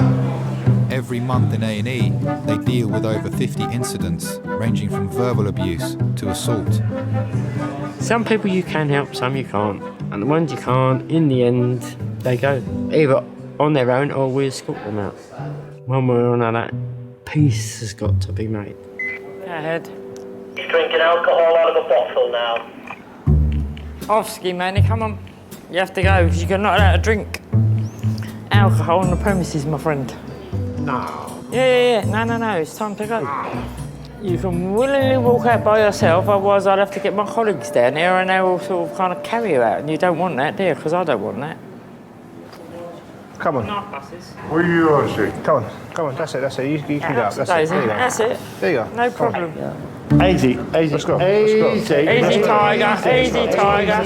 Let's go. You did it all by yourself. Well done. Easy, Tiger. Easy, tiger, then. Come on, then. Oh, don't push me too fucking far. You're not pushing I'm not pushing myself. Yeah, you are. When they're drunk, then they could walk in front of a bus, you don't know. So then you're responsible now for this person. Don't push me. I'm not pushing you, I'm helping you. I'm helping you out. Caring, isn't it? Mothering. Because it isn't grabbing people up and chucking them out. Go on, you can take it from there. Because if he gets knocked over, where's he going to end up? Back inside, and that's where you don't want him. You're always making new friends, isn't it? They're always drunk now, aren't they?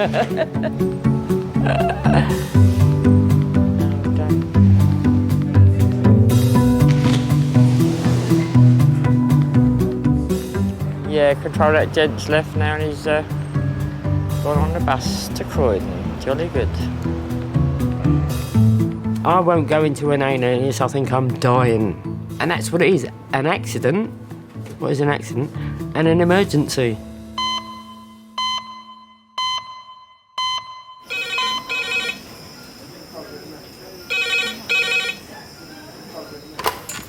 Hello, Kings A&E Resource. Slightly sluggish. Okay, did you know if she had a loss of consciousness or anything like that? Bye. Pediatric trauma call in 8 minutes. That's pediatric trauma call in 8 minutes. What is it, lovely? Oh, nasty. Hello, can you please put out a pediatric Fall 3 meters onto diving board? 8 minutes. So has she fallen off this higher board onto that board? Nasty done. The trauma call is for an 8-year-old girl. She has a head injury after falling from the steps of a high diving board. Can we have everyone sign in that hasn't signed in so far, please? Thank you. She's being brought to Kings by her mum.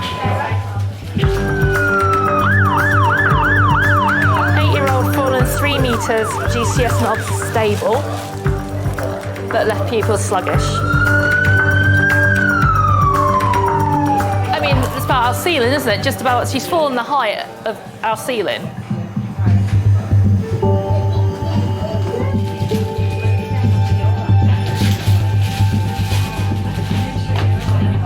Yes. Yeah, if you're happy to, thank you. Leading the trauma team is paediatric intensive care consultant, Tusha. This is Abby, she's 8. She was going up a 5-metre board. She actually got to about the 3-metre board. She was seen to fall back down to 1.5 metres down the steps. So it's a slip? It's a slip. GP on scene tried to see the nosebleed and laid her on the floor.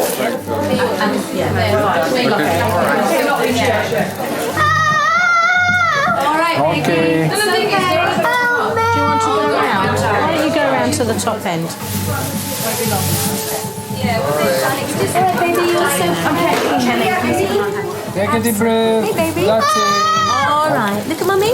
Look at mummy. There's a good girl. Yeah.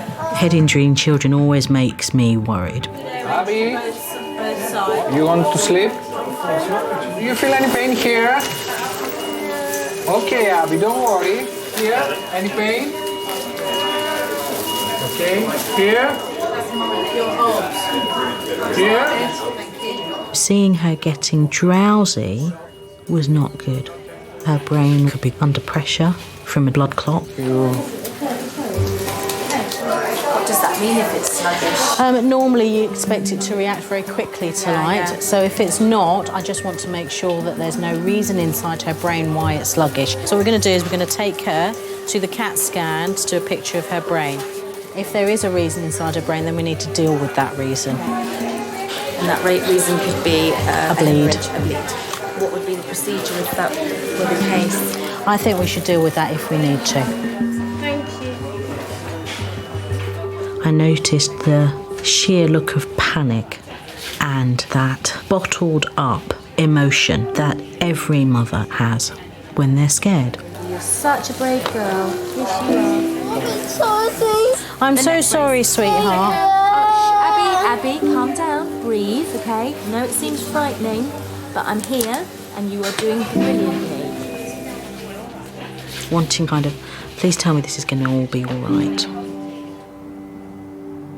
And I can't. All right. Look at mummy. Look at mummy. There's a good girl. Because I will not give false hope.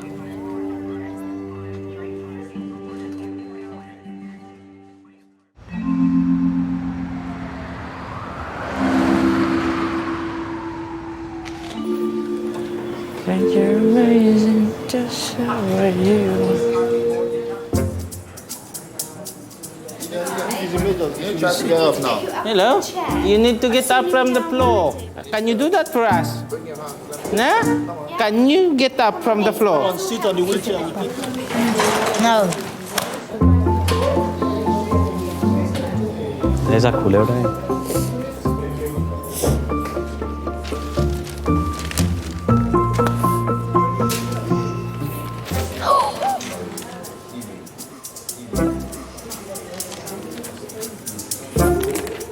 Still smell alcohol.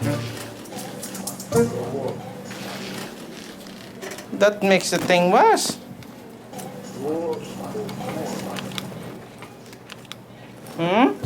Did you have a drink today?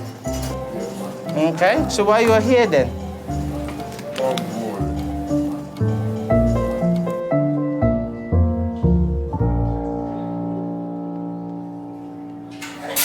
doing this thing at college, yeah, where they talk about you have the right to die. They can't force you. What are you trying to say? No. This is Ian Brady. Ian Brady. Yeah. There's been a hunger strike since '89. Yeah. They force feed him, don't they? Yeah. You know, against his human rights. No, because they say he's mentally impaired, so he can't make a rational decision. So that's why. If you're not mentally impaired, they can't force feed you. If you're deemed not to be of a mental state to make a rational decision, they can force feed you. Okay? Okay. What?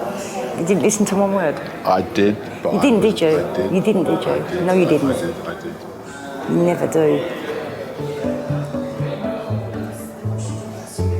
Is that how comes we've been together so long? You just don't listen to me? It works That's for what it me. is. It works for you, yeah? It works for me. Loser. A bit too much of Just suddenly overcome. the sauce, yeah. He saw you, I think. Was it? And he got all unnecessary. Right. Come on, sir. Let's go. Up you go. No. Yeah. I'm not having any of that. If you're not going Don't to touch pull me. against me. Okay. Come on. Okay. Okay. Right, we can do this. Like Come on. 3. Slowly. Slowly. Good. Ready? Cool. We are getting a lot of alkies lately. And what do you think to yourself? Why are they like that? I don't know if it's because of the life the way it is in London now, I don't know. Or in the country itself or the world. But it's not good. Come on, you're a big man. Come on. Big grown man. Up you get. Good man. Well done. Brilliant. Excellent. Well done. Well done.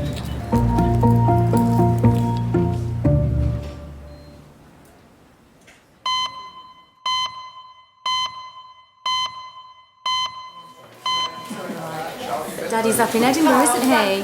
They're always up in Edinburgh. Aren't they? They're always somewhere else. Just trying to get back down to see you, honey. Following her fall from the steps of a high diving board, Abby is being taken for a CT scan to find out if there is a bleed on her brain. Okay, ready? 1, 2, 3, move. There we go. Okay, you all right? Abby, hey, we just need to tape you down so that your head doesn't move Just going to too put a little bit much. of tape over your head. You can still move it, but I don't want you to move. Just to remind you not to move, all right? We used to go swimming, and in the centre you can see all the kids diving. And she said, I want to do that. She would just jump off, do these straight jumps, pike jumps. She's just had no fear. And that is quite a childlike thing anyway, isn't it, to not have fear of things. So she would just go for it. It was just frightening because when you've got so many doctors around her, you've got one at her eyeballs, 2 are trying to get needles in her arms, and it was just frightening. I'm just waiting on the CT scan. And of course, that's your initial thought is that it's the bleed.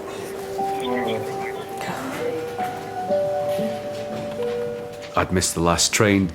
I had no passport. I couldn't fly. I just remember just sitting on the floor, just trying to figure out some way that I could possibly get down to London right away. It's worse than agony. I just wanted to be there.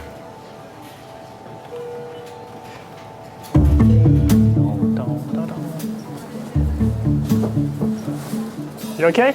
Oh, you got you working here, eh? Ah. Ada, it's on your staff area only. This is on your staff area only. Sorry. Thanks.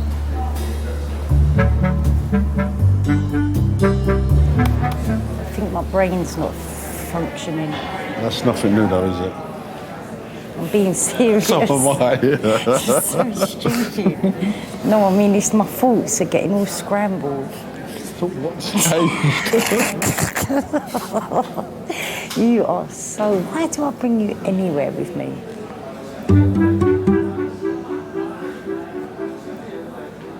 You should have stayed at home. You could have hoovered, made the bed, washed up, cleaned the sides. None of it got done today. Oh, it's a hard life. Phone Billy and tell him to clean up. Yeah, okay. Please. I will do. Thanks. I don't want to go home to a mess. see the chap in the corner, sitting in the corner with a hood on? Is he booked in?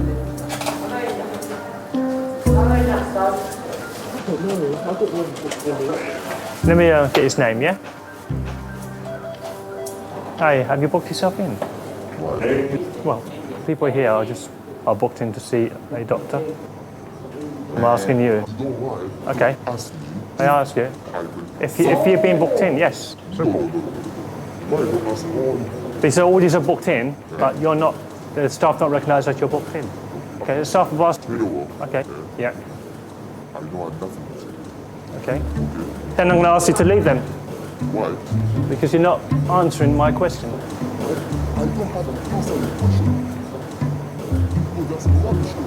Are you booked in? Yes or no?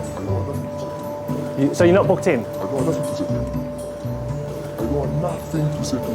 All right, I'm going to check with the staff now. Again. Why's that? It's just asking to see if you're booked in, that's all. It's not a big deal. If I ask anyone else, I don't have no problem saying, yep, I'm booked in, this is my name. There you go. Sorry? We'll ask that question 100 times a day, especially at night. Sorry, hey, excuse me, hey. You have a uniform, you've got security across your chest, you're going to be a certain type. I mean, I get it all the time. You're being really intimidating towards me. Why? I'm not. I'm just talking to you. If you don't tell me who you are, you can't just walk in there. This is a children's area. Yes, we try to get the questions out of him, but he's not answering. This one here? Is he with anybody? Yeah. He is. So why don't you just say, if you're with relative, why don't you just say, the attitude's all wrong? Don't tell me, please don't talk to me like that. The attitude's all wrong. Yeah, attitude's... Please don't... Hey. Don't do it. Don't do it. Don't do it. The language, okay? Don't do it. Don't do it. No for swearing. Some people could be upset because they've got a family member who's really ill. You got to be a little bit sensitive about it. And those type of people you want to try and give a chance. That we finally figured out why he was there. But I mean, that took what, 10 minutes, when it should have really took 10 seconds. Don't. Okay, but you got to understand he's got to do checks. There's a reason why we do checks, okay? There's a reason why we do checks. It's a hospital, okay? You're here with your child. We ain't got no problem with that. All you have to do is tell us. It's not a big deal.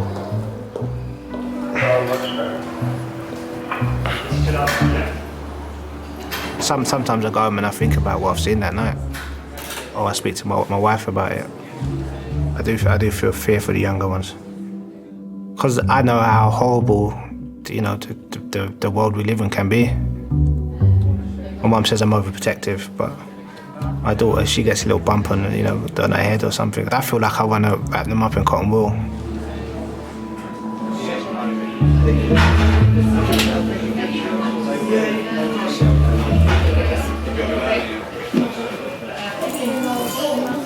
There's this young girl, 8-year-old, who's just had a CT head, but she needs a C-spine X-ray, which is in resus. The CT scan has shown no bleeding on Abby's brain, but there's still the possibility that her spine has been damaged.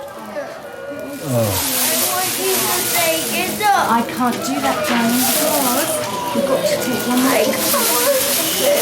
I know. Yes, you can. Yes, you can. A little bit. Can I read you one? Yeah, I'll read you one of those.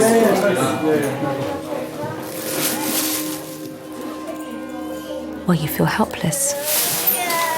To actually face that your child could be paralysed, it's just the worst feeling ever. Wilma and Biff saw a notice. It was about a go-kart race. All right, baby. Get the saber! It will come up soon, my darling. It will come up soon, okay? I can't take it up, baby, not yet. All right? You were such a good girl. We're Is going that to go on better? a little journey again. We're going to try and get those x-rays and those pictures of your bones, and then, All right, darling. hopefully, All right, baby. we'll be able to take all this tape and that horrible collar off. And can I go home? I think, Oh. sweetheart, because you had a nasty bang on your head and you're a bit sleepy, Oh, don't cry. Let's see. Let's get this Listen, X-ray we'll first, see, okay? Yeah? And we'll make sure Mummy stays with you. As someone who was so bubbly and crazy, it was sad to see her little broken body and her broken spirit. But I still have to say to her, you know, you're going to be fine, you're doing really well, just to get through it, yeah. We're doing a few pictures of your neck today, okay? Alright, hold nice and still there. Oh, you're doing really well. Okay, you've just got to stay nice and still for us, alright? Take this colour off, it's double stranded. Can I bring a mum in and put an apron on? Yeah. Abby, you just need to get the pictures on. Should we get Mum in? Should we get Mum in? She's coming. She needs a neck. You're doing so well. Darling, I'm here. Really still for us. Brilliant. That's fantastic. Let's enjoy the Good feeling girl. of coming off. Oh, is that nice? Stay still. Don't move. So you must stay still, darling. Good girl. Keep nice and still, okay? Abby, listen to me. Make my hand go up and down with your breathing. In, nice and still. Abby, listen to me. Right, it's going to be 2 minutes, okay? See if you can be a statue. Okay? Brilliant. Can you make my hand go up and down? That's it, up and down. Good girl. Imagine you're on a nice warm beach, okay? The sun on your face. See, can you hear the waves crashing on the beach? Okay, it's lovely and warm. Oh, that's a good girl. Yeah. Well done. That's a good girl.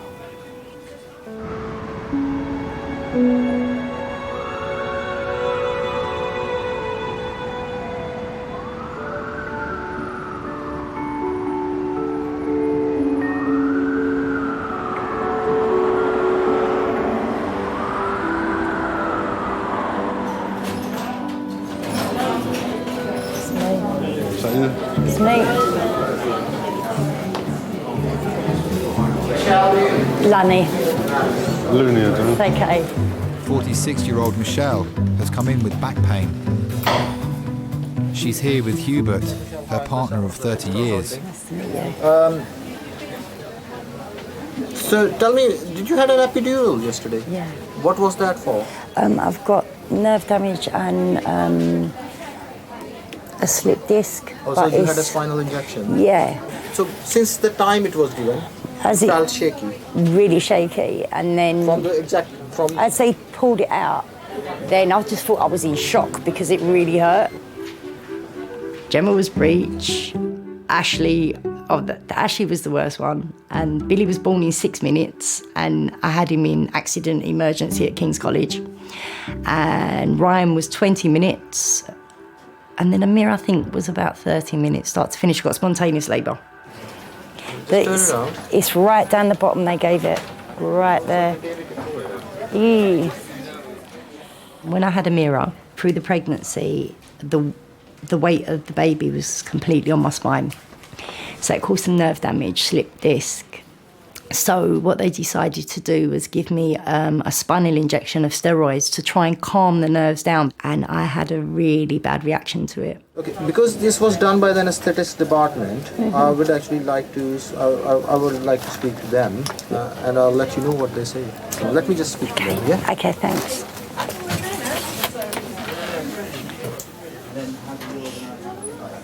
You meant to put that in there? Yeah, it says domestic waste only. Jump in then. So funny. What if I could ask them about my knee while I'm here? Oh, you better get a grip. I'm being serious. So am I.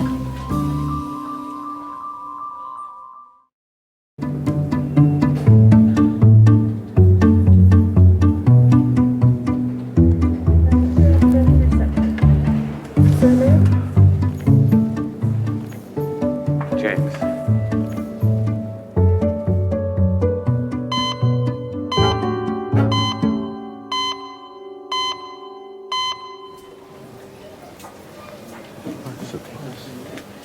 What?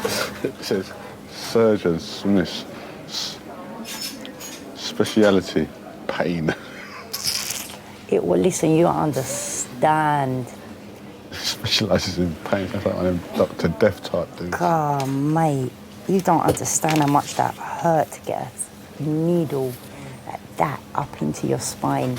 And he tells me, hey, just a little prick, just a little stinging sensation. And you, but I wanted to cuss. My face just feels like it's bright red. Is it red? I'm not going to answer that. Is my face red yet? Yeah, it is as it goes, yeah.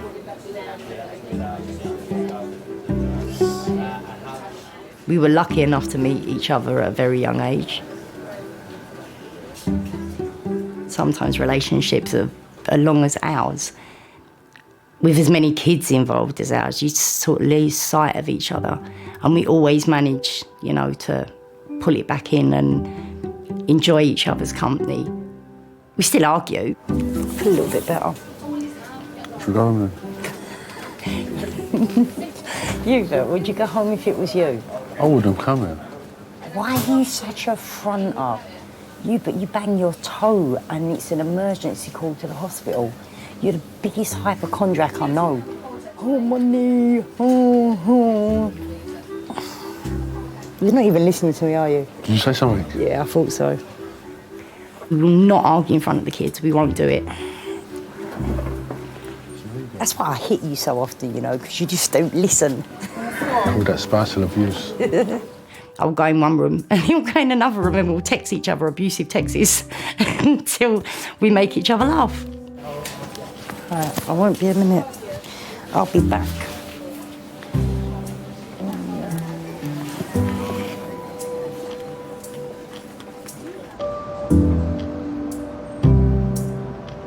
So this one little thing I've got wrong with me and, you know, the aches and pains, and yeah, it impacts on my life. But then I just think, wow, like, how lucky am I? How lucky am I that I've got 6 amazing kids? I need them as much as they need me. You know, they're sort of like, down my breath, you know.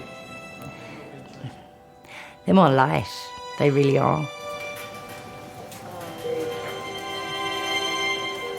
Uncle Stuart's here. 24 times. So say hi. Hey. So she's got the imprint of the steps. Okay, that's fine. She was so flipping lucky she didn't kill herself. I know, could have been. I'm surprised that, you know, it didn't smash her skull if she fell from that height on concrete steps. Or maybe she fell halfway down.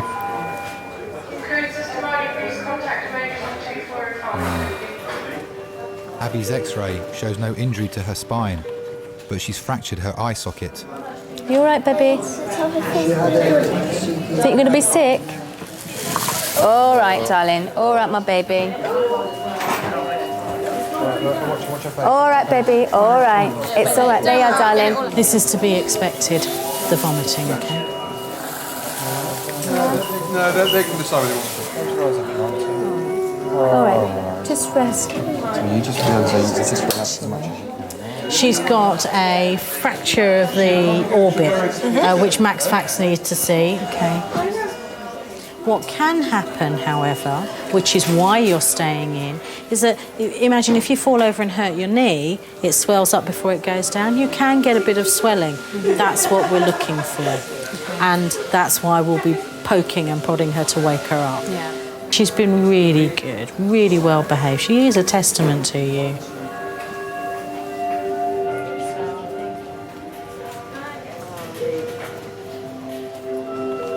Hi. She's fractured her eye socket. Yeah. She nearly broke my heart though, because at poolside she said to me, "I love you, Mummy." But she's done so well. She's been a little trooper. The doctor said she's a testament to us. I just wanted to comfort Abby, I wanted to comfort Nikki. suddenly you just realise that your family, there's the little family that you've created, and it's bigger than anything, really. And you just feel as though you want to make everything better, you know, just to look after them, protect them.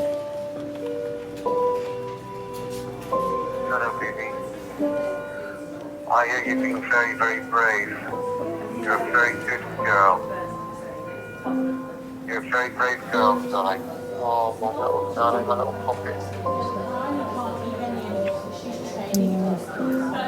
I hope you're okay. Well done for being a really good girl and a really strong girl. Yeah.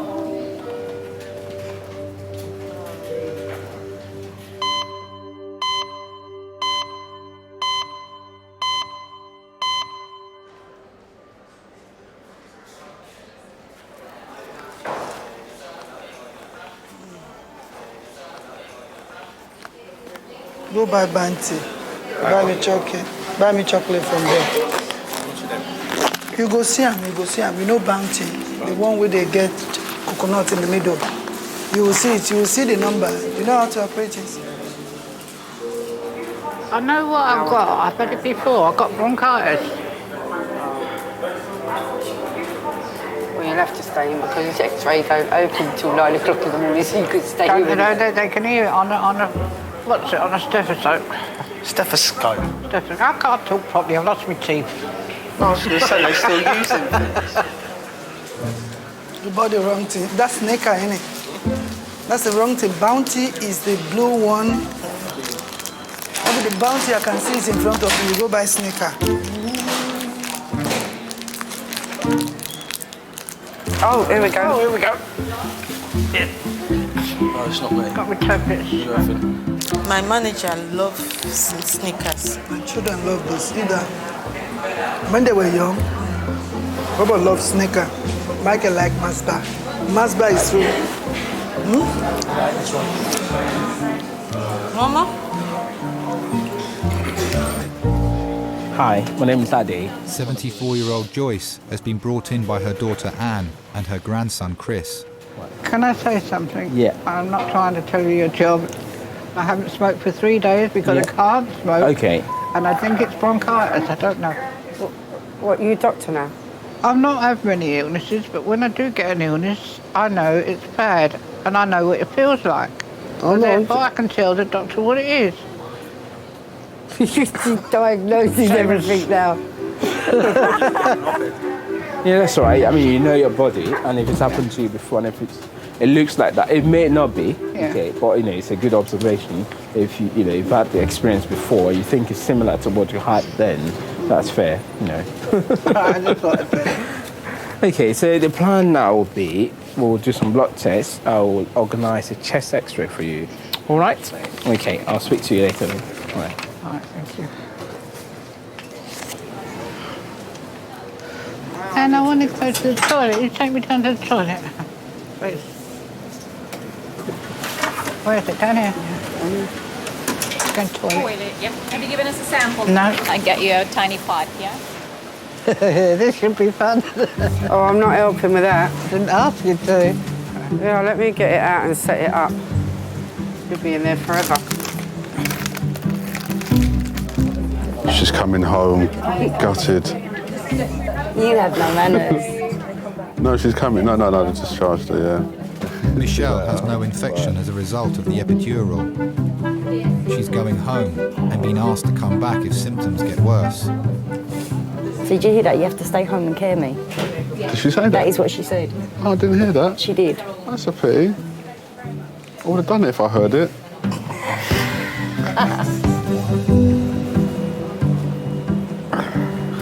The good thing is, though, they're going really quick, aren't they? Getting things done. You know, it's because of her age. Yeah. It's your fault. It has to be. Sending me the wrong way. It has to be. I keep telling you, dumbass. Thank you, Michelle. He's fine. He can. The ambulance driver said he can walk. Stay in there. The security team has been called to help a drunk and disruptive patient don't touch me. with suspected mental health issues. Stay in there. They need to keep him in the treatment bay until Stay the in there, psychiatric liaison nurse arrives. Will you stop grabbing hold of me, okay? Hello, security control here. How are you? What has Marty said to do with this patient? Say again? What has Marty said to do with this patient? Well, she's going to see how it goes. It's always a difficult situation to deal with.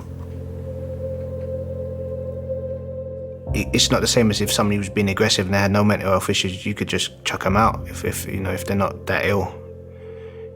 But if somebody's got mental health issues, they need help. And it's, you know, it's your job as part of the A&E team to help them.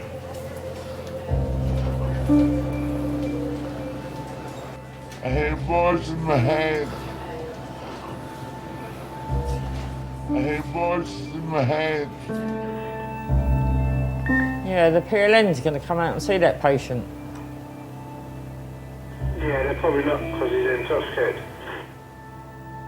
What that person's doing, that you know that that person is not aware of what they're doing.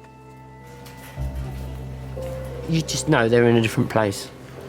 Hiya. Hello. I've got to hold him like this. Good morning, sir. How are you? Someone wants to talk to you now. Come on. There's some things I've seen that's stuck with me for years. I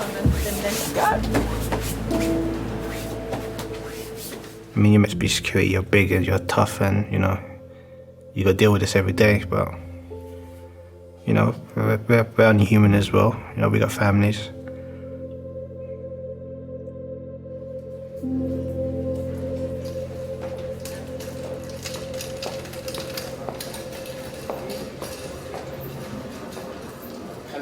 Hello. Your X-ray shows that you've got chest infection. Mm-hmm. So you will need antibiotics, and hopefully everything should clear out. Oh, all right? good, good. As long as I can go home, that's all I Yes, want to do. Thank you.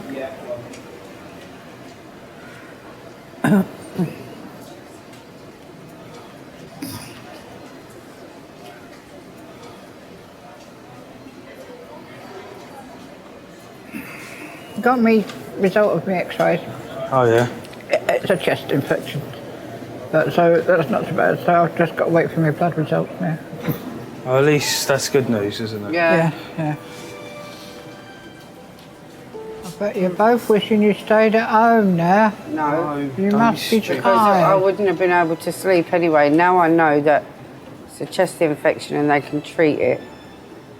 You need to stop thinking about everyone else and think about yourself a bit more often. People should start thinking about you more often. Yeah. You just need to motivate yourself a little bit more. That's what it is. No, because you're not motivating your bones, Mum. Your bones are seizing up because you sit in that chair watching that bloody Dickinson, man. Antiques Roadshow and all that crap. Dickinson's real deal. Yeah, the real deal. I like Socket. Same thing. And CSI and Casualty. Yeah, I like CSI. I watch CSI. And I like Holby City better than Casualty.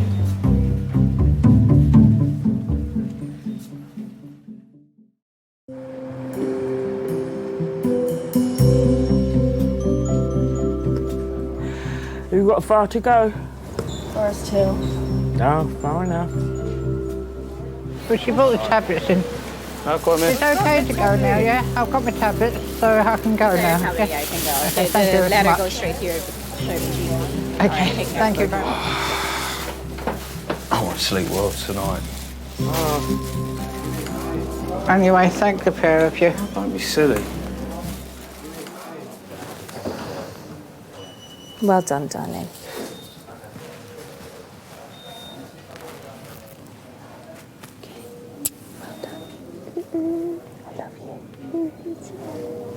So much. I love you more than bacon. You're supposed to say something back. Sausage. Sausage.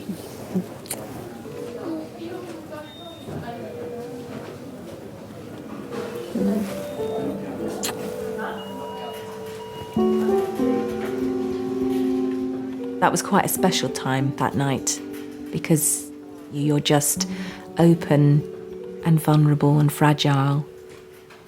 For me, having that connection that night as a mother to a daughter, I think will always remain with me.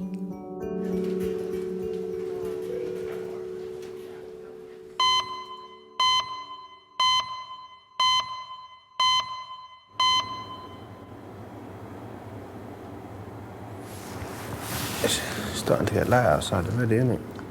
Oh, it was really nice. Last night before we came to work, I was sitting, my laptop, my window was wide open, the sun was just going down slowly. It was a really lovely evening.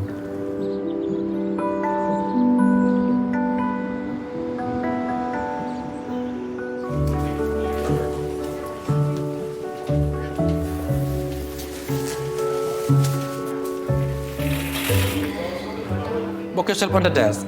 Hello, I know. And your desk? Yeah, there. What you done? Finger pretty bad. Accident? Yeah. Or intentionally? No, accident. Which fingers? It's my thumb. Oh, this one. By what? By sharp? Standing on. Is it left thumb? Yep. Oops.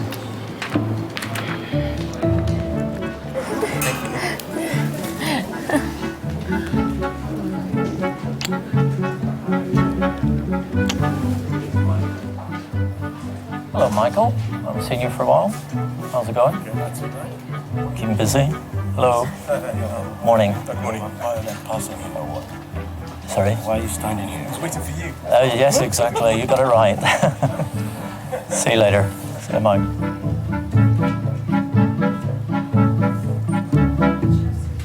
100 years from now, there will be about 500 million dead people on Facebook.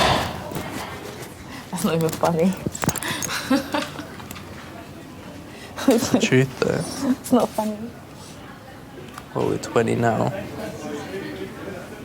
I'll probably say we've got like maximum about 50 to 60 years left.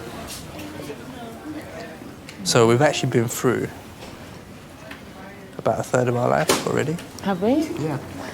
If you think about it, look, we're 20. Then we're going to be 40 in 20 years' time, right? I'm dying like when I'm 150 something though. Oh, okay. Do you know what I mean? Yeah, I don't know well, about you. I know when I'm dying 150 something.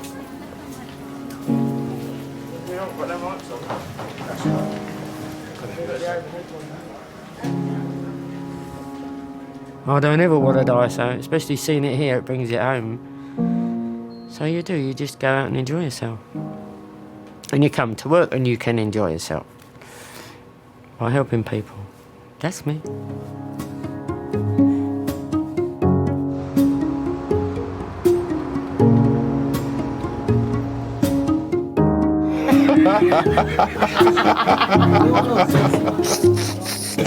I am getting better, ain't I?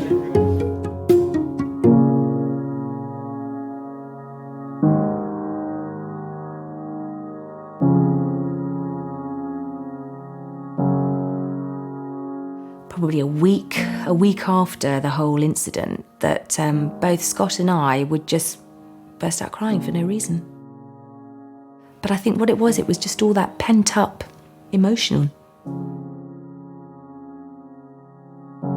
Because after the accident, there was a period when we didn't have our little girl. We had some girl who was quite morbid. I think she had just had a shock, a really, really bad shock.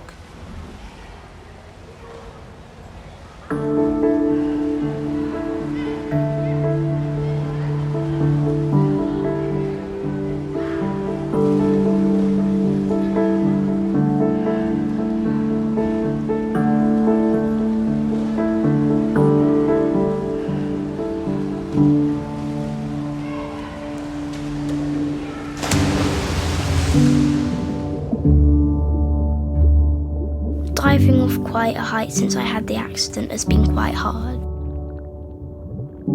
And children kept coming up to me and saying, "How's your eye, how's your eye?" It was turning yellow and purple at the time. It turned lots of really weird colours. It turned green, purple, yellow and grey, black at first, really weird colours, and red. That was all the colours it changed into.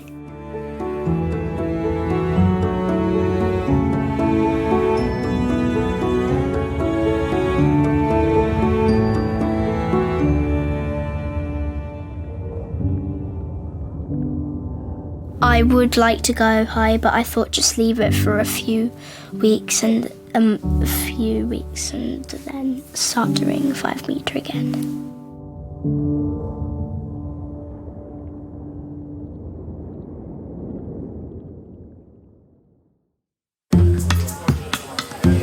This is Nicholas. He had one punch to the face. This side is fractured, that side's dislocated. I think it's better we take the nail off. I feel like out of everyone here, I'm the most dramatic looking. There are many patients who have a dislocation. The longer it's out, the more difficult it is to get back in. No, stop!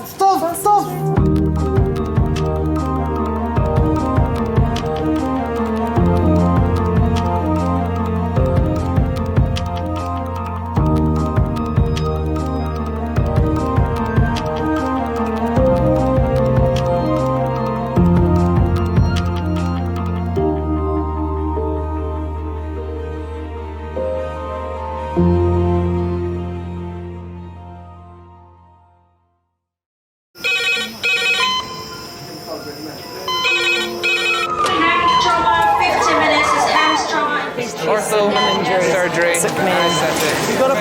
We're just going to get on, do this. Not scare him, get you all sorted, all right? John? Do you remember where you are? Kings College Hospital, London. Thank God. A major trauma centre. Hit the curb, jackknifed onto the verge. Have we got a good pulse? Have we got an output? You know? One of the busiest A&E departments in the world. He will probably scream, but he won't remember. No, stop! Ah! A place where love. Come on, sir. Let's go. Up you go. No. Yeah. Life. There you go. I love you. I love you too. And loss. It's all right. Unfold every single day. Don't cry. And we'll make sure Mummy stays with you. Well, listen. Right, who's not busy? Squeeze that. We can't give up on her. Come on. We've got to be strong for Mum. If it is the last bit, hey. All the patients you're about to see were treated in one department. Well done. In just one 24-hour period. I never cease to be amazed at the robustness of human beings. I love you. And the strength of their relationships. Love, it's a reflex. It's what you do. For many of the families, despite the devastation that they may be facing, they give unconditional love.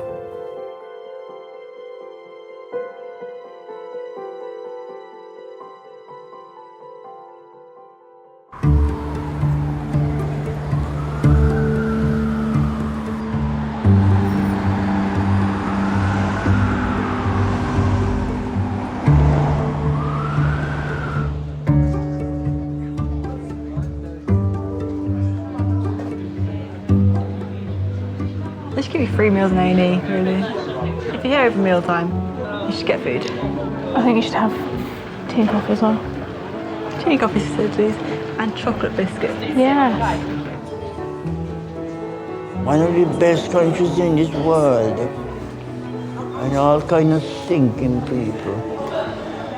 They stink. It's the poor doctors I'm sorry for some of these patients. No, but you have to live and let live. Not live and let live. No, you can't. No, you can't be. You can't be prejudiced. You know, be careful. That isn't a prejudice. It's straightforward. Going into me. Oh boy. Glory be to God. You think they're going into my eyes, huh? Oh well. Yeah, sure.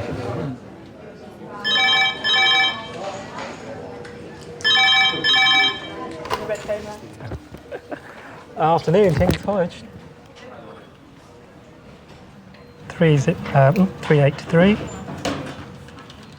You're hardwired for that red phone to ring. 8 to 10. Thank you.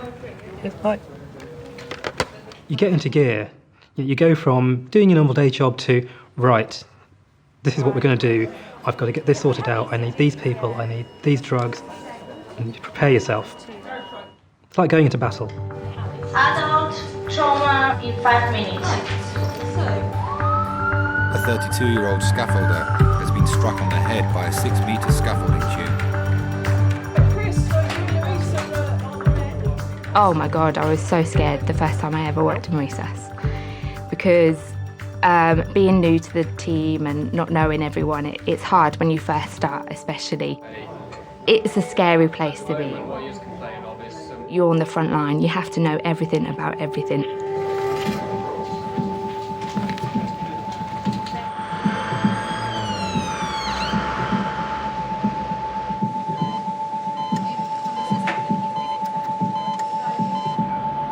The red phone patient has come from a building site in Kennington, South London. Before the paramedics arrived, he was unconscious and convulsing on the ground. Okay then, this is Tommy, he's 32. Hi there, Tommy, I'm Charlotte. He's a scaffolder, and what he is complaining of is some pain central in his neck, going from the base of his neck right to the top of his head, roughly in the middle. He does have an injury to the back of his head, onto his head. Unfortunately, so we're going to have to cut all your clothes off, all right? Do you round up for me, Tommy? Thanks, darling. You weren't particularly attached to those t-shirts, were you? They're the best t-shirts I've ever bought, to be honest with you. Honestly, they are. Chest X-ray here? Or do we need? Resonant percussion notes. For a lot of people, I fucking hate it, I really do. Hold on, mate. Sorry, swearing. Alright. The human body is tough. It's built to run, it's built to hunt, it's built to play sports. It's not built to be hit by something hard and metal. And that can really damage your brain. It's difficult, because you often don't know what they've done. Well, what we're going to do, get some blood, make sure that's fine. Get you off the hard metal scoop in a second. You'll probably have a scan of your head and your neck. See if you've broken anything, or if that scope of that scaffold's gone into your head. And then we'll talk again. Thank you.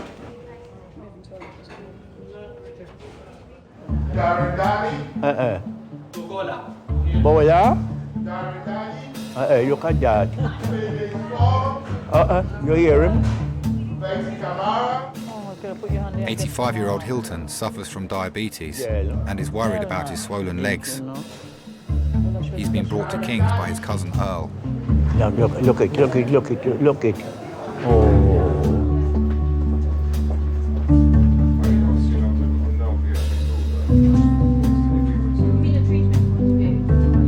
Hilton Herbert! Yes, Garrido. Yes, come in. Oh, God. All right, girl. Yes, madam. Hello. And how are you? My favourite patients are the elderly because they're always so grateful for what you do. Yeah, they give you lots of banter and cheek, and yeah, you just give it back to them and play along with it. Okay, what I want you to do is get your bottom right up on the chair. Bottom? Yes, your bottom. Oh, my God. I'm a man 85. You don't inspect my bottom. I'm not inspecting it. I want you to sit on it on the chair. Oh, you must respect it. I respect you. You're a pretty little nice nurse. Okay, so shuffle your bottom back and then swing your legs up. Yes. All right, and then you can tell me all about it. My name's Nancy. Yeah. All right? Yeah. What have you come in to see us for today? I come in to see you because my foot's swollen. Your foot's swollen? Yeah, I have my foot is swollen, and I won't trouble you all. My dear, if I didn't want it, I'm 85 years of age, and I'm proud of that. Oh, so you should be. Yes.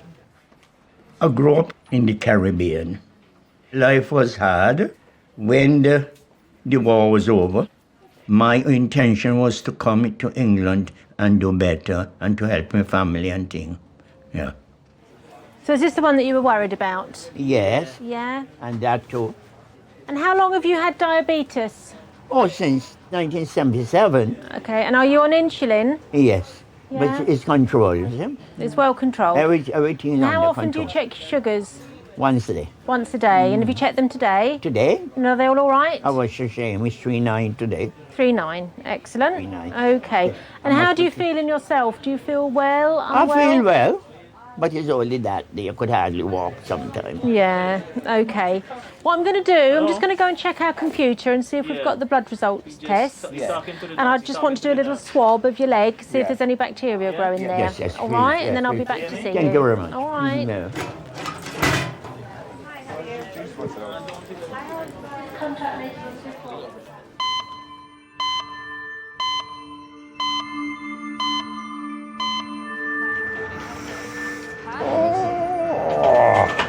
Just want to take some blood, put a line in so we can give you any medications that you might need instantly. Okay? Relax your arm.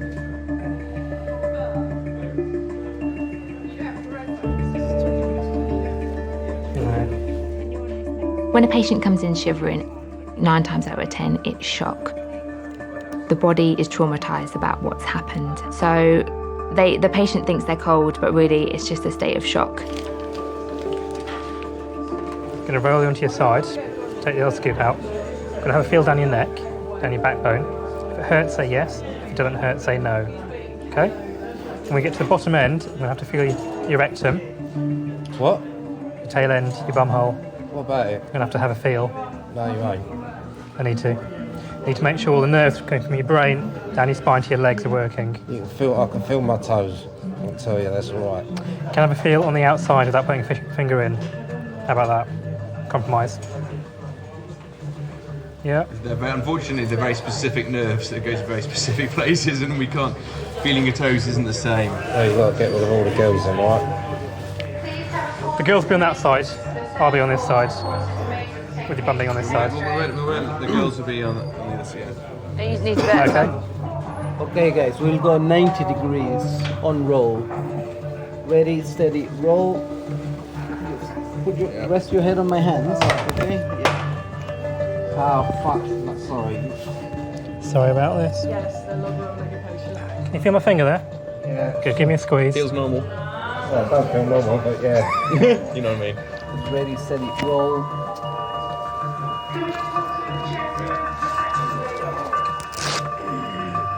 Let's get you warmed up now, okay? Don't move too much.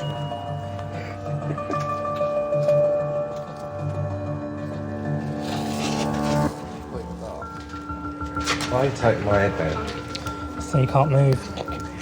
If we worry that after a tumble like that, you may have fractured your skull, you may have fractured your spine and your neck. You're quite sore though. I know you said it's bruised, but it's difficult to know, is it bruised or is it broken? I appreciate you. Look. So painkillers, x-rays, scan of your head, see where we go. Thank you. What's your name again? It's Chris. Chris. No problems.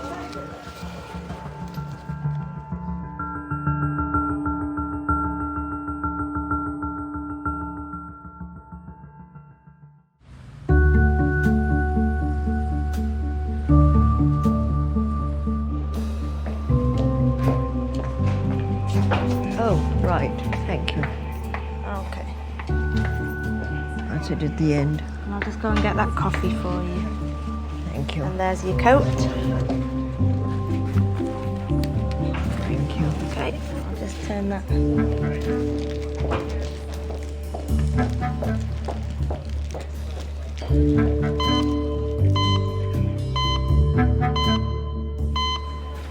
Okay, I had a quick look at your blood tests. They're all okay. Oh, yes, yes. All right, nothing out of the ordinary there. Yeah. You get them quite quickly. Yes. Mm-hmm. Wonders of technology. Yeah, oh my God. Do you live on your own, or do you have anyone with you? Yes, He lives on his own. And who does all your cooking and shopping and everything? Me? You do it all yourself? Yeah. I still have my appetite and everything. I want to take my little rum, you know. To do that.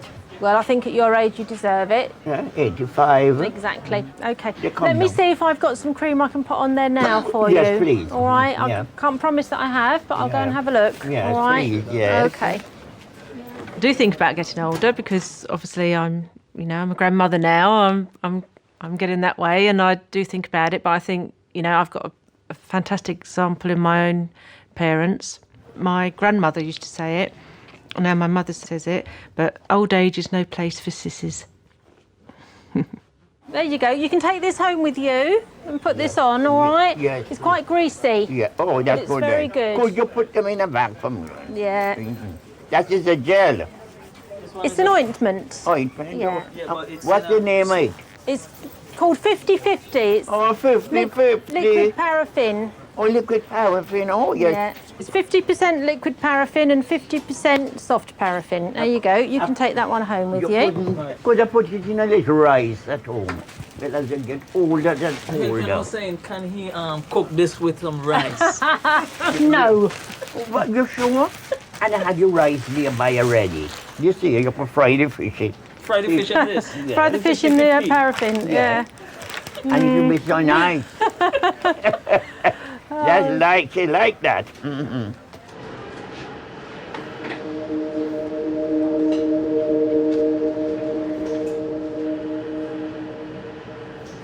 It's 45 minutes since scaffolder Thomas arrived in resus. Doctors are concerned he may have injured his skull or his brain.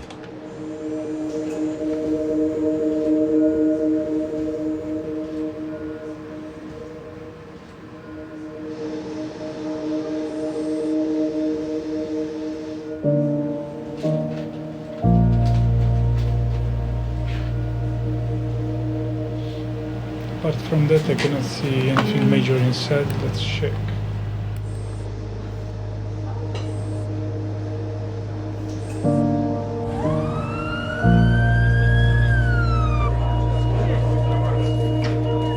Hey, parked. Get you the painkillers and antiseptics. Hello. Oh, yeah. Hiya. Thomas is waiting for the results of his CT scan. Yeah, he's bringing your medication. All right.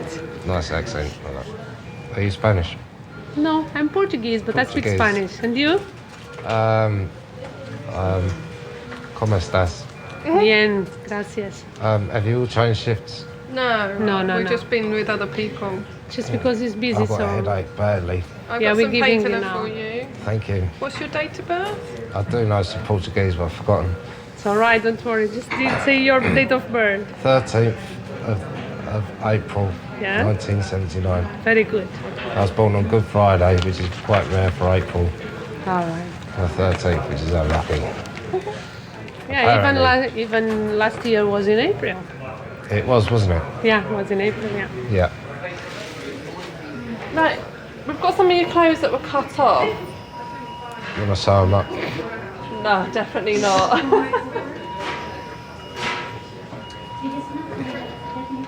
Maybe someone would, not me. No, I haven't got anyone.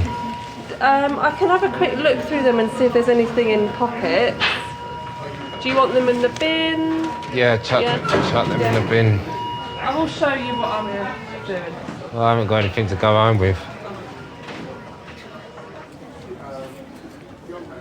So there's no Mrs. Herbert then? Huh? No Mrs. Hilton? No. No. Strictly Herbert on its own. Some of the women, them is too bad. You can't be worried. Yeah.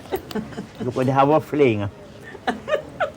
The women in these islands, they're worse than the German soldiers. Really? Oh, blimey. I wouldn't have you no, don't hit them so hard. The woman in these islands. Present company accepted, I hope. They're worse than the German soldiers. Oh, my goodness me. So now it's no cause for alarm, eh? No cause for alarm. I feel as young as ever, yeah. I'm quite happy. Never married yet. I don't want nobody to have me pin down to them. Yeah. I like to be free. He said in the Bible, he said, who is free indeed. I like to be free. You need to get yourself home because it's cold outside. Oh, yes, I know. Last time I come here, let somebody get a cab for me. Okay, we'll get you a cab. Huh? We'll get you a cab. Cab, yes. All right. Put my boy in. Do you want to go and sit in the waiting room? Yes, please, Hilton And Herbert. we'll get you a cab. Yes, thank you very much again. All right. And keep up the good work. Okay, just take it slowly. 85. and it hasn't been I'm touched. counting. You haven't been touched? But what can touch us? Oh my God. All right then. All right. Okay. Yeah, see you. You know which way you're going? Yes, and before Yeah, you, all right. you won't call the thing for me. I'll call a cab. Yes. All right. No, Take yes. care now. All right. They look after me nice today. It's because I've had migraines and a lot of medication. Migraine. I used to get migraine. So what did you do? I'm not quite certain what how. But you haven't got them now, have you? No, I don't have them now. I tell you, once you go into menopause, Yes. that's tough. Yes. And how do you feel now? What? You feel well now, don't you? Touch wood. Yeah, touch wood, me too. I've never felt so well in my life. Touch wood. Touch wood.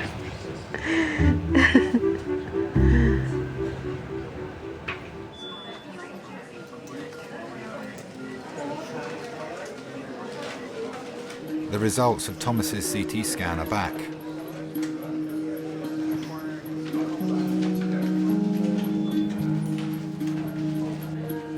Hello.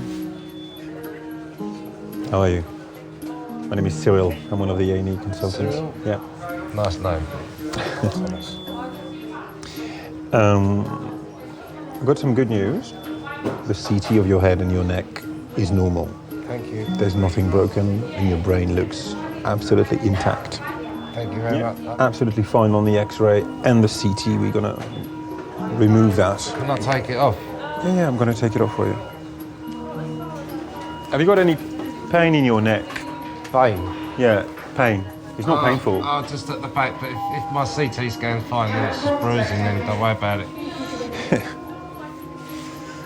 We'll see. Huh? We'll see. What I'm just going to ask you to do, to start with, is just to stay very still, yeah? I'm going to remove that and make sure that we haven't missed anything on your neck. Yeah? So you don't move your head until I ask you to do it.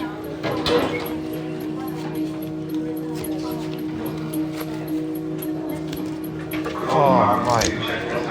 Such a headache. Where is the headache? Is it at the back? Behind my eyes and the bruising's at the back, but... Yeah. Okay. Behind the jaw. Okay, Dad? Yeah, I'm fine. And Thomas is going to be fine too. Pardon? Yeah, I was just talking to myself. Right, just don't move your head a moment. Okay. How is it? Bruised. You feel it's bruised. Could you turn your head to the right for me? It's always a relief when you get good news. You do get something in the back of your mind wondering, you know, like, is there some sort of, like, because, you know, you worry about sort of maybe a blood clot or something, you know, that could hit you and switch you off. Because it's a head injury, it goes through your mind, you know. The feeling in your legs, in your arms is normal, yeah? Normal, yeah. Cool. No pins and needles, no. Could you turn your to the left now? It's a 6 metre tube, and then the tube basically hit me square on the back of the head. I don't remember feeling anything when I hit the floor. I remember being extremely scared, you know, and all sorts of things start running through your mind, like, you know, okay, you're awake, but you think to yourself, are you just going to switch off? You feel sick? I'm starting to feel sick. I was afraid of dying, really, to be honest with you. I'm a little bit of a worrier when it comes to things like that. Maybe if it happened to somebody else, they wouldn't have been so worried. But I was certainly scared of dying. I thought that was it. You're going to stay with us tonight. Do I have to? It's better. It's better. You lost consciousness, yeah, when that big scaffolding hit your head. So you had what we call a concussion, and a big one too, yeah? It's better to keep an eye on you. So you won't sleep very well, unfortunately, because every hour, well, 30 minutes at the beginning and then every hour, a nurse is going to come back to you and ask you some questions just to make sure that your brain works well, yeah? But we have to do that. I'm sure it did.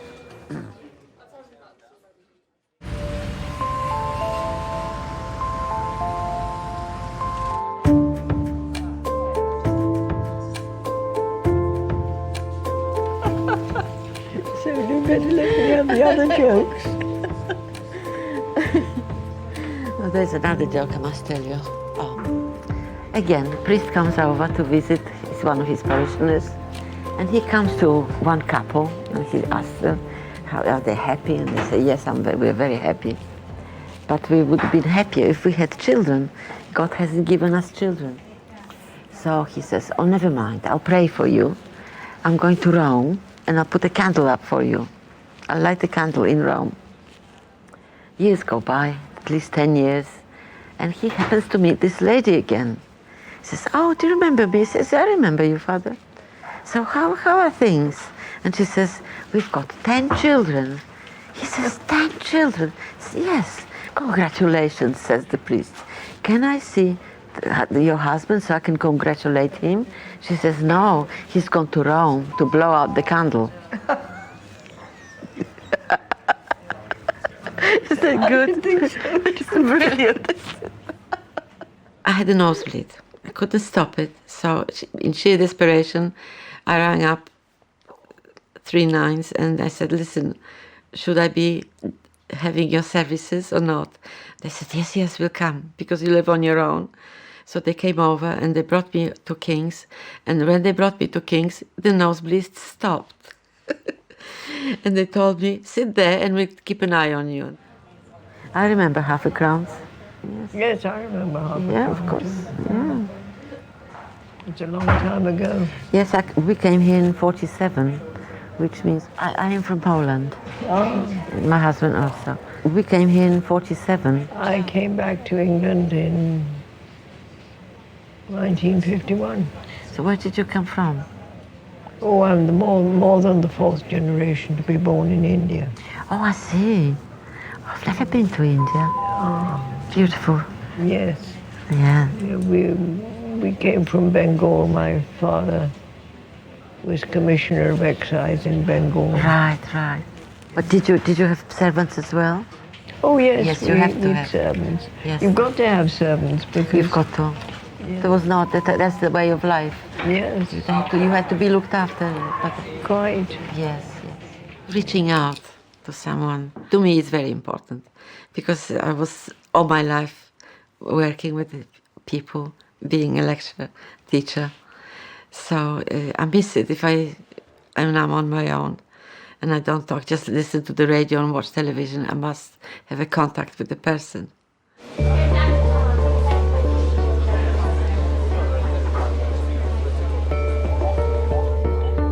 79-year-old retired architect Edgar has been brought to Kings by ambulance after suffering an asthma attack at home. I came here in 1957. I didn't know that Britain was so cold. I came originally from the Gold Coast. We had so much gold over there. That is why they called us the Gold Coast. But then I didn't have any because I was poor.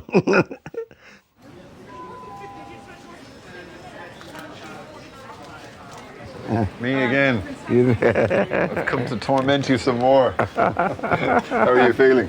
I feel a bit tight. A bit tight? Yeah. I was wondering if you might be able to have a go on this for us. Have you used That's this? Why I used it before, but did I do it now? Yeah, so you know how to do it. You hold it and make sure your fingers don't get over the line on the top. And take a good, nice, deep breath in and then blow as hard and fast as you can. With a... Okay. Right, okay. What we'll do is, if you take a deep breath in and hold it, and then wrap your lips around it and blow quick, hard as you can. Go. That's it. Okay, good man. Alrighty. Okay. We'll have to double this at least before we let you out of here. Okay, thank you very much. Okay.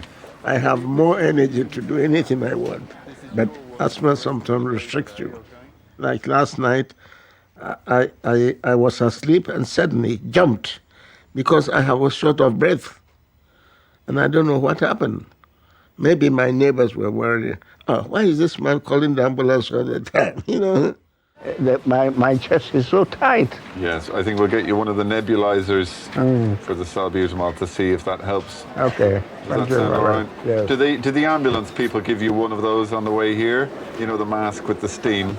No. No. Okay, fine. Let's give you one of those and see does it help. Okay. And then I'll test you on this again. Thank you. Every patient has, I guess, particular needs. Older patients, they need more time to say what it is that they want to say. And it's their own time. They've earned that time to take to say what they have to say.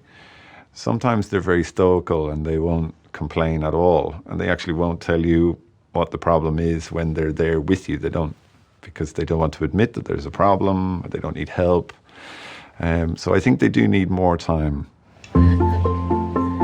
As my stepmother used to say, laugh and the world laughs with you. I know, yes. Cry and you sleep alone.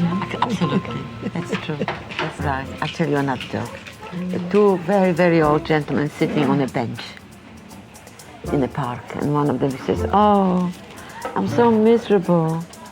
I'm so miserable. I feel like an old man because every bone in my body aches." So how about you? How do you feel? This one asked. And the other one says, "Oh no, I feel quite the reverse. I feel like a child. Just look, I have no hair, I haven't got any teeth in my head, and I've just wet my pants."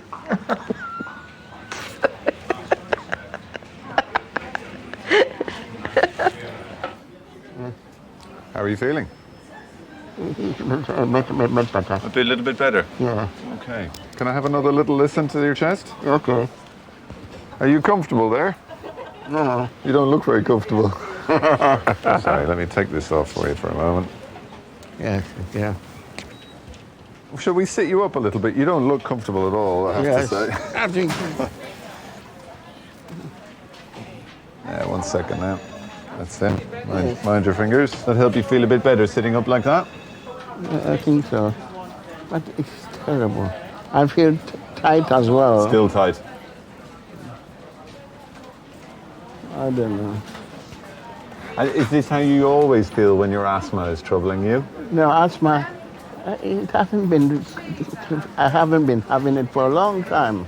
Okay. It's only when my wife passed away, it's affected me. Really? She died on the 18th of Christmas. Of December? December. Just before Christmas? I don't know. Life is so hard. Oh, she was the most beautiful girl I met in London. She was a student nurse. And what charmed me was her eyes. She has fantastic eyes. It's like the eyes of the pharaohs. So I decided, oh, this is the girl for me.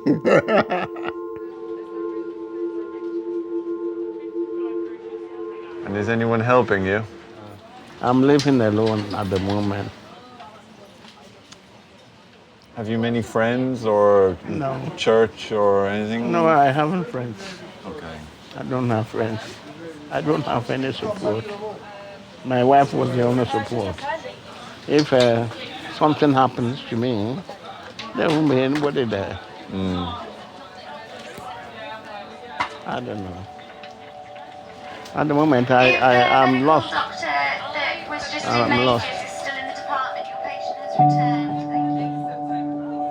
Unfortunately, we see an awful lot of patients who are completely alone, living a very, very isolated life. You know, the middle of the night, when you're not feeling well, it's a particularly dark and lonely place to be, and scary, I guess. I think men rely on their wives a lot more than they would like to admit from the moment that they meet and the moment that they get married. And I think that that reliance becomes greater and greater as life goes on.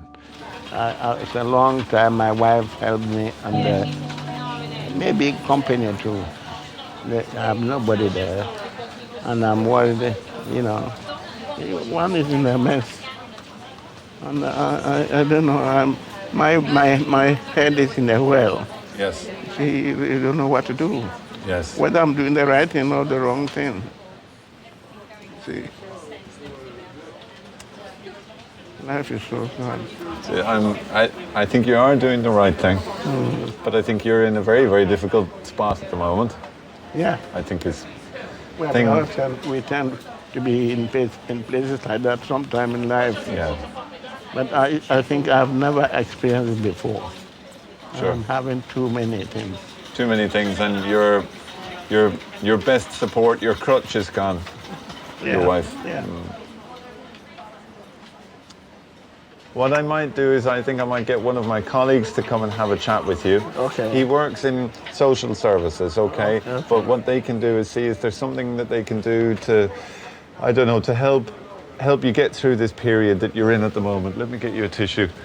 Yeah. To get you through this very, very dark period that you're in at the moment. Yeah. And maybe sort of get you in contact with some people locally. Maybe we can see if we can help a little with that or something. Okay. Okay? Okay, yeah, thank you. So bear with me. Okay, thank you very much. Let me see if we can help with the other things. Thank you very much. Thank you very much. Not at all. I'm just going to go and talk to this chap and I'll come back to you and let you know how we're getting on. Okay? Thank you. Okay. All right. Okay. Good night.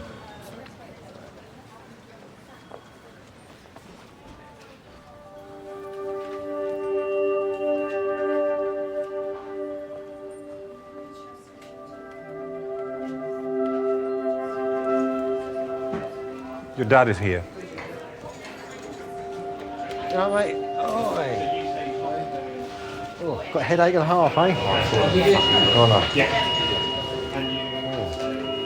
Oh. Only just come over. Don't know, I don't remember anything. Oh. Oh, dear. I've got stomach. That's all right. But I'm tired. Better for, aren't they? You know? Are they single women here? Get your face on a nice girlfriend. Oh, you just relax. I'll tell you what happened. Yeah, he said something that you're setting out and one of the standards come over. Well, I just remember waking up thinking I was dying, you know what I mean? I know it's like because your body goes into shock as well. When I had that car crash, exactly the same. I know what it's like. I've been in bloody hospital loads. Got hit by that car, didn't I, when I was 8? Stop making a habit of it, will you? Have you got any money on you and all that? They reckon just tonight, staying tonight, have good sleep and everything. They could sedated you a little bit as well, I think. It brings you together, doesn't it? You know, you just kind of, you realise, it puts things into perspective. You realise who you realise some people are not so lucky to have their family around. Well, my dad thinks he's just dropping off a toothbrush and a deodorant. He's going to make sure I'm all right and just go home. But, you know, he doesn't realise that I'm sitting there and I'm grateful to have my dad there, or anyone, family-wise, or even friends, you know. There's a lot of people in this world that haven't got anything, anyone.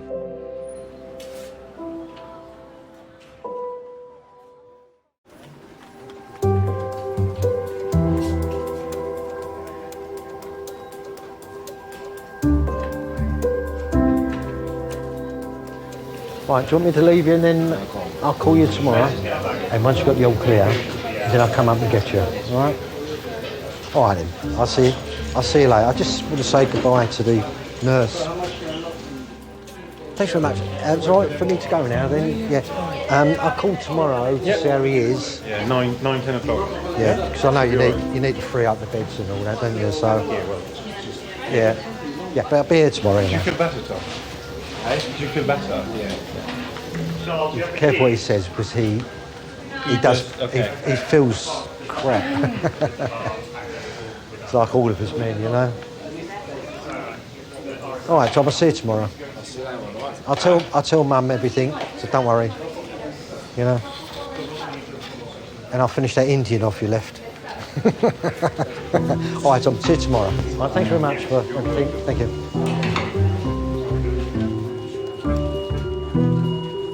I didn't do very well at school. For someone like me, you leave school, what you're going to do? You're going to be a plumber, a bricklayer, chippy, or my uncle's got his own scaffold firm, so it just kind of went from there. I just kind of slipped into it, really. It's hardly glamorous. There's a lot of wear and tear on your body, you know. I have to wear a knee support these days, and I'm only 10, 11 years into my job. I've got another 30 years to go yet, at least. So I reckon I'll be in hospital again for a new knee at some point.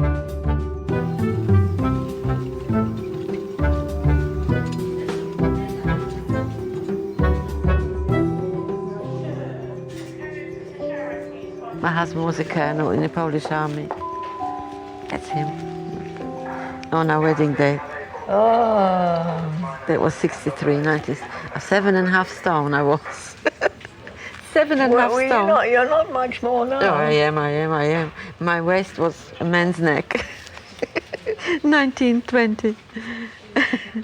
He was a beautiful man, beautiful. It never entered my head that I might be a widow one day. Never. And now and then sadness comes over. Yeah. He died in Kings College Hospital, cardiac arrest. Oh, I miss him. Have you children? No. God never gave me any children. I had a miscarriage one. It is very sad. I would have loved to have a son. I think that the baby I miscarried was a son. I've only got 2, but mine came through the bay window. You know what that means? No. Cesarean. Oh, bay. I never heard that before. What? I've never heard that before. Bay window. Right. Well, how are you? It's Des. How are you? I was wondering, I have a gentleman who I'm wondering if there's any assistance that you might be able to offer us. He's a 79-year-old chap. He lives alone. His wife recently died the week before Christmas. He's very much isolated. You know, he's got no sort of day centre. He's got no social support or social network. I think he's a little bit depressed because he's grieving, I think, naturally. But I'm wondering, is there anything that we might be able to offer him in terms of sort of... his name is Edgar Bruce Tago. He is, yeah. Brilliant. Okay. Thanks a million. Appreciate it. Bye.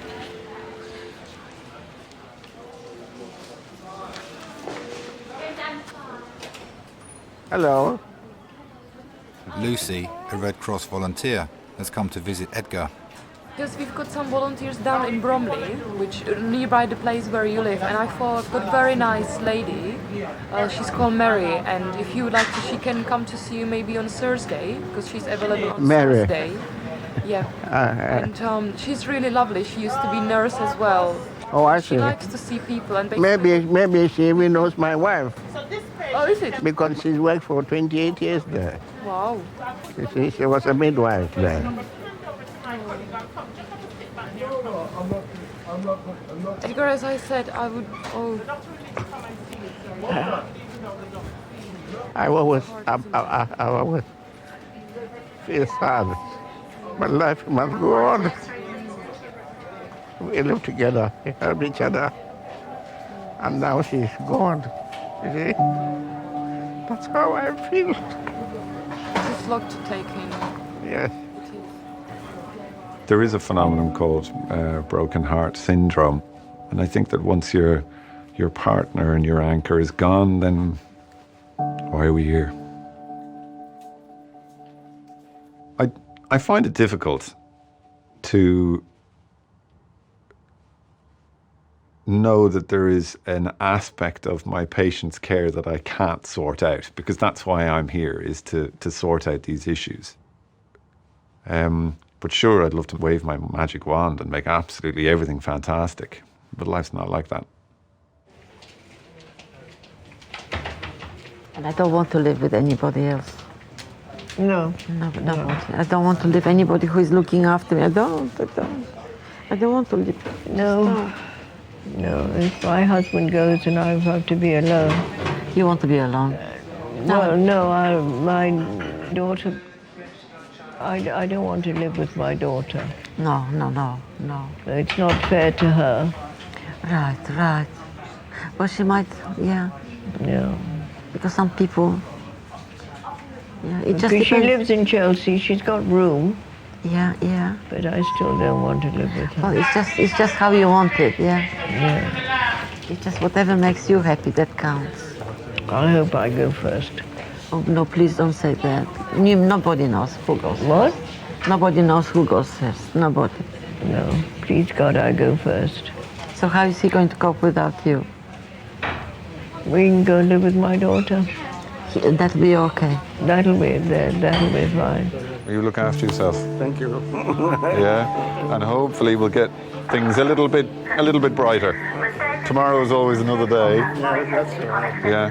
Thank you very But much. if you need, You're very nice. if you need, well, most of them are. These two are particularly. Yeah. Now your chariot awaits. Okay. Have a seat.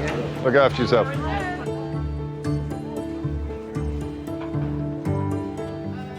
May I have one tissue because I'm crying, you see? Hold that box. Yeah, no, a little bit. I'll have only a little bit. And leave some for somebody else. Good man. You got Yeah. enough? Yeah, that's enough. I lived with my wife for 45 years. But I'm now looking. And I hope, all being well, I might find another one. But then I will be possibly too old. Thank you. Bye-bye. She was so lovely. And that's life, isn't it? We have to carry on, whether we like it or not. And I'm still here. When God wants me, He will have me.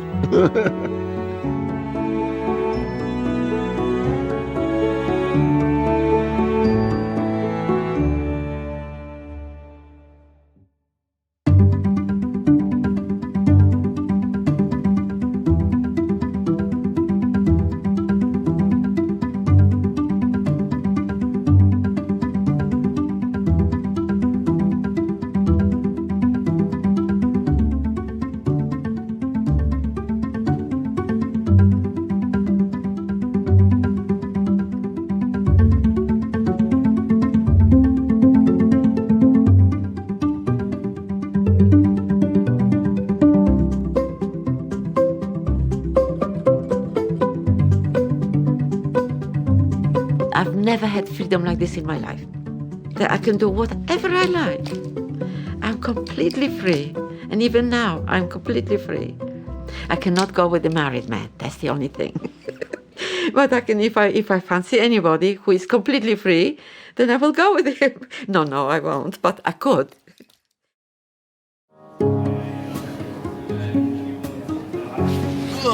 Head up, man. Eyes open. Let's not fall asleep.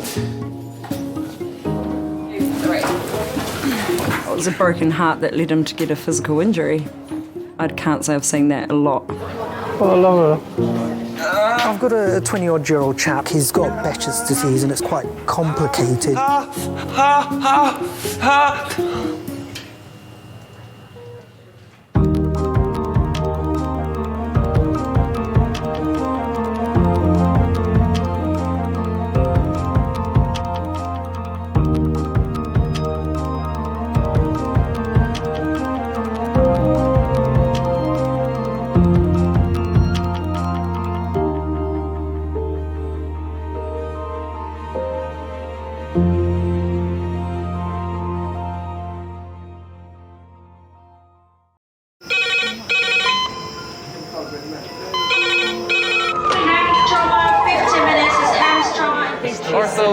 Surgery.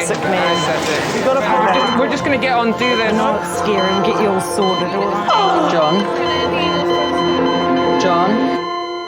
John? Do you remember where you are? Kings College Hospital, London. Thank God. A major trauma centre. Hit the curb, jackknifed onto the verge. Have we got a good pulse? Have we got an output? You know? One of the busiest A&E departments in the world. He will probably scream, but he won't remember. No, stop!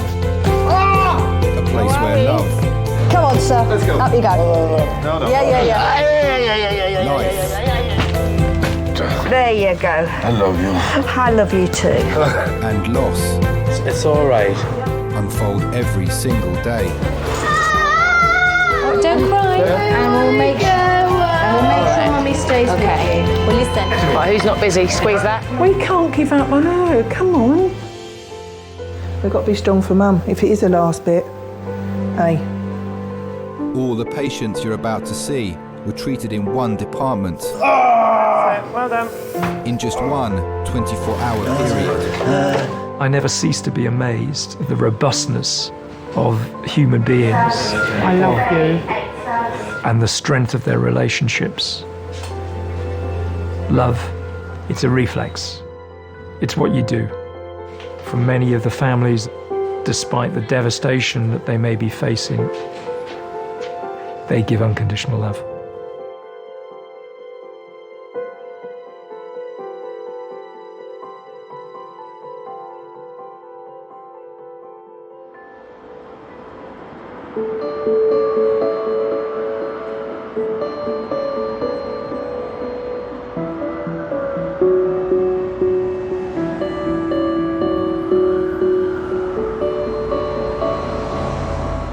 Sorry, matey, watch your back there, please. How you doing, love? You all right? Come on. I'm the best driver. They're not gonna like to hear that, but yeah, bring it on. You got to know when to hold 'em, know when to fold 'em, know when to walk away, know when to run. All right, let's get you back around the corner. I like how they drive. Nice and smooth.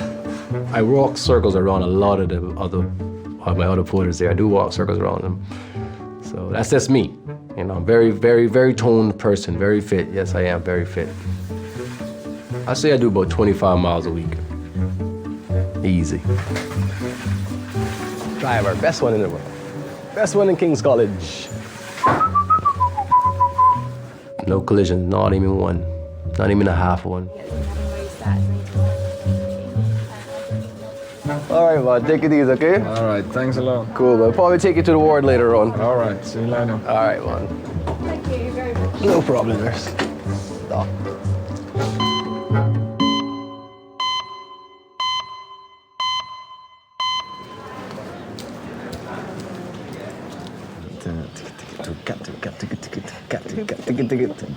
Ah, see, it's that bit. Oh, right, yeah.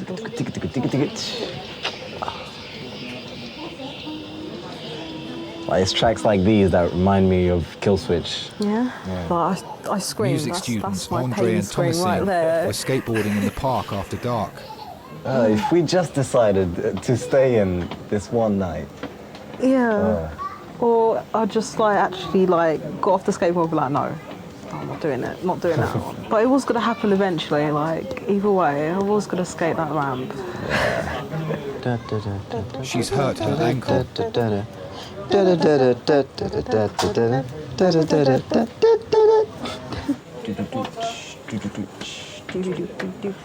Hello, I'm Oscar, I'm one of the doctors. Nice to meet you, how are you doing? I'm cool, thank you. Who have you brought with you? My friend. Your friend, hello. So what's happened? Well, I went the opposite way to my skateboard and so my leg went like that. Right, so your leg went outside? Yeah, okay. outwards. And was it just at the ankle or was it the whole leg from the knee or? No, it's just my foot. Just the foot? Yeah. Okay, and you're a keen skateboarder then, are you? Yeah, pretty much. Are you good? Can you... Well, we just started today properly, so I'm kind of a beginner. Oh, so you're just starting out on there? Yeah, and I went for it. So you weren't doing some amazing 360 or something? And then, Not yet? No. Oh, no. It was my idea to go skateboarding that night. I think she is a daredevil, but she's just waiting to come out, really. She needs a little push. Any pain down the back? Yeah. Right there. When we got there, the park was closed, so we climbed over a couple of fences. Yeah, I did feel like when I was climbing the fences, I've never done this before. This is so exciting, really. Are you able to move it at all? Yeah, I'm able to move my toes. Tom's never done a ramp before, so I was pushing her, not literally pushing her, but urging her on to go down the ramp. So it doesn't kill you, it makes you stronger, so, you know. Well, I was holding onto her elbows, I was behind her, and she said, no, Andre, I don't think I can do this. And then I said, yeah, just urging her on, saying, yeah, you can. And then I let go, and then it all happened so quickly. She just fell. The fire brigade had to force the park gates open to allow paramedics to transfer her to King's. Can you bring your toes up towards your nose? It's just on the top when I start to bend it backwards. Yeah. It starts to hurt, yeah. Sure. Okay. All right. It is painful over the bone there, so I think we'll get an X-ray for you. Yeah. Okay. And make sure that there's nothing broken. May well be that it's just a sprain, but I think it's worth getting an X-ray just to be sure. Does that sound all right? Yeah. All right. Thank you. No worries.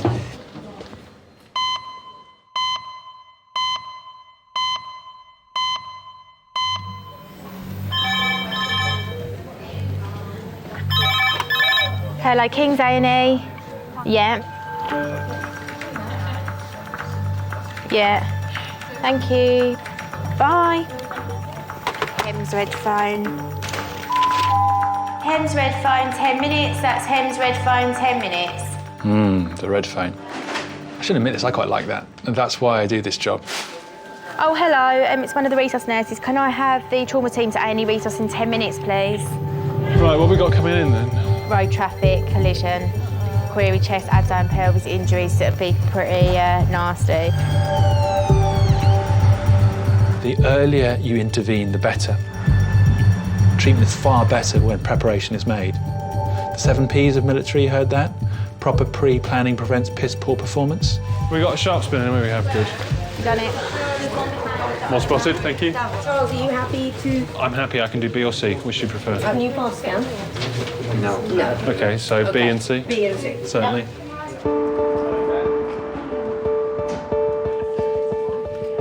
39-year-old Neil was driving a friend's sports car when he was involved in a head-on collision with another vehicle near Canterbury, Kent. Okay, guys. Should we get him over onto the bed first and then I'll give handover? Okay, ready, steady, move. This is Neil. He's a 39-year-old gentleman involved in a high-speed RTC car versus car. Point impact on the right driver's side, crumple zone gone. Injuries from top to toe. He's got a right clavicular and chest rib fractures, right liver injury and pelvic injury, and is also complaining of lower back pain. It took 27 minutes to cut him from the wreckage and be stabilised enough to travel 59 miles to Kings. Interventions, he was extricated from the car with ketamine, 2 IV access, pelvic splint packaged, Tadam, Dastron and morphine. It's stable and his BM is 5.4. We've already got 2 decent-sized cannulas. Should we get a femoral stab and get those bloods quickly? Can we get some IV paracetamol and some more morphine, please? Right, Neil, let's give you some pain relief now, mate. Okay, take a little while for it to kick in. Sharp scratch, mate, sorry. Airways patent. The specific thing about the head-on collision, you add the 2 speeds together of the vehicles for the aggregate speed. So often, if that's a dual carriageway motorway, you could be well over 100 miles an hour. You crash at 90, the metal bodywork is going to squeeze on you. The thing now looks more like a tin of sardines than it did a car for 10 minutes earlier. So there's that crush. Try and keep your head nice and still for the time being, though. Okay, just going to put a scanner on your belly, my friend. The biggest threat to life is uncontrolled hemorrhage. You're zooming along at 95 miles an hour and you suddenly hit the brick wall equivalent, so you go from 95 to 0 in the blink of an eye. Your organs want to carry on going. So it's very common to see shearing type injuries. Internal bleeding is quite an important thing to pick up early in these situations. It's not the easiest to scan, but I suspect it's false positive on the top right. I'm getting difficult picking up the kidney, but a lot of fluid looking around it. Yeah. So, okay. Yeah, can we get him off the scoop and have another go? Okay, mate. Just try and keep your head nice and still for the time being, though. Okay, just bracing again, guys. Ready, steady, brace, and down. You all right, mate? I'm feeling a bit tummy. Let me know if you've got any pain anywhere. Right-sided belly pain. Jesus. Oh, God. Okay, Neil, where's the worst of the pain at the moment? Chest and lower back. Okay, out of 10? Chest 5, lower back 8. Okay. We're always very, very careful to assess the spine. Injury to the spinal cord causes nerve injury, i.e. paralysis. I suspect that's what most patients are most afraid of.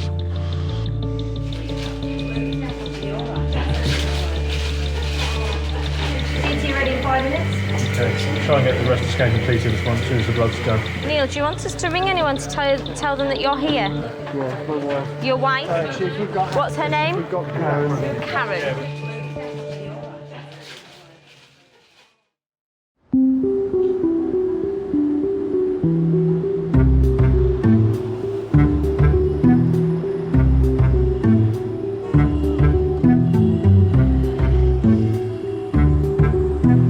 All right, David. I go to sleep. Do you want to have a little sit down on me? And lie down on me? I'm gonna sit on your lap. Well, no, I think you're going to lie down. Even if I had no injuries, I couldn't go to school tomorrow. Why not? It's just, I would be so tired.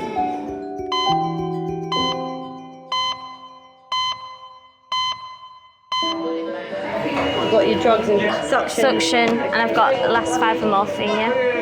Okay, thank you. Yeah, we're ready.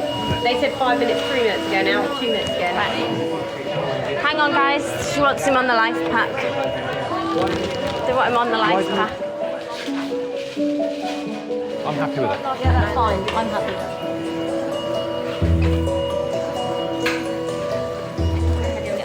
18 minutes since arriving in resus, car accident victim Neil is stable enough for the trauma team to take him to the CT scanner. His wife Karen has arrived along with Simon, his boss at Volvo's Development Training Centre. Okay, Neil. No, we're going to just head into the room in a moment, but we'll keep an eye on you whilst you have the scan. You need to keep your head nice and still though, okay? You've got the collar on. Until we're sure that you've not got a problem with your neck, don't move your head, okay? It's not worth the risk, mate, all right? As I say, we're just behind the glass here, just watching, all right, mate?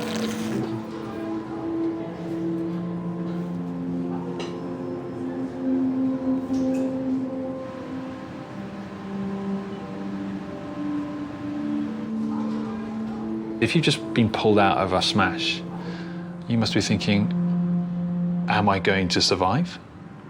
Am I going to walk out of here? Am I going to walk out of here intact? It's a yes or a no when you come out that scanner. So it's very easy to imagine the worst case scenario.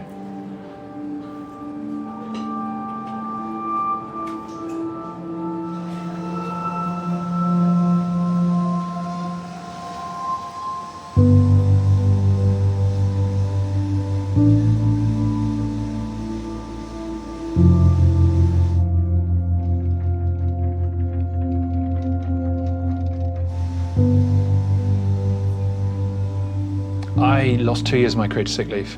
I'm one of the few doctors who spend a lot of time on the other side. My particular problem was neurological. I suffered from a complex pain syndrome due to inflammation of the nerves.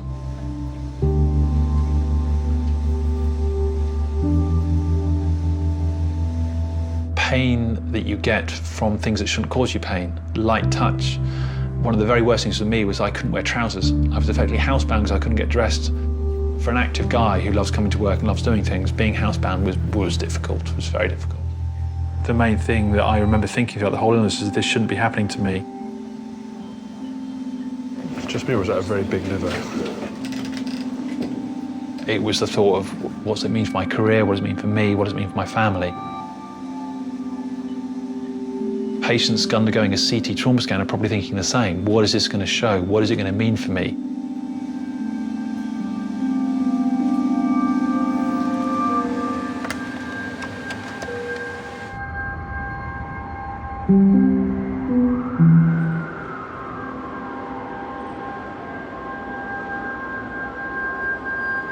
Hello, Annie.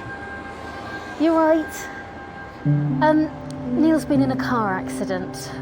I didn't know anything before I got here. Police turned up at the house, and it happened down in Canterbury. They had to cut him out of the car. They blued and tooed him. Where Simon, Neil's boss, drove me here. We're in London in a specialist hospital because they thought it was life-threatening.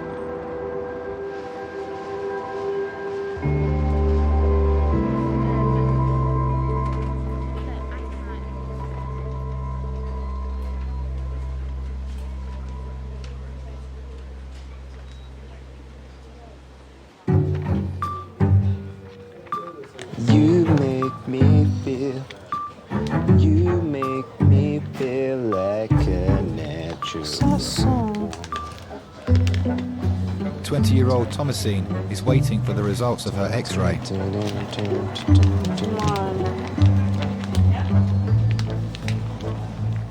Hello, how are you getting on? Hi. I'm cool. Right, the X-ray's back, and there is a break, I'm afraid. So that's where all the pain and swellings come from. Yeah. So what we'll do for you, I'll put a plaster on at the moment for today, and then we'll get an appointment for you to come back and see the specialist bone doctors, the orthopaedic doctors, tomorrow. Home with some crutches and some painkillers, and book an appointment for you for tomorrow. All right then. Does that sound all right? Yeah. And it's going to be no skateboarding for a while, I'm afraid. Nice to meet you. Yeah, nice to meet you soon. too. Bye now. So yeah. It's broken. Oh. At least it's not that bad. Like I need surgery or something. No, that's good. Well, you said maybe. I've known Andre for about 4 years. We met in college and we just met through that, and we liked the same music, so we just kind of started talking from there, like talking about music and stuff. That's right, kids. He never fails to make me laugh. I think he does know that. Like, he just makes like face expressions and like silly little things like that, and it just makes me laugh. You've been around me too long. Yeah, pretty much. I don't know what I'm going to tell my freaking parents, man. Yeah. Well, they're going to give you crutches, yeah?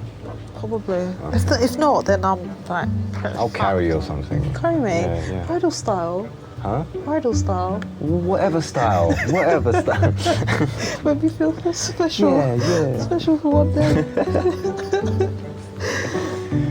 I'm sorry for making you wait, by the way. It's okay, babes. I'm here for you. Really bored. Got your back. Yay. Yeah.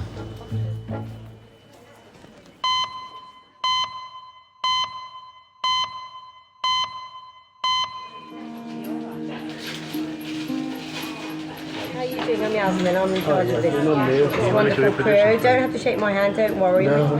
We're looking after you here, trying to work out what you've done. The scan will get a report in a minute.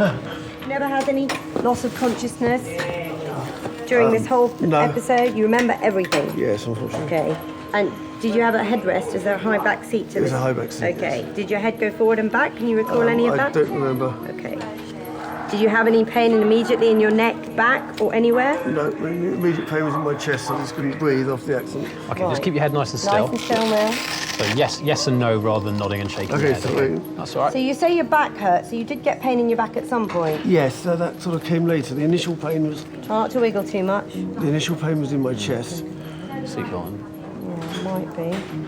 And the longer I sat there, the worse my back got. Just turn her anywhere I'm touching you particularly. Keep your Don't head shake still. your head, sweetheart. That bother you anywhere? No. No, it's all fine. Okay. Are you in significant pain anywhere else at the moment or not? No, not at the moment. No. Your chin on your chest. Don't sit up. How does that feel? It's fine. Okay. All right. So I think your neck is fine. I don't want you moving because we're not sure about your back yet. Right. All right. So that's all good news. Lovely. Well done. I've worked with Volvo for 16 years. I've always wanted to be around cars, and even before I could drive, I had cars at home that I would take apart and do up and put back together. And started my apprenticeship when I was 16 with Mercedes-Benz. So I was straight onto my tools then. And I've just always had a passion for cars and bikes.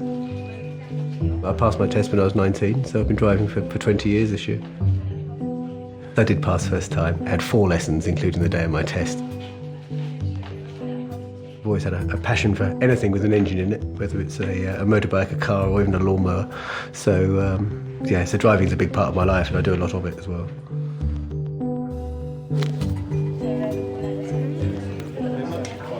I'm just going to give you another painkiller, a different one. It's not morphine. It's a really strong ibuprofen. You're all right with ibuprofen usually? Yeah. Cool.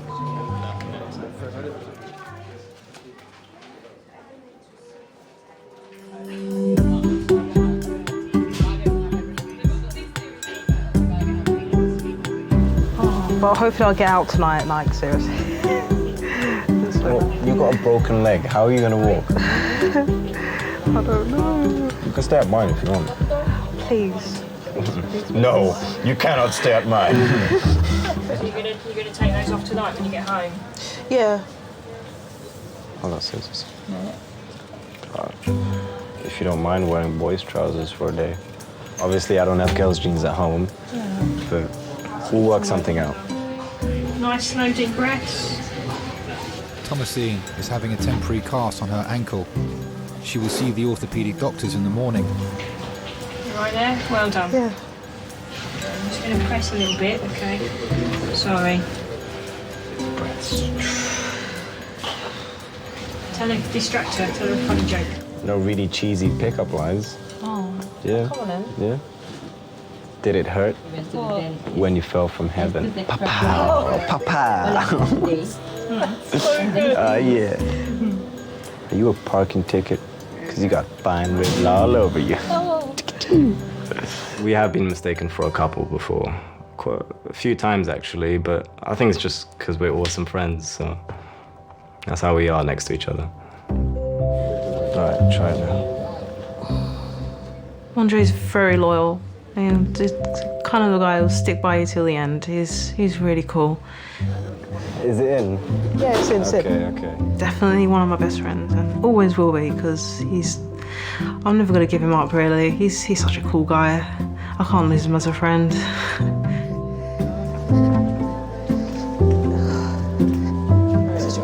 You won't be able to do anything anymore. Yeah. You're like an old lady now. Quite literally. Hannah was all about like taking the piss out of me, like, oh, you're so old and gonna be in crutches soon and can't do nothing.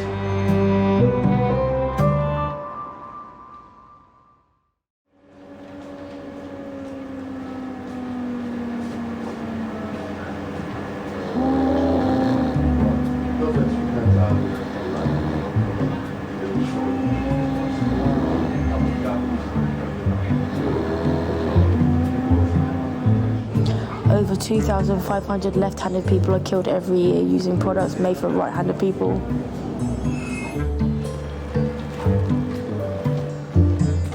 Oh my god. The female orb web spider eats the male during sex, but the male's penis is detachable and it still finishes the job. Still gets the job done. Oh my days. Girls between the ages of 14 to 17 text on average 100 times a day. That's a lie. No one texts everyone pins. Have you heard of boxer size? Yeah. Is that a really common thing to know? I was like, what? Yeah. Basically, it is a boxing exercise. And you put your job and She then... looked at me like a complete muppet when I was like, what's that? Yeah. Yeah, it's a form of exercise, but it's boxing as well as doing jumping jacks and you... Right, yeah. I think when you look quite young and you're obviously a young doctor, you can go in and see an elderly lady who says, oh, you're young enough to be my grandson, and that's fine because you are obviously young enough to be her grandson, and that's not meant in a derogatory way, that's just a statement of fact. But then sometimes there are people who kind of use it against you, and it tends to be the sort of person who's more drunk on a Saturday night and they say, oh, you know, does your mum even know you're here, you know? I've had Here Comes Prince Harry. Didn't know Ed Sheeran was a doctor more recently. Matthias, hello. Come on through.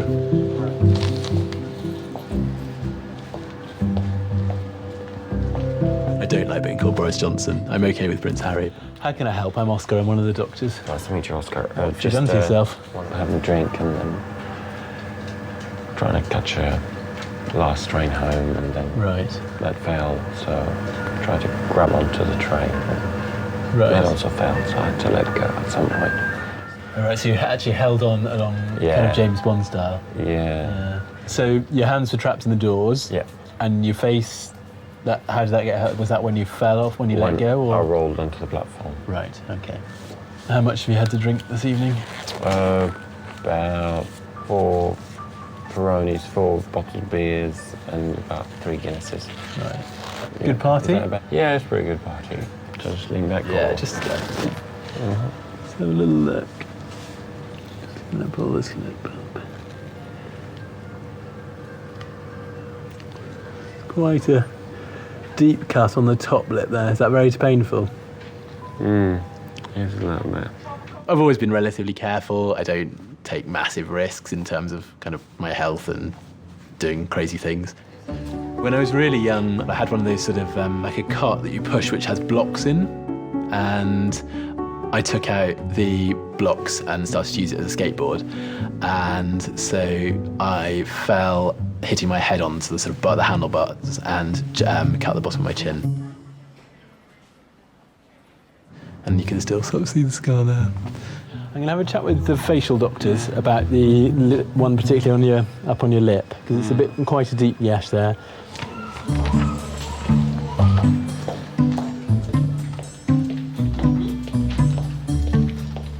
I try not to judge anybody when they come in. I try not to really judge people at all. Everyone has moments of madness in their life and do bizarre things. Hello. We'll deal with the wound up here, won't they? They will do, yeah. Yeah. Is it through and through? No, not completely, but quite deep. How did he do it? Holding on to a side of a train. Like Yes. James Bond style. That old chestnut. The last train, the doors shut. Yes. He got his hands into the door and was holding on. Right. And held on until he realised he was coming to the end of the platform, and then let go and smashed onto the platform. Was drink involved? Yeah. That's all right then. Yeah. That's okay. Phew. Thank God for that. Yeah. I don't sort of live every minute of my life thinking, oh gosh, I won't do that because I might end up in A&E, other than the fact that I live quite close by and it would be embarrassing to end up in this A&E department. Hello, sir. Hello. How are you? How are we doing? All right? You've got quite a gash in your lip there. How did that happen? Fell onto the platform from a moving train. Oh, right, okay. Trying to do a James Bond stunt. Uh-huh. Fine, okay. Well, trying to get onto a train. Yeah, in a James Bond style. In a James Bond. A la James Bond. Happens to me all the time. Yeah. No. Yeah, I don't want it to happen to me again. I can imagine not. Okay. Let's just have a little look. Open your mouth for me. That's it. Good man. Okay. Right. So it's through and through. I wouldn't say I'm always on the lookout for a thrill, because I always do a risk assessment, which is probably different to a health and safety officer's risk assessment. And if it's relatively risky, but not risky enough to get hurt, then it's got to be done.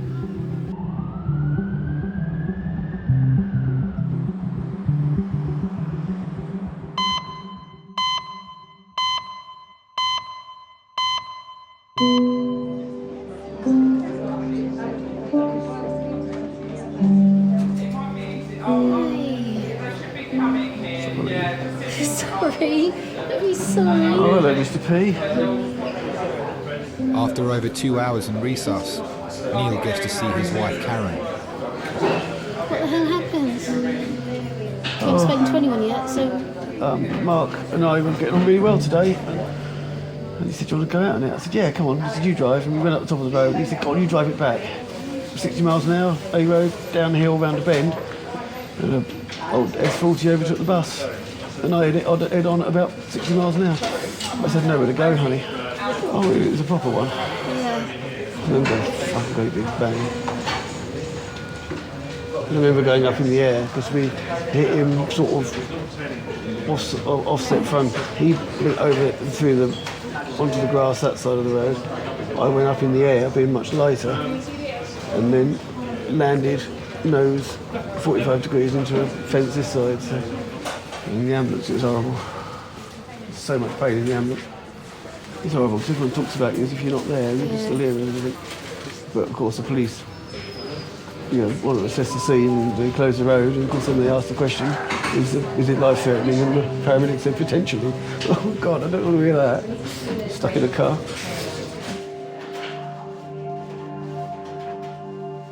You like to think that you have an element of control over your life at any given time. In that particular situation, that control is taken away from you. From the moment the emergency services arrived, I had very little control over what was going to happen, and that's quite a strange feeling, because you have to put your trust in the other people. Sorry. You're saying sorry, it's okay. Glad you're okay. Nowhere to go.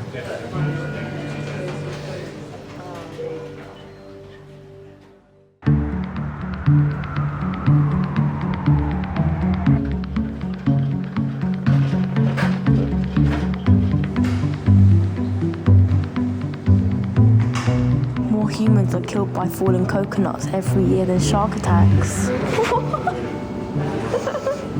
We share 70% of our DNA with slugs.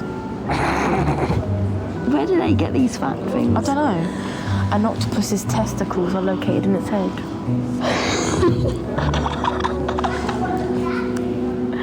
Testy head.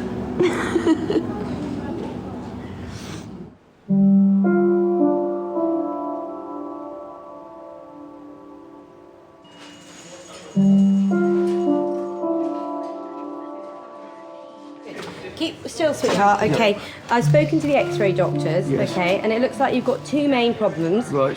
One of them is the pain that's coming from your chest. Yeah. Looks like you've fractured your breastbone. Right. Okay, so that's broken. Yeah. Now, So you can do that. I think. well, generally they don't do much. Yeah. It's going to have to heal generally. You've got some bruising and grazing there, but that otherwise we don't see anything broken down your pelvic area, so that's good. Right. But what is cracked is the back. Right. Okay, one of the little backbones is crushed. So at the moment you have to stay nice and still and not move until we know whether that's going to be fixable by you just having a support around it, or whether the back doctor specialist will want to do any operation if it looks like it's an unstable break. Because your spinal cord runs through the backbone, and if you move too much or you move in the wrong way until we know whether it's stable, you may risk being paralysed. I don't want to scare you, so we're going to keep you like this. I'm not sure how long you'll be here, and I'm not sure what ward you're going to, so those are the next questions. At this stage I can't think of anything. At the moment, it's probably not until we know whether they're going to do anything with your back. Okay. Because that's the main thing. We can rinse your mouth out with a swab on a stick, maybe. No, don't worry. Yeah, or you can probably have some sips. I would Oh, a little sip. A sip will make all the difference.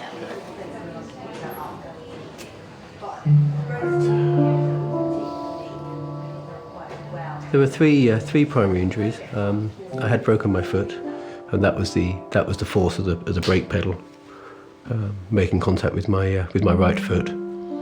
I had a clean break on my sternum, on my chest.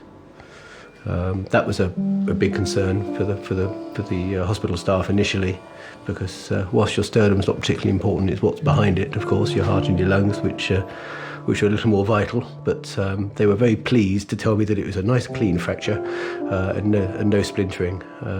So that was why my chest was so sore. But the primary injury was I broke my back.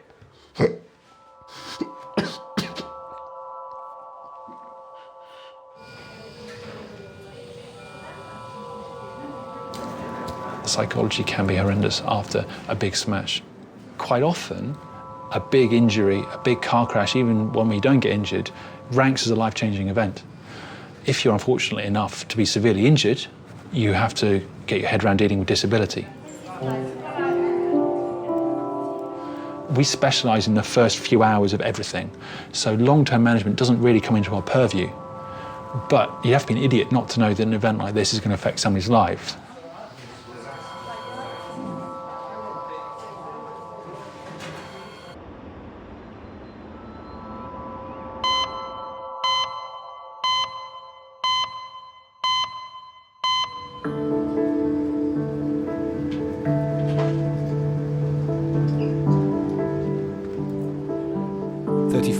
Dad of one, Matthias, has had his wounds thoroughly cleaned.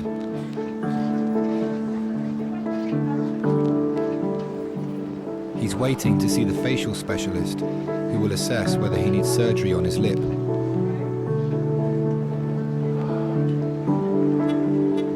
All right, feel a bit queasy? Yeah? Drink some water?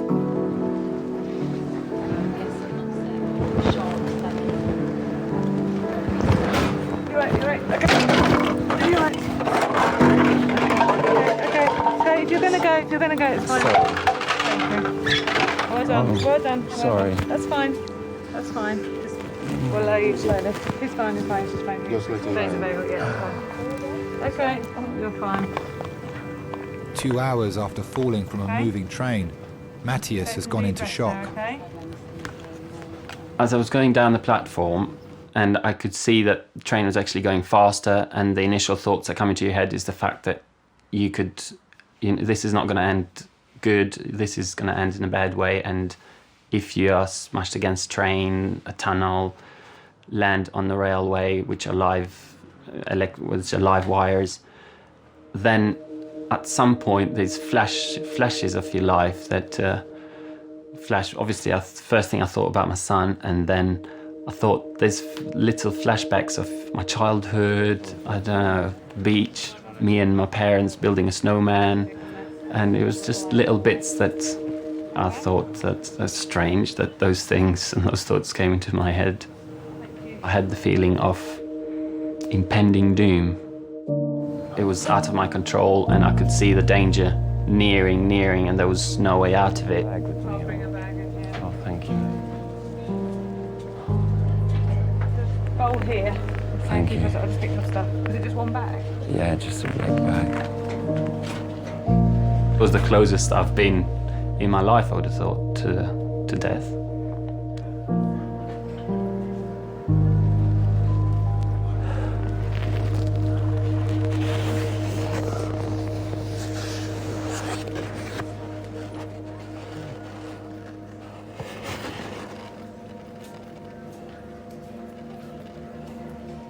And as I was laying there, I could just feel a feeling of slipping away. It was quite strange. And you just feel like you're just going to pass out and not come back.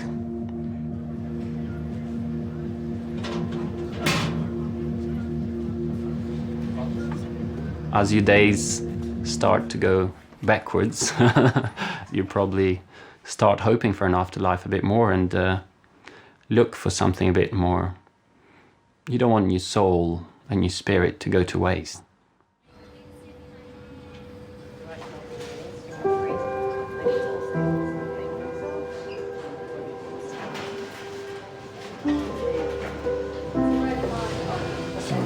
Stop saying sorry, you're silly.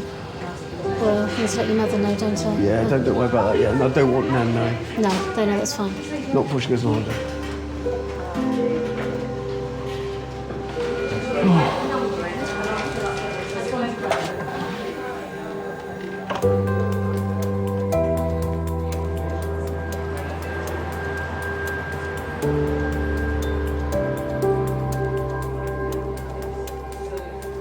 I don't know how long he's going to be in for, but I don't think he's going to be walking for a little while because they might have to operate on his spine. They don't know yet. They're waiting for a spinal specialist to see him to see whether they need to operate on his spine or not. So he's going to be in pain for a long while. Yeah, I think probably the best thing to do. I will do. I think the best thing to do is we'll just wait to find out what the specialists say. Okay, I'll give you a call in the morning.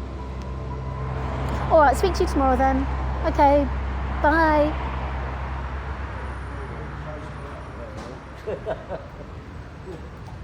You're not going to be naked, we're going to put you in a gown. Honey, your doctor said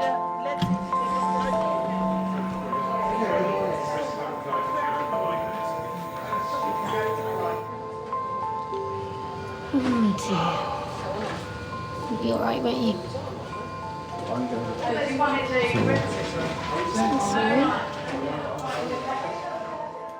Drive a Volvo. I train safety for Volvo. I'm fully aware of safety systems and how they work and how they save people's lives. I then went out in a car for half a mile with very few safety systems, and not only was hit by another car, but it had to be a Volvo.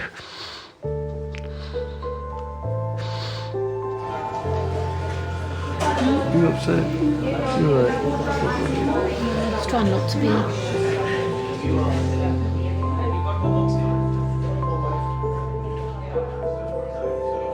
Neil is about to be taken to the neurosurgical unit. They will assess if his spinal fracture is stable or if he will need an operation.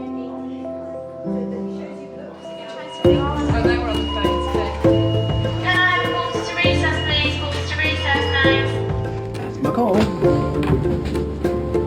They're very confused down there. 1887, yeah? Be hard work, sorry. Quarter recess. No. Should just... Yes, please, yeah. Everyone's been brilliant.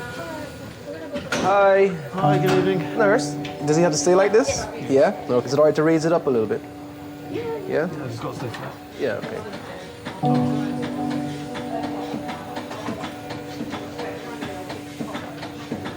When I was 16, 17 years old, I had a sports car and I was a maniac behind the wheel.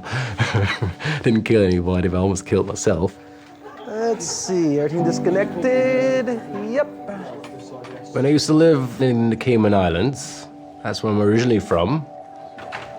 So I had an IROC Z28 T-top, and it had a big 350, 5-speed transmission shift. This thing was a beast. I was playing Nirvana Unplugged, that's what I was listening to. Took a corner doing 90 miles an hour. I lost the control of the car and it smashed into a pole and flipped over and it landed on its top. I can remember spinning over and seeing the radio turn in with me. If you ever seen a car, you wouldn't say, no way, man. There's no way he came out of there alive. All I remember seeing was a big, white, bright white light. There was a little triangle and I went towards it. And I just remember, I felt like a snake coming out of the car. I picked up my rearview mirror and I looked in it. My eyes are humongous. I had a lot of hair in my head as well. You know, a big old afro thing, and I had twigs in it. So definitely God stuck his hand out there and said, it's not your turn yet. It's not time for you. There's something else I want you to do first before I take you from here. And he saved me that night.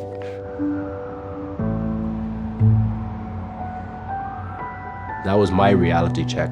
And ever since then, I went straight. Oh yeah, straight A kid, no problem. Reality check. It does take a reality check sometime to wake a person up.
It's frightening how close I came to things being very much worse, and I have to remind myself of that on days where I'm not feeling great. That yeah, there were times where they didn't know if I was going to walk, let alone survive.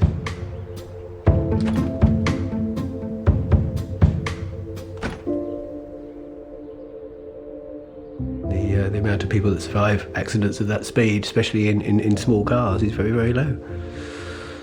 So someone was smiling down on me that day.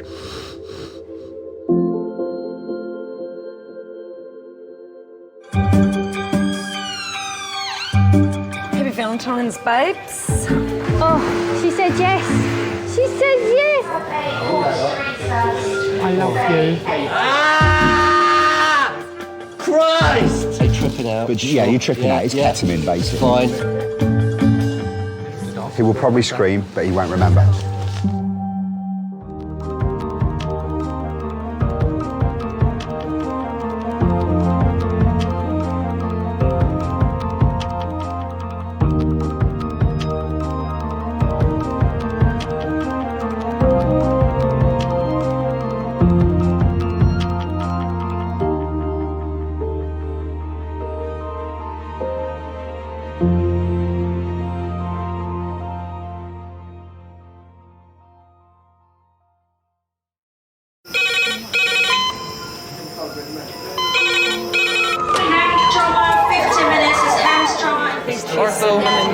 surgery. Took me. That's it. You've got to we're just going to get on, do this. Not scare and get you all sorted, all right? John? Do you remember where you are?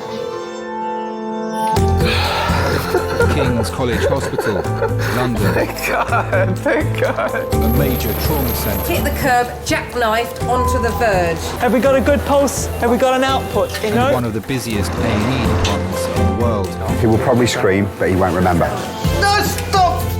Ah! A place where love, Come on, sir. Let's go. Up you go.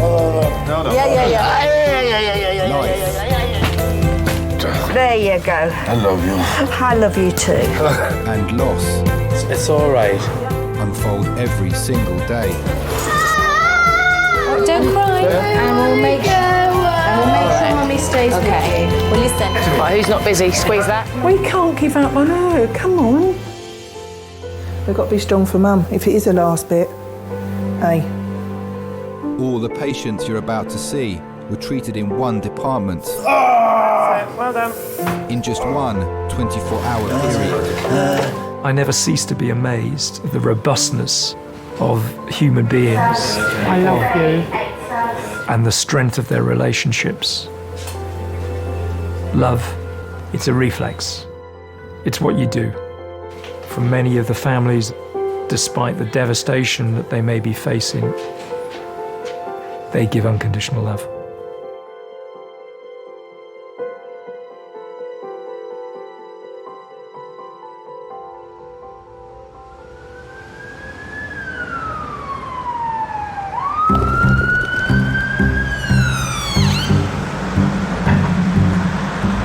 Do you want a cup of tea or anything? Are you waiting to be seen? Yeah. Do you want me to help carry something?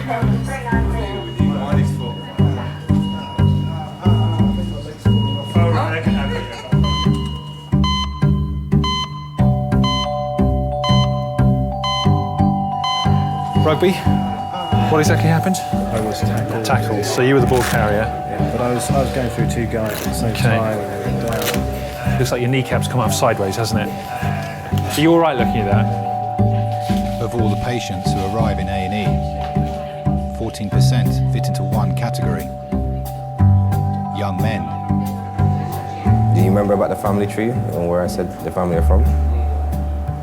Well, Dad's parents and Mum's parents, so that's 4 grandparents, and they're all from different places. And I tell you already, but you just forget.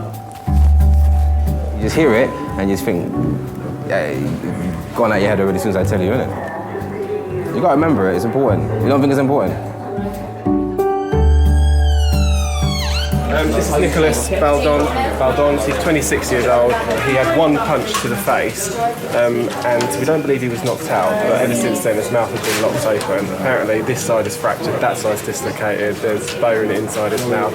I've had to suction him about 5 or 6 times because his mouth just keeps filling up with blood on the way.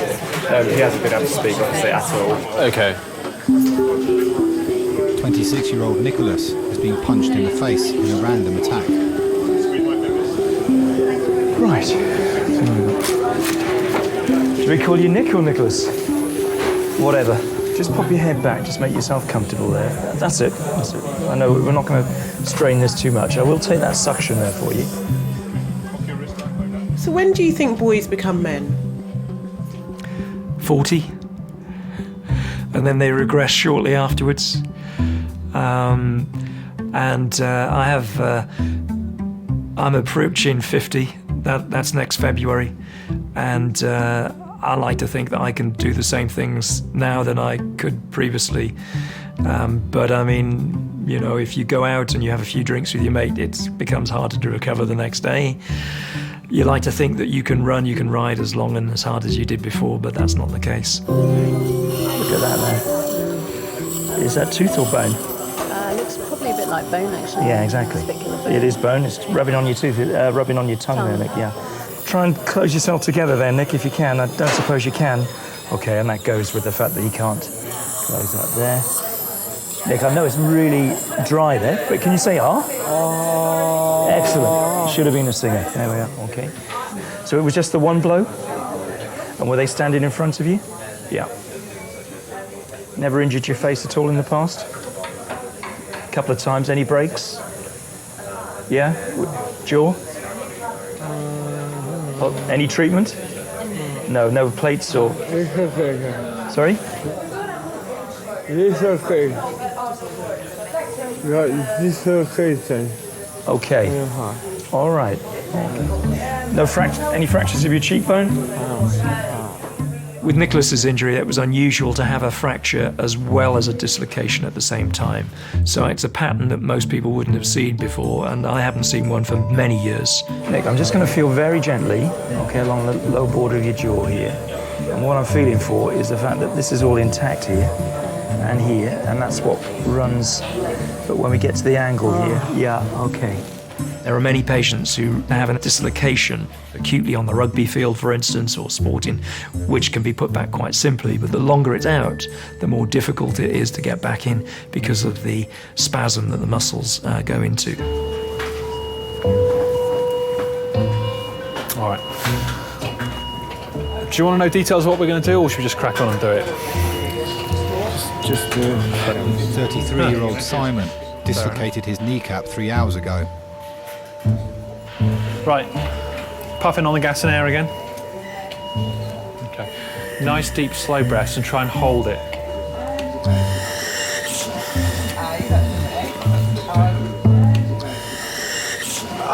Okay, all right, hold fire. It's well done. Keep breathing. We might need to give him more drugs again. Nick, I haven't seen any radiographs, X-rays at the moment, all right? But given the degree of the fact you can't close your mouth together there, obviously you fractured it on here, and that's where you were hit. It's going to be difficult for you to rinse your mouth, and the blood will be a bit dried there because you can't get your lips together. And if you can't get your lips together, guess what? You can't swallow. So that's why it's impossible to do that. All right. So keep going with the suction and whatever, and we'll get the X-rays and we'll get you treated as quick as we can. All right. Good. All right, Simon, this drug, it doesn't have a set dose. Everybody responds differently to it. So we give it little by little till we find the right dose for you, all right? Your job, very simply, is just to keep your eyes open, and then when we reach the right dose, your eyes will close, without whatever happens. So that tells us it's good to go, all right? So you'll just relax, nice deep slow breaths on that, keep your eyes open as long as you can, all right?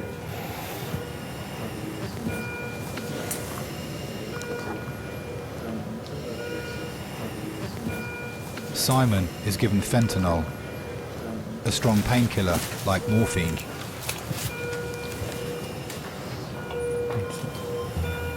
Might be feeling a little bit lightheaded. Some people say this drug's like 2 or 3 neat shots back to back, and you feel a little bit woozy, a little bit out of it. Okay, Simon, open your eyes again, my friend. Simon, can you open your eyes for me? Okay. One more time. Matt, one more.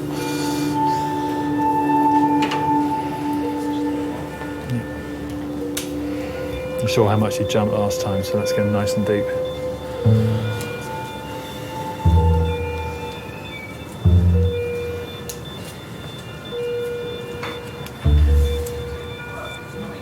Straight head back, Simon.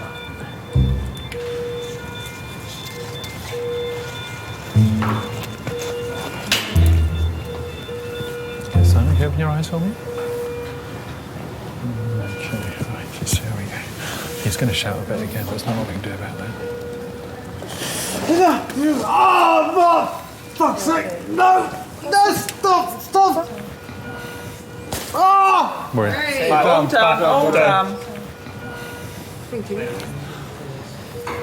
Thank you. All right.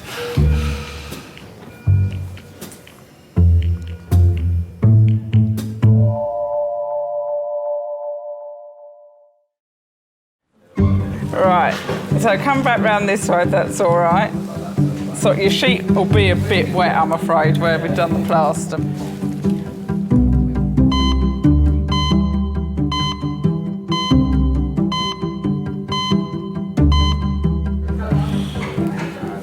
Are you comfortable, or do you want another blanket under there? I'm actually comfortable. You're comfortable, okay. You look like a vampire. messy one.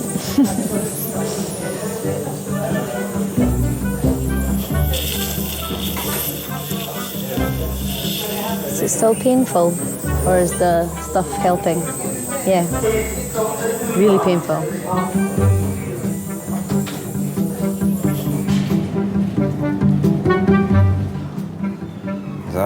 So how's it going at the college, football-wise? Football? Yeah, the last match. How did you guys get on? Lost 3-0. 3-0? Your team lose kind of often. That's the manager. He made 7 subs. 7 subs in one game? 17-year-old Terrell has come in with a damaged big toe, and his father, Adrian. He's going for that period in time in his life where he's been a bit independent, and it's the hardest thing. You say to your kids, "Hey, how's your day been?" "Fine." You know, "What you been doing?" "Football." Then you're like, okay. You know, so every parent goes for this. It's not just me. So you just think, you know, how else can you interact with them? And the funny thing is, yeah, when I started this family tree, I didn't even know my grandparents' names. I didn't know what their names were. I just called them Mama and Papa. You know what Granddad's name is? Yeah, I know his name. You should do. What about your great-granddad? What about Nan's dad? You know what his name is? No, I forgot. How can you not know? You see, that's what I'm saying. I never had a relationship with dad. I never knew him because my dad died when I was 7, and it's not until I actually became a father that I realized, wow, this is the impact a father can have. You know my mom's name. You know my dad's name. What about Nan's dad's name? Nah. Possible. But you know all the teams in the Premiership. You know all the teams in the Barcelona League. I don't know. Yeah, all you of that. do. And you know, yeah. And you know all the players in Barcelona or Spain. What team? What country they're from? Yeah, you do. But if I ask you where your family are from, you ain't got a clue. How does that make any sense? So all the players in the Premiership, you know what country they're from, yeah? Yeah, most of them. Exactly. So you know your team's history, but then if I say to you, all right, then where are you from? You'll be like, I don't know.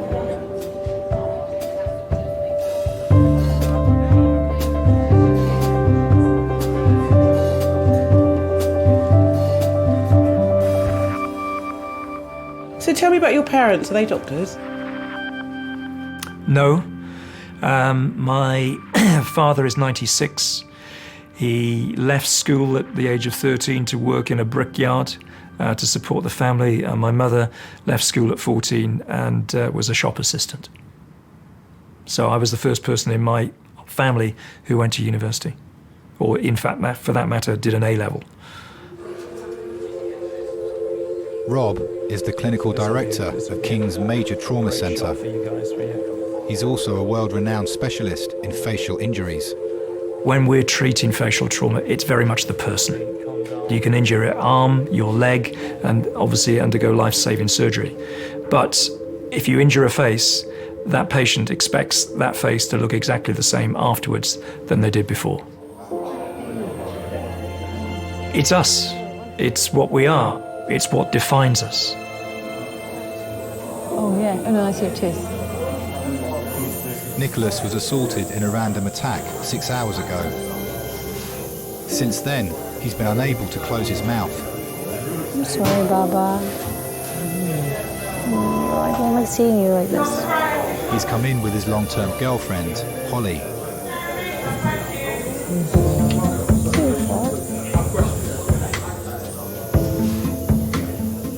I hate fights. I hate fights in general. I hate it when it's someone I love.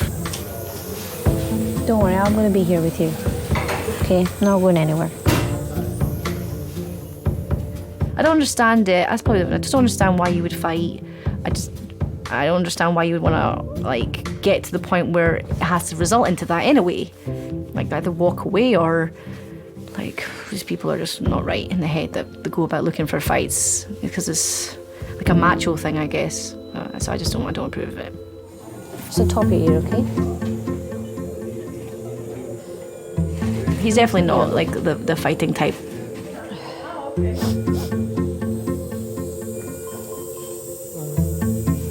When I first met him, for sure he was a boy.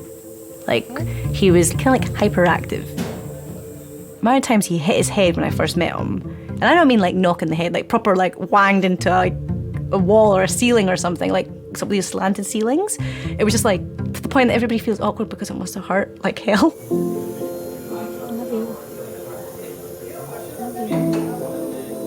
Sometimes I feel like a little bit like a mum. I'm like, can you slow down, don't run, or are you gonna hurt yourself? That sounds really terrible to describe your boyfriend as you're his mum, but that's the way it is. Now, if we look carefully on his right side, what's that? And what's that? So what's he got? He's got a dislocation. That's why he can't go over now, because he's dislocated on the right-hand side. You can see he's sort of, now this will be good, there you go. What a shot.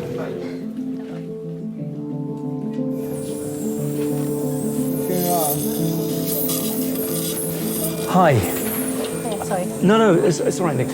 Just to say, had a look at your scans now. You've only got one break, which is on the left angle of your jaw. Why it's propped open like this is the joint here is dislocated. So if you look on me, you can see how it moves there.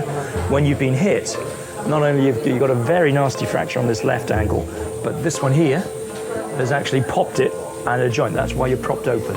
We'll get you fixed today. How long? Well, we'll get your fracture done today, all being well, and chances are you'll be going home tomorrow. All right? Now I'm just going to try something very gently, because it might just make you feel a little bit more comfortable in the meanwhile.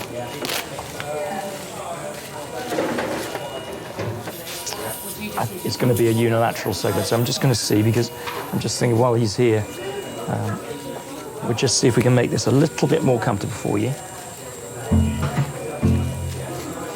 I don't want to give him any sedation or anything like that. If that pops back relatively easily, which it might, it's going to be a lot more comfortable for him in terms of where he is at the moment.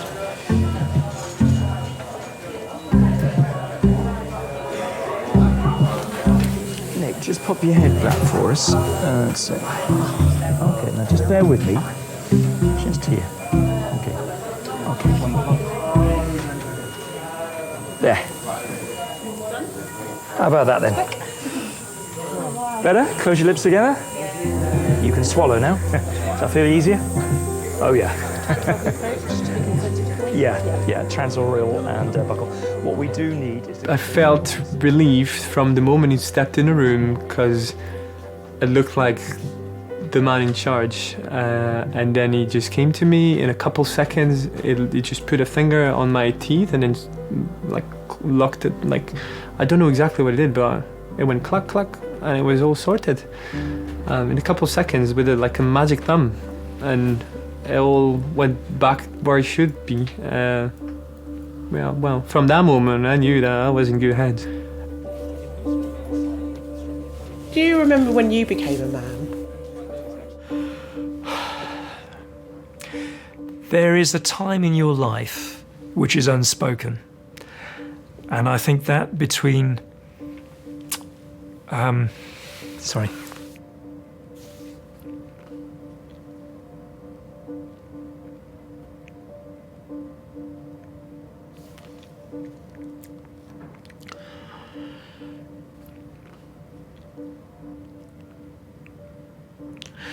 When the responsibilities change from your parents to you. And I think, looking back visibly, I remember standing at the side of my father's car and he gave me the car keys. And something in that unspoken act said that that was that transition. And my father is now 96. He was a fit man until very recently, he now gets about with the aid of a wheelchair, and his memory has gone. And I think that passage of right, if you like, it's the start of something. And now is the time to give back.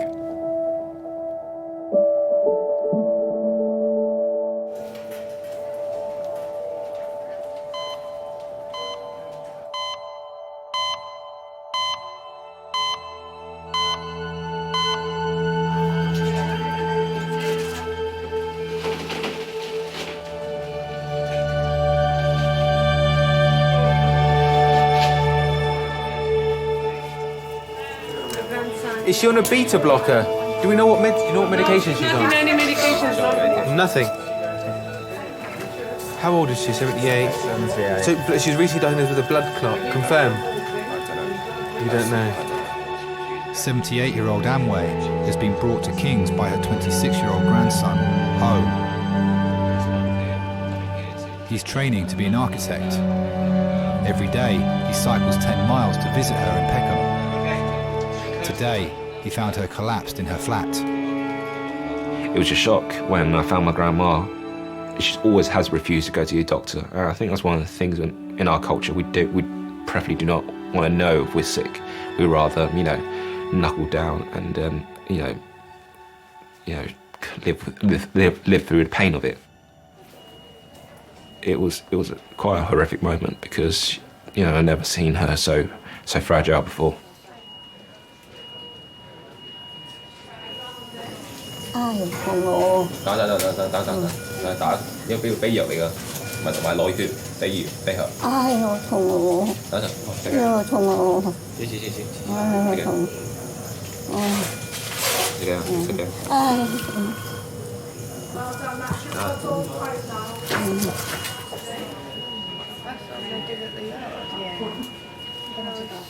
She came over here roughly around about 1970s during the Vietnam War.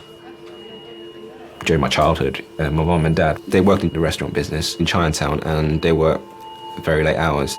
So I never got a chance to spend time with my mum and dad. The person I call, the person I cry on is my grandma. Yeah, she's a mum figure.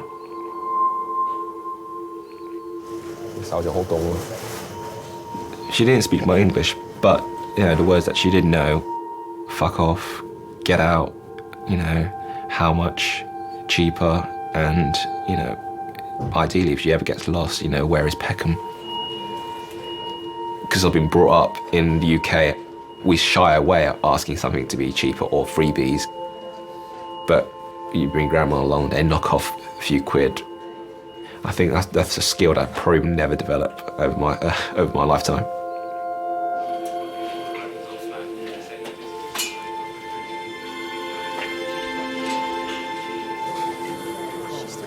We've got quite cold hands. Does she want another blanket, do you think? No? Comfy. So I've got very warm hands. Sorry, when was the last time you gave the Clexane, the injection? Yesterday. Okay. Yesterday, hello? You don't spend your time normally in hospitals, do you?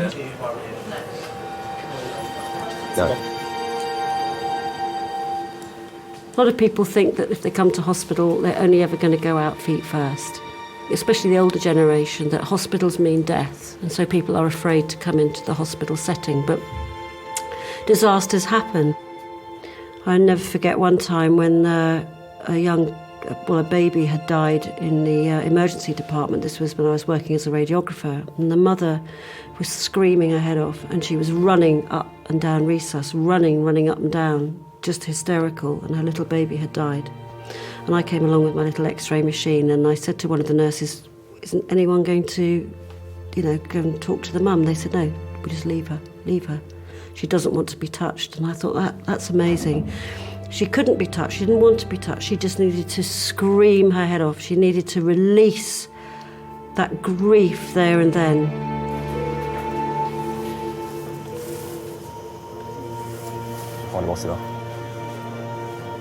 I know the smell, the sight, the sound. I know it. And it's familiar to me. So when I saw the granny, I could look and see and know that she was not long for this world.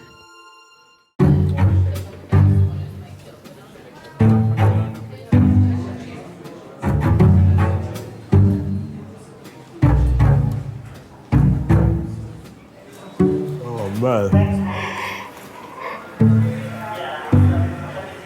17-year-old Tyrell has damaged his big toe playing football. Crazy. You kick the ball like that, they might have to take the toenail off.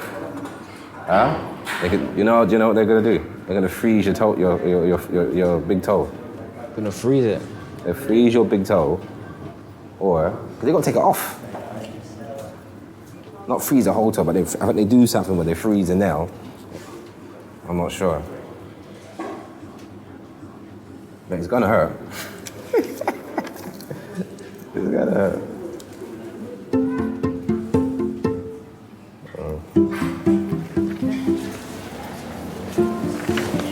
Are you with someone or are you by yourself? Yeah, Dad.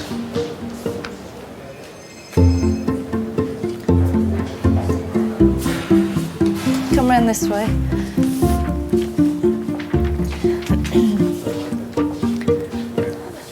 Tell me what happened. I was playing football. Had the ball. I went past the player, then he stepped on my foot. A player stood on it. Yeah. How much do you play football? Right, every day. Well, yeah. I think it's better we take the nail off. All right? Do that now? Yeah. Are you ready? Okay.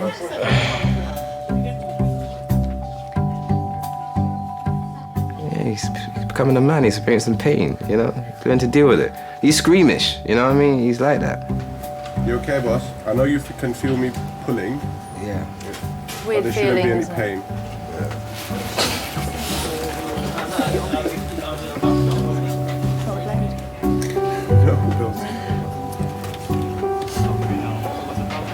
It's gone. Off. It's gone. There's still the root. There's no nail there. Nothing there.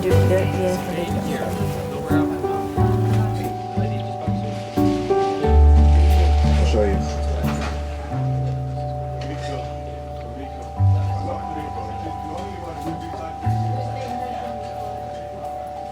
You know, and I'll still say I love you. It's saying to him, regardless how big you are, I still love you. You know, so. Does he tell you? No. No, he doesn't. He doesn't tell me.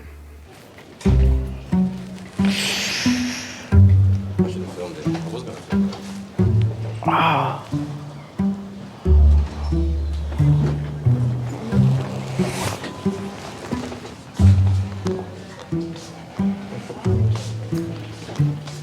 Do you remember about the family tree and where I said the family are from? Nah. You gotta remember it, it's important. You don't think it's important?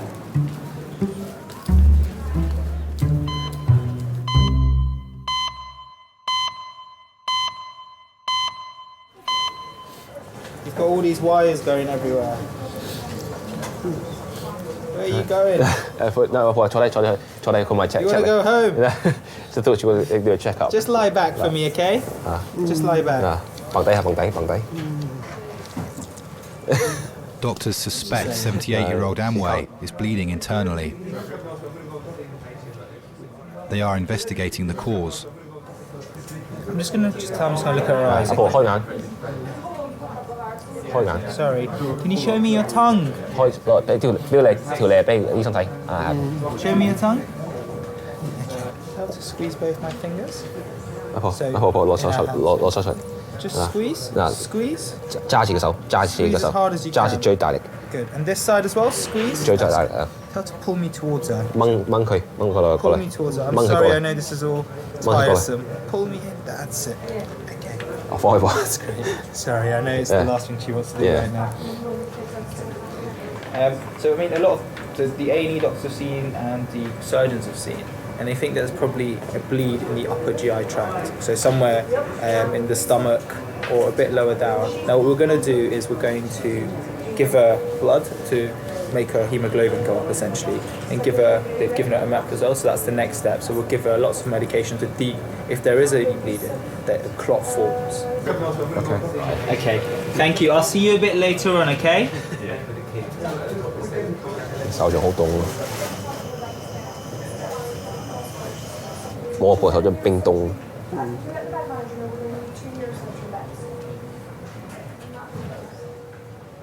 Hands actually explains a lot about the person's lifetime and what they've been through, and I have pretty, boyish, girly hands, unfortunately, but my grandma has very strong masculine hands, and you could tell that she worked hard, back in Vietnam. She was usually working in either factories or in the fields, and the wages didn't really pay, to support her children. So at times she did tell that she used to take stuff from the factory or from the fields as extra portions for the kids during that time to survive. But my grandma would probably want to go back for only one reason: is to have dog meat again. It sounds weird, but my grandma said if I want to go back to Vietnam, I want to have dog meat. And we did raise a dog when they were younger, and eventually when food supply was over, that got a chop. Don't be shocked. Come on, it's the way of life. She is a very tough lady. She's like Margaret Thatcher. She ruled iron fist.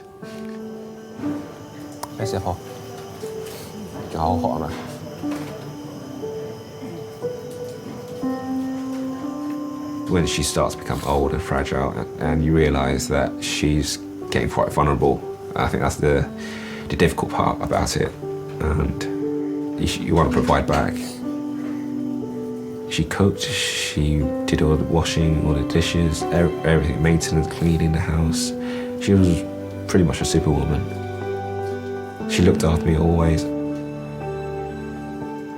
And so I felt I had the responsibility to go and look after her.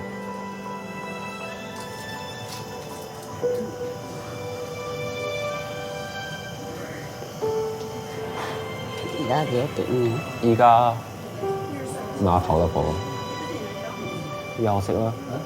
阿孫都冇嘢做，冇女朋友，冇工做，都冇錢，想點啊？阿婆有女朋友喂，佢個睇幾時食飯？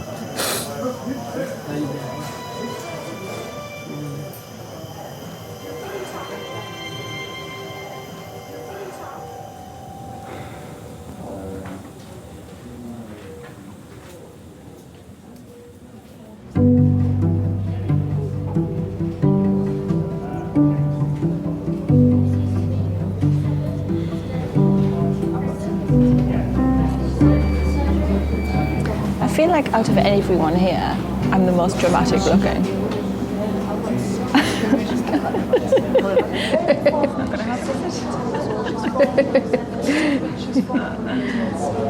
Tomorrow morning I'll be coming ice skating with my pass.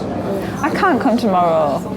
I can't. See how you feel. I'm not saying that I won't feel like it. I'm saying, how can I go there to a beginner's class, like with all the other beginners learning to skate? So excited. And then, oh yeah, I did this on the ice last night.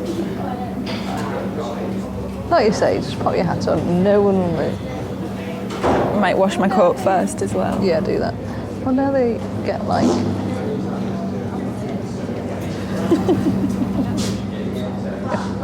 Was that what I thought it was?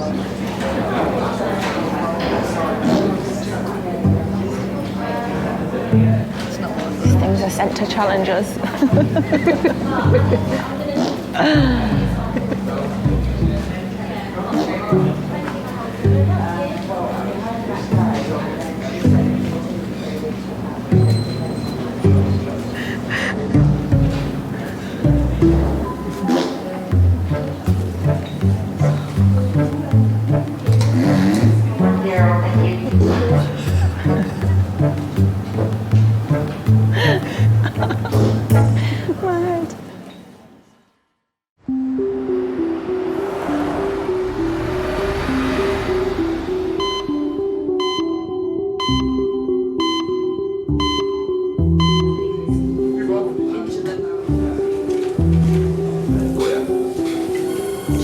cold.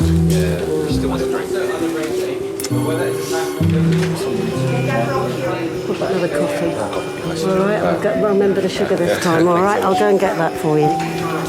Since arriving at A&E, 78-year-old Amway has been given a blood transfusion. Further tests are being done to find the cause of her collapse. 我車你背啊，婆，我要翻嚟行落翻架車，落車翻嚟攞。咁啊，舒服啲啊？仲肚痛係咪？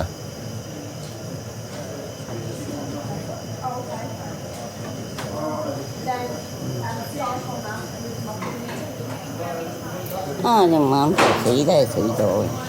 阿婆跌到嗰隻翅膀，幾耐冇生得。唔使驚啊，婆。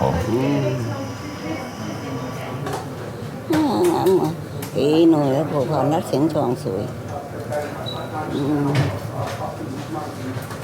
使驚啊，婆，我喺度嚇。係啊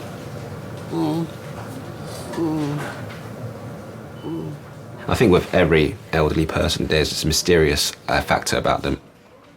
You see this sort of ideal image of your grandma when you're younger, and then when she have a few drinks, it's like, you know, a completely different person. She would mix all her drinks. She had brandy, she had red wine, white wine, a lager, beer, you know, shots, and she would mix them all in one drink and, you know, drink that, fall asleep, wake up and re-drink that again. I think drinking always numbs the pain, and I think by the time my granddad passed away, she was very upset, very alone, and it was quite sudden. No one really got a chance to say goodbye, and it was very upsetting for the family, and especially for my grandma. We did tell her that, you know, her drink will probably eventually kill her, and she said it's worth it, so it made her happy.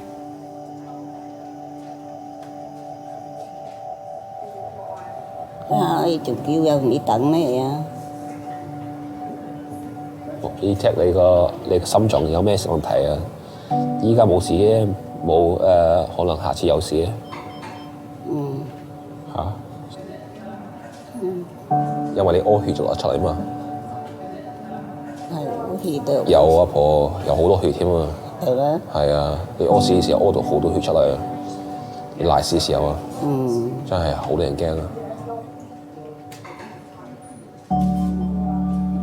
有血有屎添啊！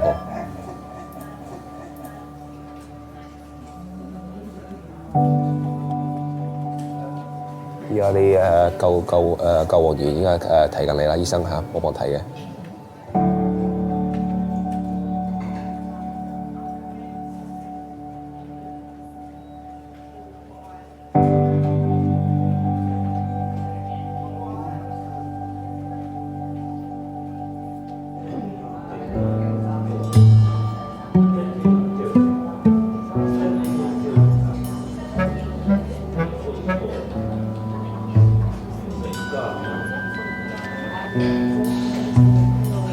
This could be the end of my skating career. No. You'll be fine. You'll be fine. I'll be fine. I'll be fine. Anyway, tell me what it looked like. Did it look bad? Do you want me to draw a picture? It looks like you kind of like. Do you really want to? Can you see my bone? No, because it was all bloody. But no, I don't think so. Didn't look that bad. Okay, draw it. So. Oh look, it's even a red pen. How appropriate. So that's my face. That just looks like my eyebrow. It's fine. No, but it's like heart. It's kind of like here, and it just looks like you've torn it. Tearing sounds like it's going to look uglier when it fixes. Well, it'll be nice and swollen, so if you fall on it again, it'll cushion it. Yay! It's fallen from ice. Yes.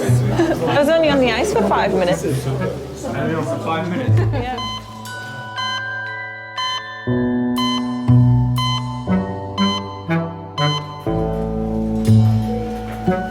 friend to have a look. Do you want to inspect it? Beautiful. Thank you very much.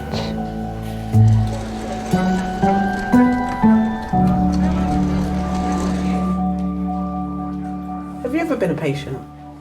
Yes, I have. I've had a life-threatening condition. I had cancer, breast cancer 12 years ago, and that gave me a really huge scare.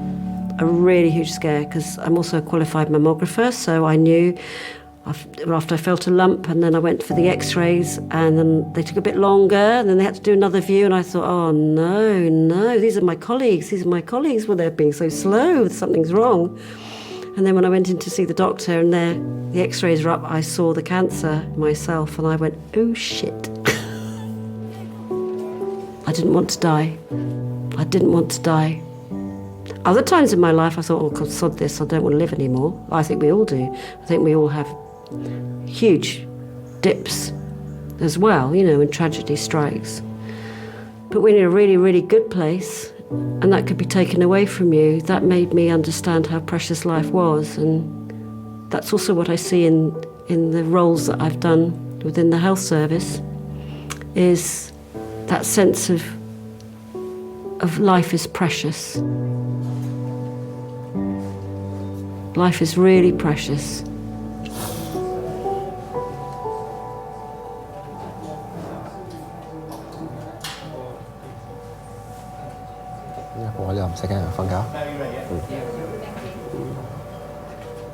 Last year, she lost a lot of weight. It was that she couldn't, she wouldn't eat. She couldn't. Every time she ate, the food just seemed to come back up again. So we thought, well, maybe it's something wrong with her, but we never knew how severe it would be.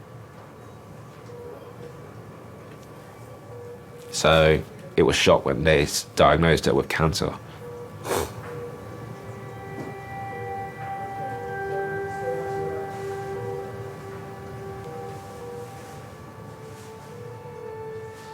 We all got very angry. I think anger for the fact that no one picked it up earlier, or anger the fact that we didn't ask her to go to hospital, or anger the fact that none of us could do anything about, providing her, a cure, and that was the toughest part. You always believe that your grandma's so strong-willed that she will make it through. Apple.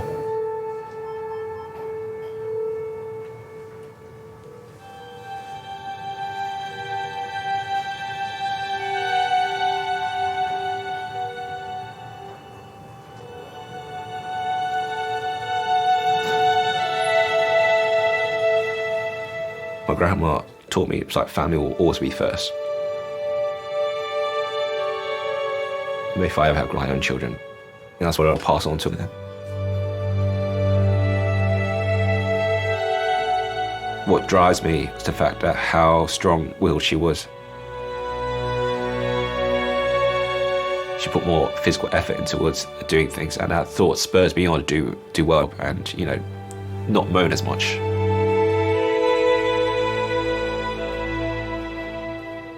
I always miss her. She made me the man who I am today.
Oriental people have a lot of kids so that one day 1 or 2 of them might do well in society. When I told her about being an architect, she was very pleased, and I think near the end of her life she said that when I'm going to start building her a house, and I think that was another goal for me, and I think that was one of the things that drove me on to become an architect. I think she would be very happy right now.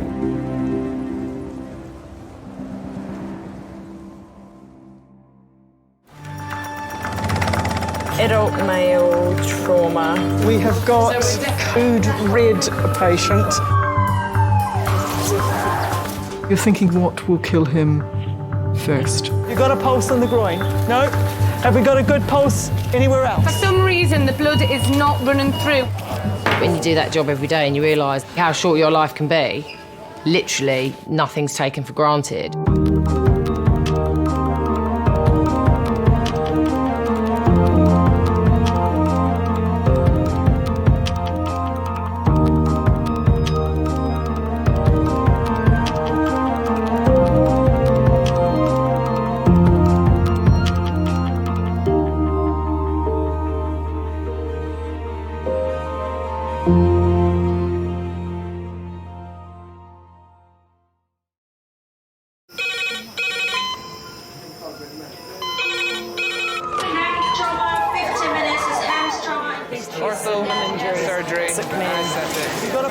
We're just going to get on, do this. Not scare him, get you all sorted, all right? John? Do you remember where you are? Kings College Hospital, London. Thank God. A major trauma centre. The curb, jackknifed onto the verge. Have we got a good pulse? Have we got an output? And one of the busiest A&E departments in the world. He will probably scream, but he won't remember. No, stop! Ah! A place where love, Come on, sir. Let's go. Up you go. No. Yeah. life, There you go. I love you. I love you too. and loss It's all right. unfold every single day. Don't cry. And we'll make sure Mummy stays with you. Well, listen. Right, who's not busy? Squeeze that. We can't give up on her. Come on. We've got to be strong for Mum, if it is the last bit. Hey. All the patients you're about to see were treated in one department. Well done. In just one 24-hour period. I never cease to be amazed at the robustness of human beings. I love you. And the strength of their relationships. Love, it's a reflex. It's what you do. For many of the families, despite the devastation that they may be facing, they give unconditional love.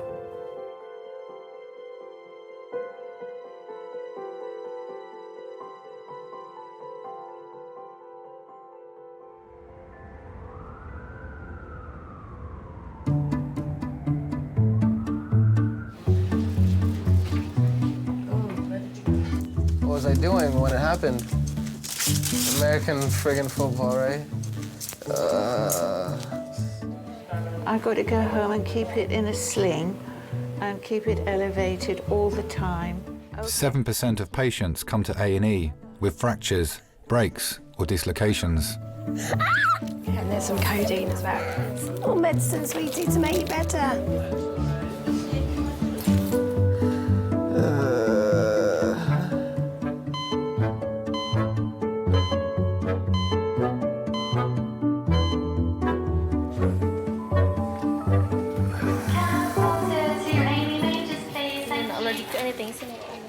Where were you playing American football?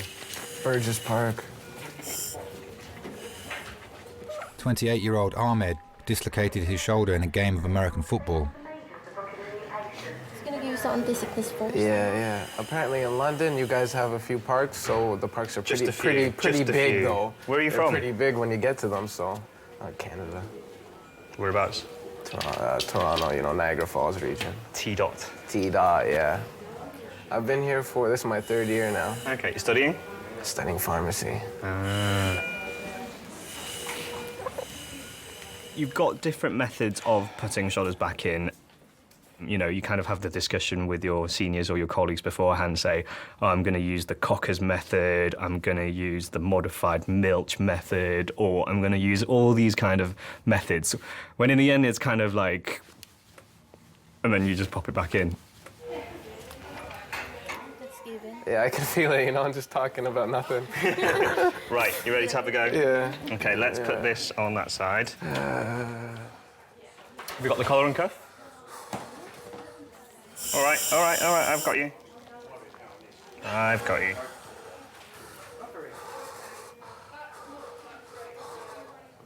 Keep sucking on that. Relax. Relax.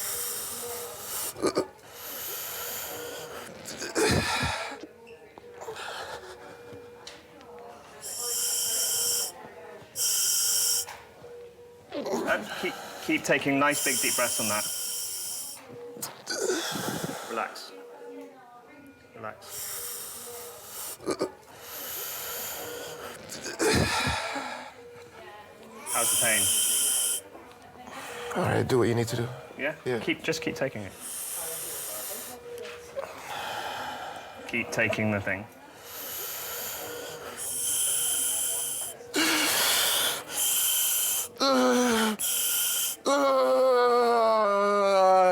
There we go.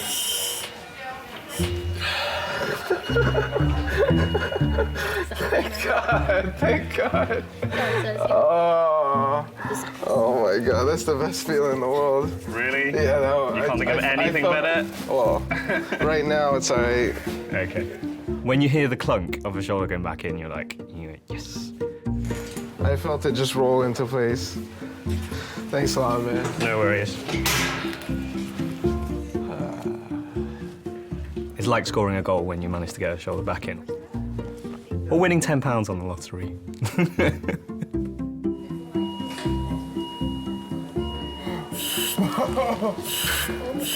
Nearly done, nearly done. Oh no, we're very nearly finished now. I'm just getting it in the best position I can get it in. Because we often see patients come in walking for 3 days on broken ankles, saying, oh, it's a bit stiff, doc. It was all right. That was Thursday, wasn't it? Yeah. It was okay. Well, I mean, it was painful, but it was okay Friday. Yeah. And you get somebody coming in with a paper cut who's screaming, you know, as if their house is on fire. Yeah, to take a patient's pain away is quite satisfying. Because even though the problem's not gone, you've just taken away the pain, it's a start. Is it a bit better? Yeah. Yeah? When someone's in pain, they need your help. When you aren't able to do that, it's almost as if you failed at what you were trained to do.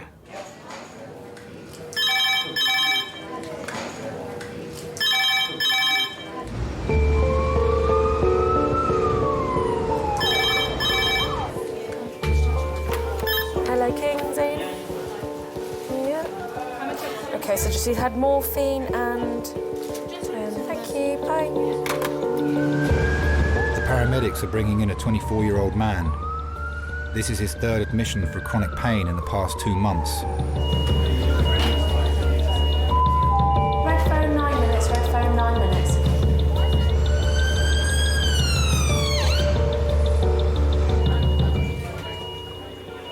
When I see people with long-term illnesses, you do think about the family and how hard it must be for them to cope. You feel sorry for them because you can't cure them.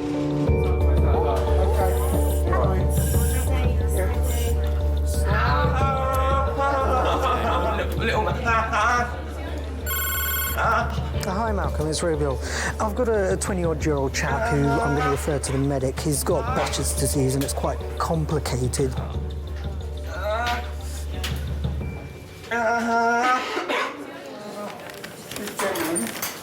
Has Behçet's disease. It's a syndrome. All pain all in his hips and down his legs.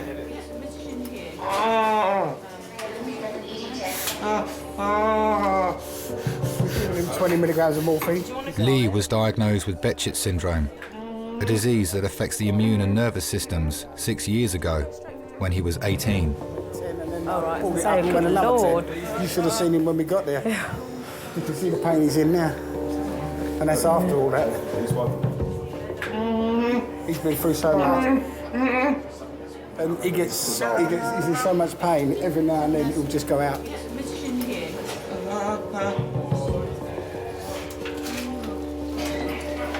Can you two do something simple like go for a walk together? No. He can't even go to the shop downstairs because by the time he's done that, he's in agony. He would have been doing football, he would have been dancing a lot more. He would have been in the army.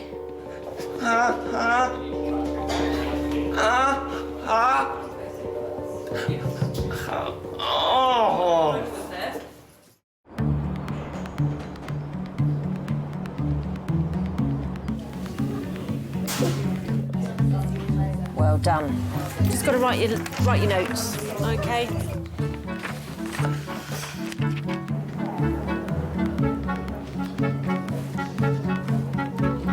Danny, Neil, can you follow me? Hi. Dad of one, Danny, has come in with a swollen toe. Go take a seat. Yeah. Hi there, my name's Chris. I'm one of the doctors. What can we do for you? Well, I put my foot through my son's bucket just under 2 weeks ago now. When you say through the bucket, actually? He had a plastic bucket. I got dizzy, I banged into a bookshelf and an ornament fell, knocked it across in the path of when I was stumbling. Okay. And my foot went straight into it, crushed the bucket under my foot. Okay. Barefoot. And for the first few days, the whole of my foot underneath was all swollen. Okay. But my big toe, which actually at the time, thinking about it, was the most pain I had.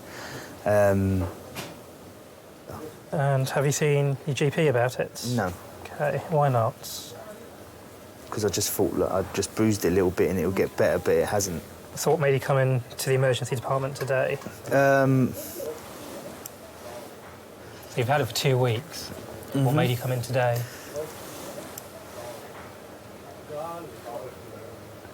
Well, I didn't really notice it before. It was just today when I actually put them down, I noticed it, so I thought I'd better come and get it checked. Can we have a look at the other one then? Okay, let's have another look. So that's fine there. Yeah, but when you get down to where the ball bit is, it starts hurting. How about there? No, not so much. There. There. Ah. Sorry. So that's the worst bit there, is Yes. it? Okay. It made it hurt up here, yeah. Okay, let's get an X-ray of that. Men, in general, handle pain less well than women. Have you had any painkillers today? No, I haven't had nothing today, because I haven't had nothing to eat, so Would you I like some? haven't... Yeah, actually, I could... Well, no, because I haven't eaten, so I don't really want to. Okay. I don't know if that's because we get mothered by our mums as little boys, whereas girls are left to get on with it. All right, the X-ray's fine.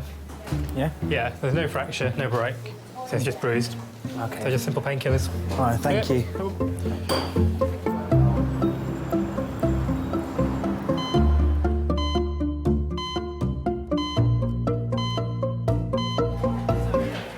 Can I get a PT documentation of every other thing like an ED check? Thank you.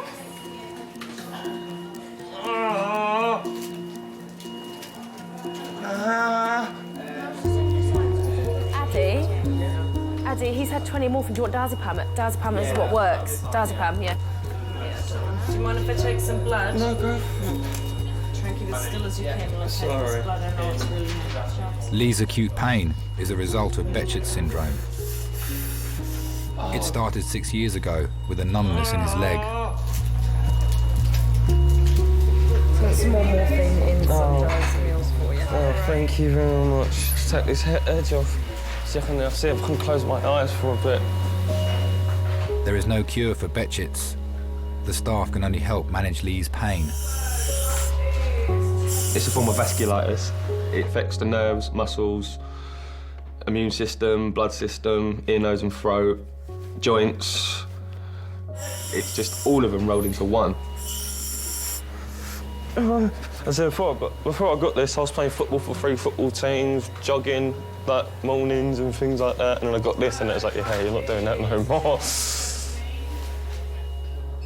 One thing I want to do is kick a ball again. That's my main dream. It's just even a 5-a-side football match is my main dream.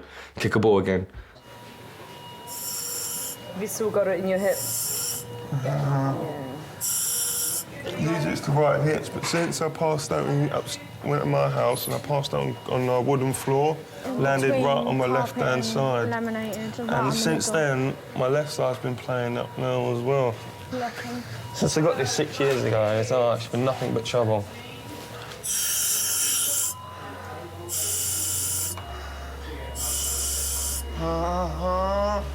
When I go past grass and smell of fresh cut grass, that's one thing that gets me still to this day. It just brings me back memories of back when I was playing before I had bitches. I love that smell. I could sit there and just smell fresh cut grass all day and just be happy.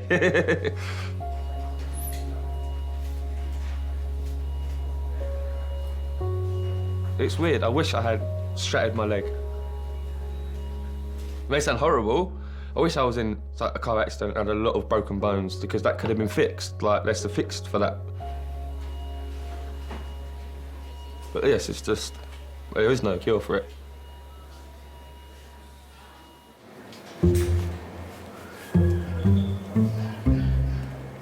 Man, I was more drunk last night than I have been in, like, several days. Yeah, but you think for most people that would be weeks. Yeah, should be weeks for you and all. Yeah.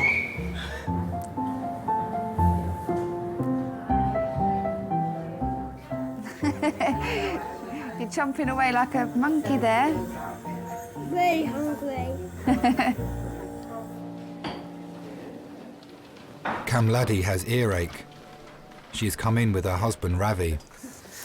She was having a problem with her ears. So you had a pain in Somebody said if you put a stick of garlic in your ear, that will reduce the pain. Okay. One clove. Not the full one, only single one, yeah? Oh, yeah. You can see it, huh? Yeah. Okay. I'll go and speak to one of my seniors and then we can come back. Okay.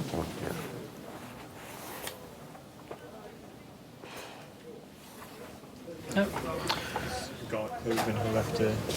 Sorry? Garlic clove. She's got no hearing loss from it. I'm sorry. I'm sorry. Okay, right. How long's it been in there for? A day. Okay. Do you want to take it out? Yeah. Come with me. This garlic doesn't work, does it? I've never heard of it, I know. to be honest. No. Try that. Let's make one up, yeah. So can you just tilt your head a little bit? Yeah. That's great, thank you. It's got teeth on it. If you just grab it, you may be able to get some friction. There you go. Yeah, done. Well done. You can take it home if you want. Let's just double check. Make sure there's nothing left behind. You do find you get people with just really strange things wrong with them. Way out. You do hear about these weird remedies like that though, but I thought it would have been crushed garlic. Because when she said that, I was thinking, oh, this is gonna... That could be a mess, yeah. Yeah. That will definitely need microsuction. Some people do put objects in certain orifices that are inherently amusing. I guess, probably. You kind of have to laugh, otherwise you'd go insane. So, yeah, they're the good fun ones.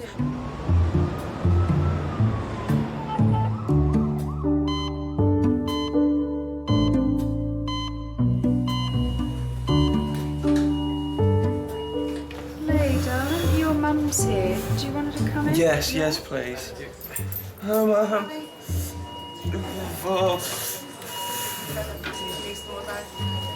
I've got some more dice in hand. Oh, thank you. It's nice and warm, isn't it? Hopefully it's 7 for 6 and you never knock me out for a little bit. Sleep is always good. You don't feel pain when you're asleep, as they say. Lee, when he was younger, he used to be in a football team, do training, just started work as a doctor's PA. Yeah. Very outgoing, happy boy, always out. Hey, get my socks on, please. My feet are really cold. Get my socks on. You know how to do it. Just roll. Oh God, I can't even get pronounced words properly. This is getting ridiculous. Row your boat? Yeah, row boat. Don't you done? Stream. Well, let's start kicking in a minute, mate. And then one day in work, he couldn't feel his legs. And we rushed him to Kings, obviously, to try and find out what the problem was. Kept him in for about 3 weeks and eventually got to the point where we found out it was Bechet's. It's not cold feet.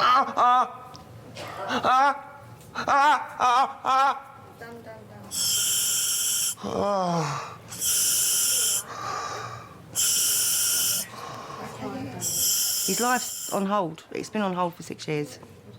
You go from a child that can walk and play to a child that lies in bed most of the time and he's in a wheelchair or he's on crutches. He's fighting something so hard that there's no answers to. But I mean, he gets days when he's really bad, but I've got to cry, sorry. He gets days when it's really bad, but you just got to be there for him. You just got to deal with it.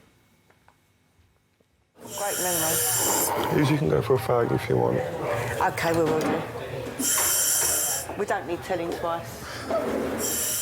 Leave me alone. You OK? You cool? Right. You might get McDonald's breakfast this week. This week? Today. You're going to treat me to McDonald's breakfast? I think you've been a good boy. All depends what time. Are you going to treat me to McDonald's Yeah, I breakfast? bought you McDonald's last week. You're going to treat me to it? Well, he has been good taking his morphine, and I did say All right, then I will. I'll let him have something. Oh, see, I'm so happy.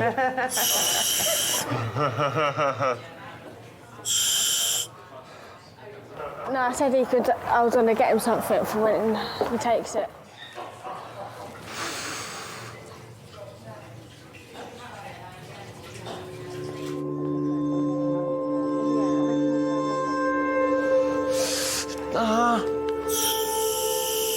No. Can't relax yet. I'm painful. The weekend we decided to go up to Nick's. I'll wear heels. Oh,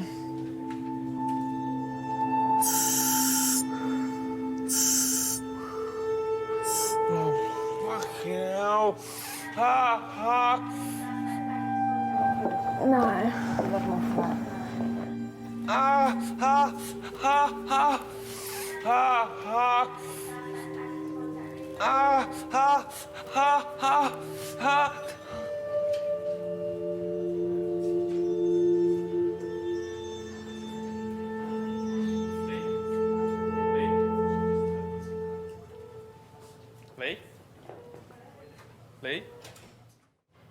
Lee? You alright?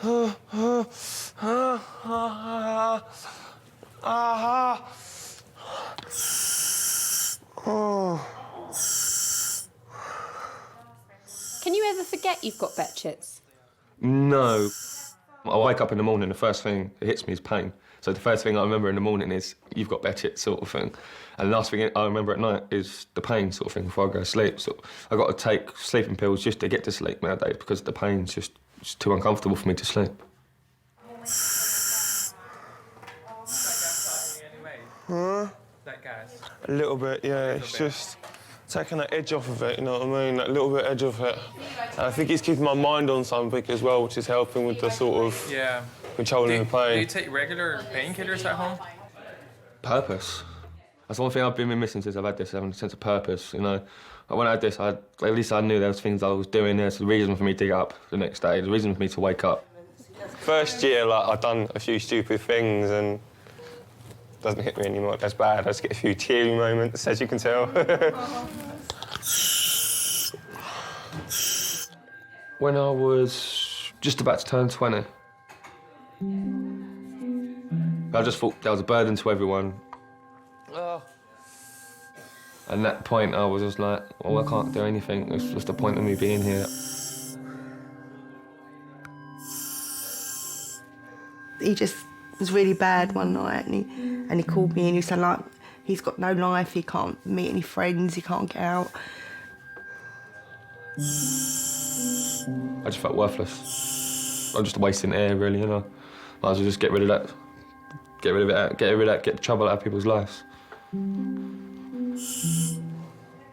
So we lived 3 floors up and I was sort of looking down at the window.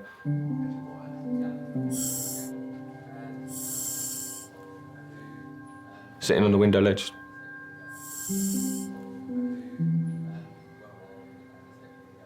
Just back to sort of lean forward and just go onto the concrete. Mum saw me at the window. She just dragged me in and went, that's it. We'll get to take you to a shrink. Head back. And he's going to go stick your head back. That's it. Back a bit. Make sense?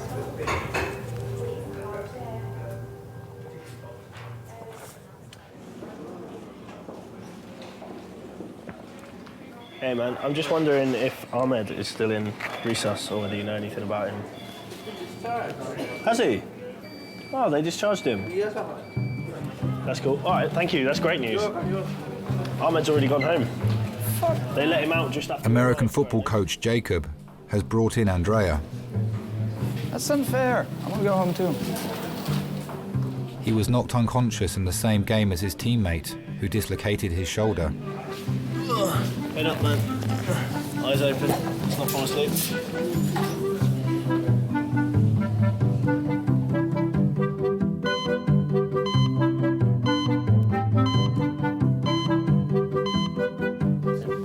So usually now it comes over the top. First. Lift your hands up. Hands up to heaven. Oh my God.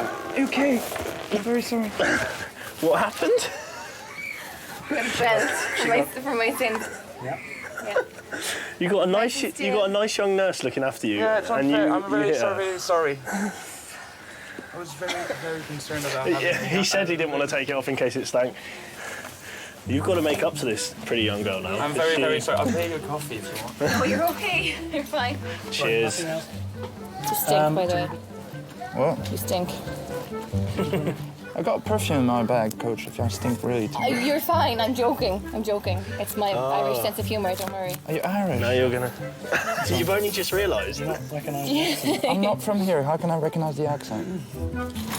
I'm stuck with you, unfortunately, for a while. Unfortunately? Yeah. C'est pas très gentil, ça.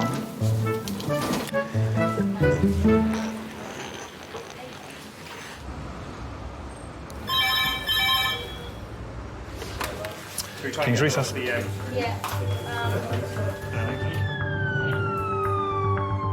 paramedics are bringing in a 30-year-old dad of 4.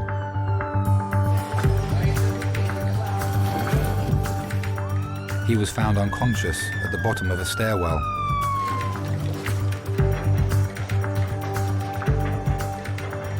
One, two, three. Cole.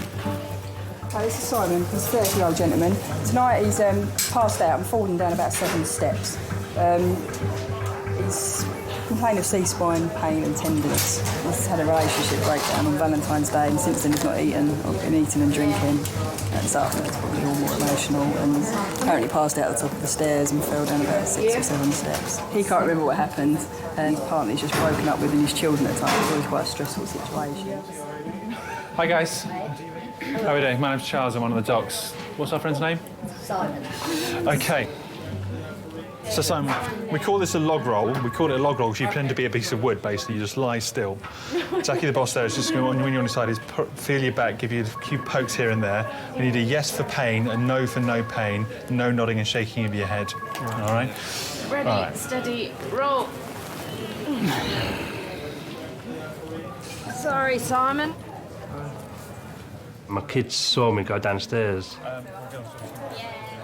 and they're crying their eyes out. All they were saying was, Daddy, Daddy, Daddy's hurt, Daddy's injured. Okay, is that your scapula that's hurting, the shoulder blade? Yes. Okay. Is it? Right scapula is a point of tenderness. Okay. What about in the middle here? No. No. No. No. No. Can you feel me touching there? Yeah. And there. And just squeeze your bottom. Okay. Happy? Okay. On your call? Ready, steady, down. All right. You've got inline still? Okay. Okay. Simon, without trying to beat around the bush, because of your builds, it's possible that we won't be able to get the X-rays that we need to get, because we have to see the bone at the bottom of your neck. But trouble is, Simon also has a very small, we think, subdural MRI from a previous fall, so we may wind up doing a head and neck CT, but we'll cross the bridge when we come to it. My whole body just melted. I said to her, there's your Valentine's card, there's your flowers and that, and she's just shouted it from top of voice, I don't love you no more. Did you knock yourself out at the time? My girlfriend and... Do you remember falling? No, I passed out before I went down. So it wasn't so much a fall as a faint? Yeah. OK. Your background health? Asthma, diabetes, kidney problems? I'm fine. Regular medications? Fine. All right, OK. Simon and his partner were together for 10 years. They have 4 children. I feel like my heart broke and smashed them into pieces. I didn't know what I've done wrong. That's why I ended up in A&E, because I wasn't eating for like 4 days, solid. Right, if you keep as still as you can, Simon, I'll do a quick heart tracing. Did you ever think you would lose her? No, never. Never a million years, no, never. He doesn't want us to cut his clothes off, Claire. It was a broken heart that led him to get a physical injury. For a male to come in and physically be, you know, well, stop eating and being unwell over a woman, I can't say I've seen that a lot. Squeeze both my hands as hard as you can. Harder, harder, try and hurt me.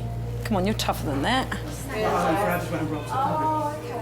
I know it's scary, we'll get you all sorted, all right? Doing a tissue.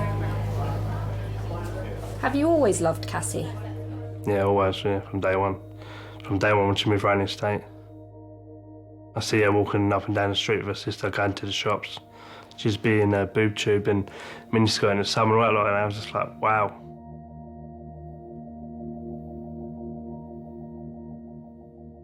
Do you want your sock No, on? you got not, yeah, can you want something floating in cold? Why'd you take your sock off? Because she had a really bad itch and I couldn't get to it. I keep itching because of the morphine, isn't it? I've asked her, she's just going to get the doctor to find out for you. Oh, brilliant, thank you. Yeah, oh! We'll hold it. Lee, do you think you need some more morphine? Lee? Oh my God. Wakey, wakey. Wakey, wakey. Where am I? Hospital. What? You're in the hospital. You're right. This doesn't look like Kings. It is Kings. It's not guys, is it? No, it's Resus. Resus. The new bit, remember? They brought you into Kings. Right. I'm just going to get... Let me get you some tissues. No, leave it. It dropped. It dropped.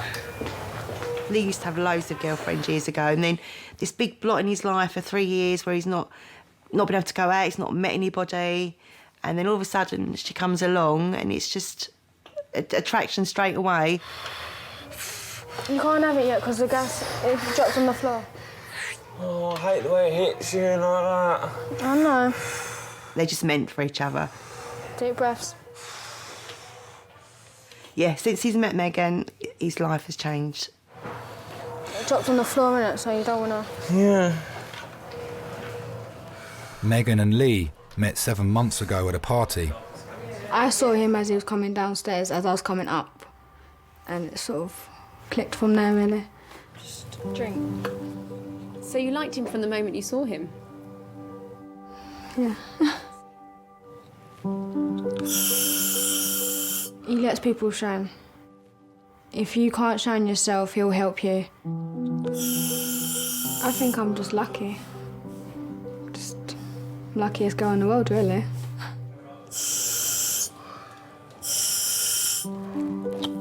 Where's the drink, babe?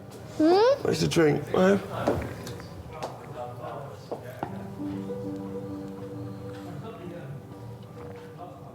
The first time I had an attack was about 2 weeks into our relationship, and she slept on this little tiny chair, just didn't want to leave me, did not want to leave my side, and I was like, wow, it's the one.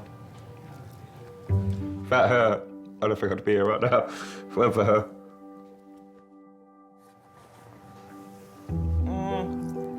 My head was getting back to a point where I was in a place where it was getting bad again. And she sort of just cut me at the right point. Oh, sorry.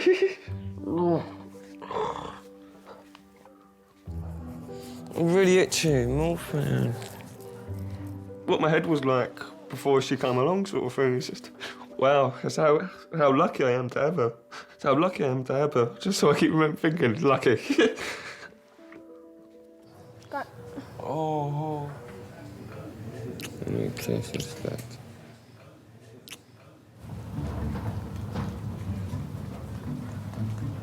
His eyes are hurting him. Yeah, he's not doing well for us. Thank you He hasn't very hit you much. again, has he? Not yet. I think he probably you- wanted to. Are you all right?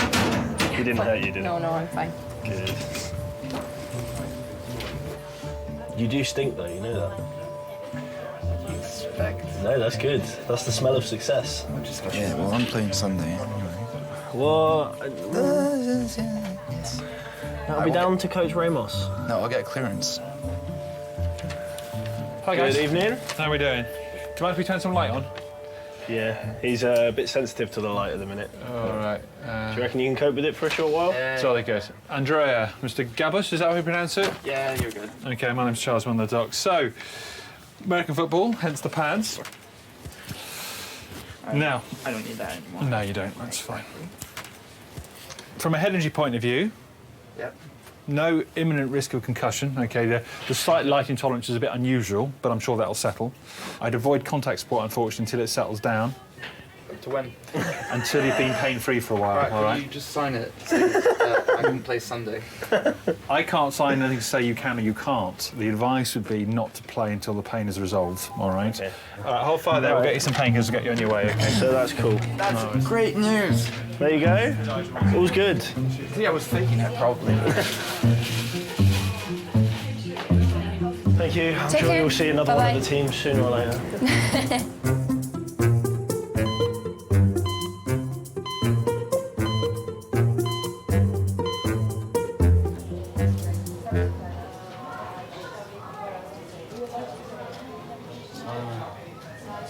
Yeah, Steve, mate. Simon's workmate at the recycling plant, Steve, has come to his bedside. Yeah, what happened, didn't you? I got the gist of the story. I don't know if you can do this to me. Don't worry yourself about my ex-player. Just concentrate on getting you better. To get you out of here, we'll make sure that you get well. Make sure you get better. Oh, I love her. Take care of yourself, Simon. All right? I'll see you when you finish. All right, cheers. All right? I'll wait here for you. Yeah, literally just feel like that. Feel tiny. You think, hang on a minute, you know, big as I am, the world's crushing down on you, and you feel like a little mouse. You know, you ain't as big as you are no more. As soon as that woman says that, it's game over. Yeah.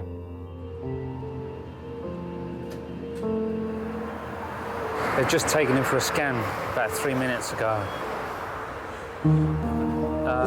He's under a morphine drip at the moment as well. Yeah. It's going to take a lot for him to build everything back up. He's not the same Simon I knew when we started to work, I'll tell you that for certain.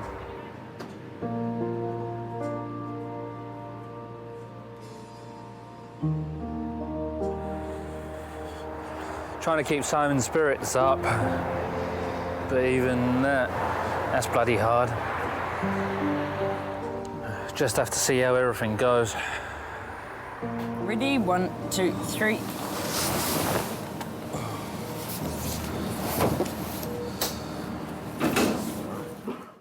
He's back from CGM Fantastic, thanks very much.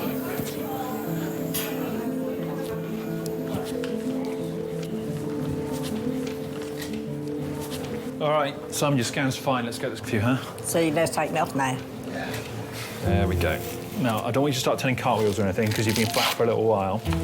Oh, mad. That's better. OK, I'm just going to sit you up a little bit, all right? Simon's nan has come to take him home. I'm just going to sit you up a little bit, just let you relax, all right? And then I want to come back and re-examine your back a bit now, let me know your neck's fine, and see if I have to order any more x-rays or not. 20 mils Gaviscon, yeah? OK.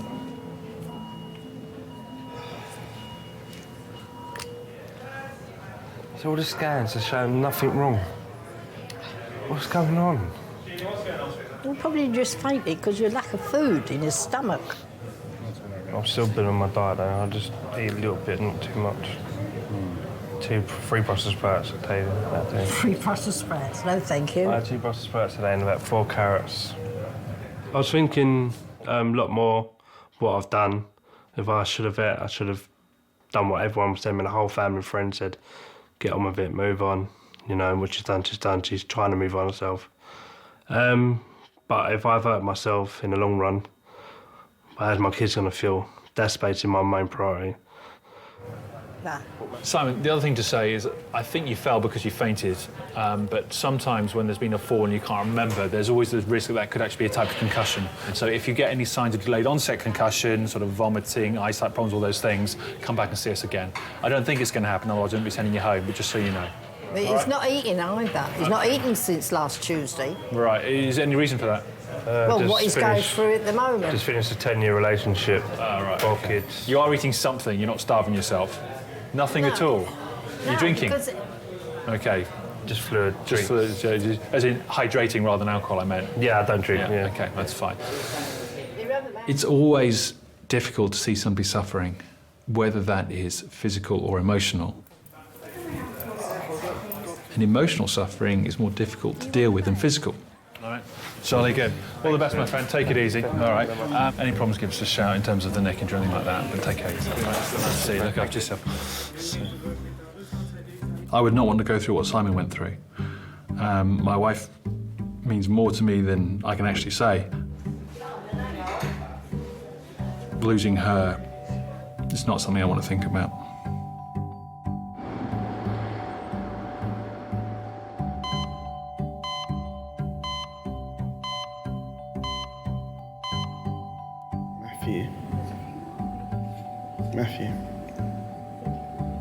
Matthew, yeah? Would you pay £711 for flight and hotel to New York? No, too expensive.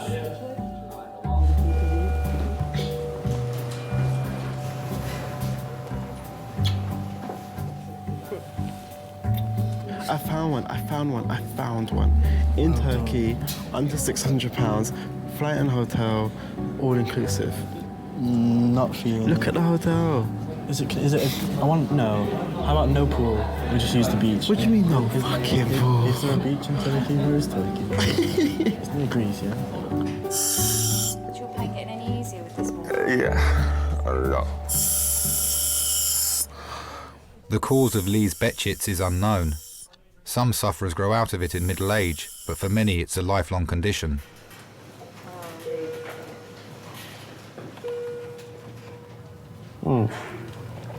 That look. When you do that, I give you that one on that enough, right?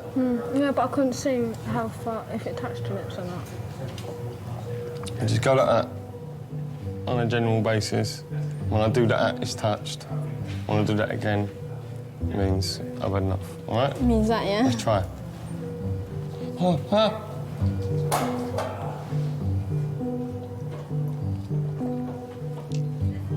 It worked.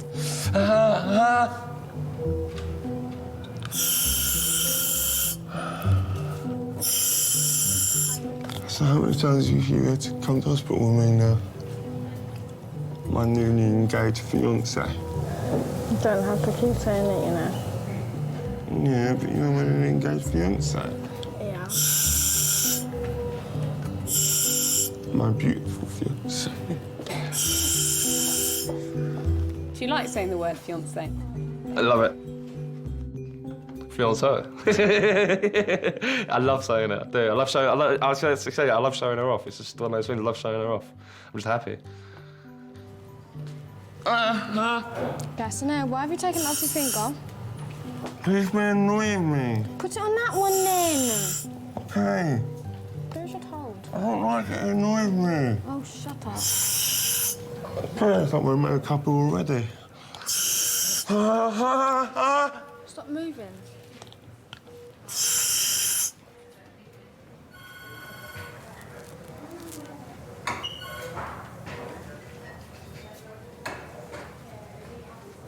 Lee? Lee, stay awake. Stay awake. I'm going to take it. It's enough. Because you are very, very, very challenging. Yes, I want to get married when he is fine. When he's fit and able to walk, stand, and then walk back, and still carry on with the reception. You got my slippers on? I've just been rubbing the floor, innit? My shoes are hurting my feet. Even if it takes till we're 60, I'll wait till we're 60. Doesn't bother me.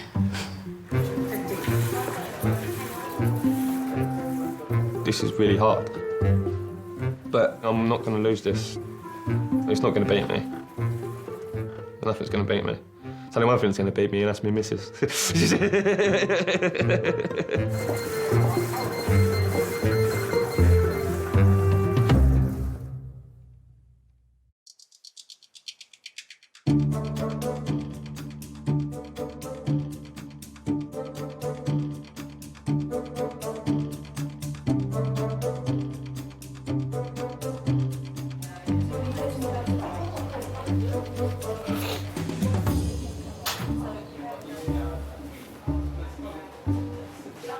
Hello, honey. Hello. As you can see, I've got my girl back. Best woman in the world. Lovely.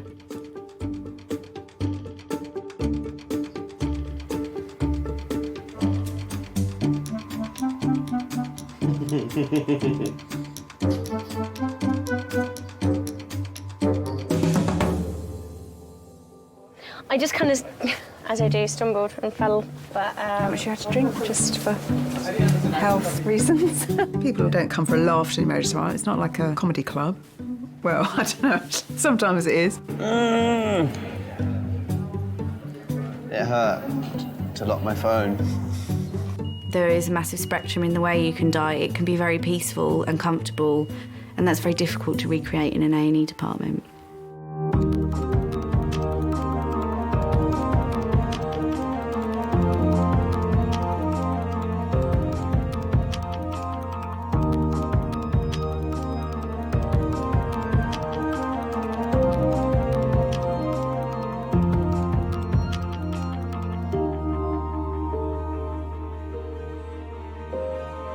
um,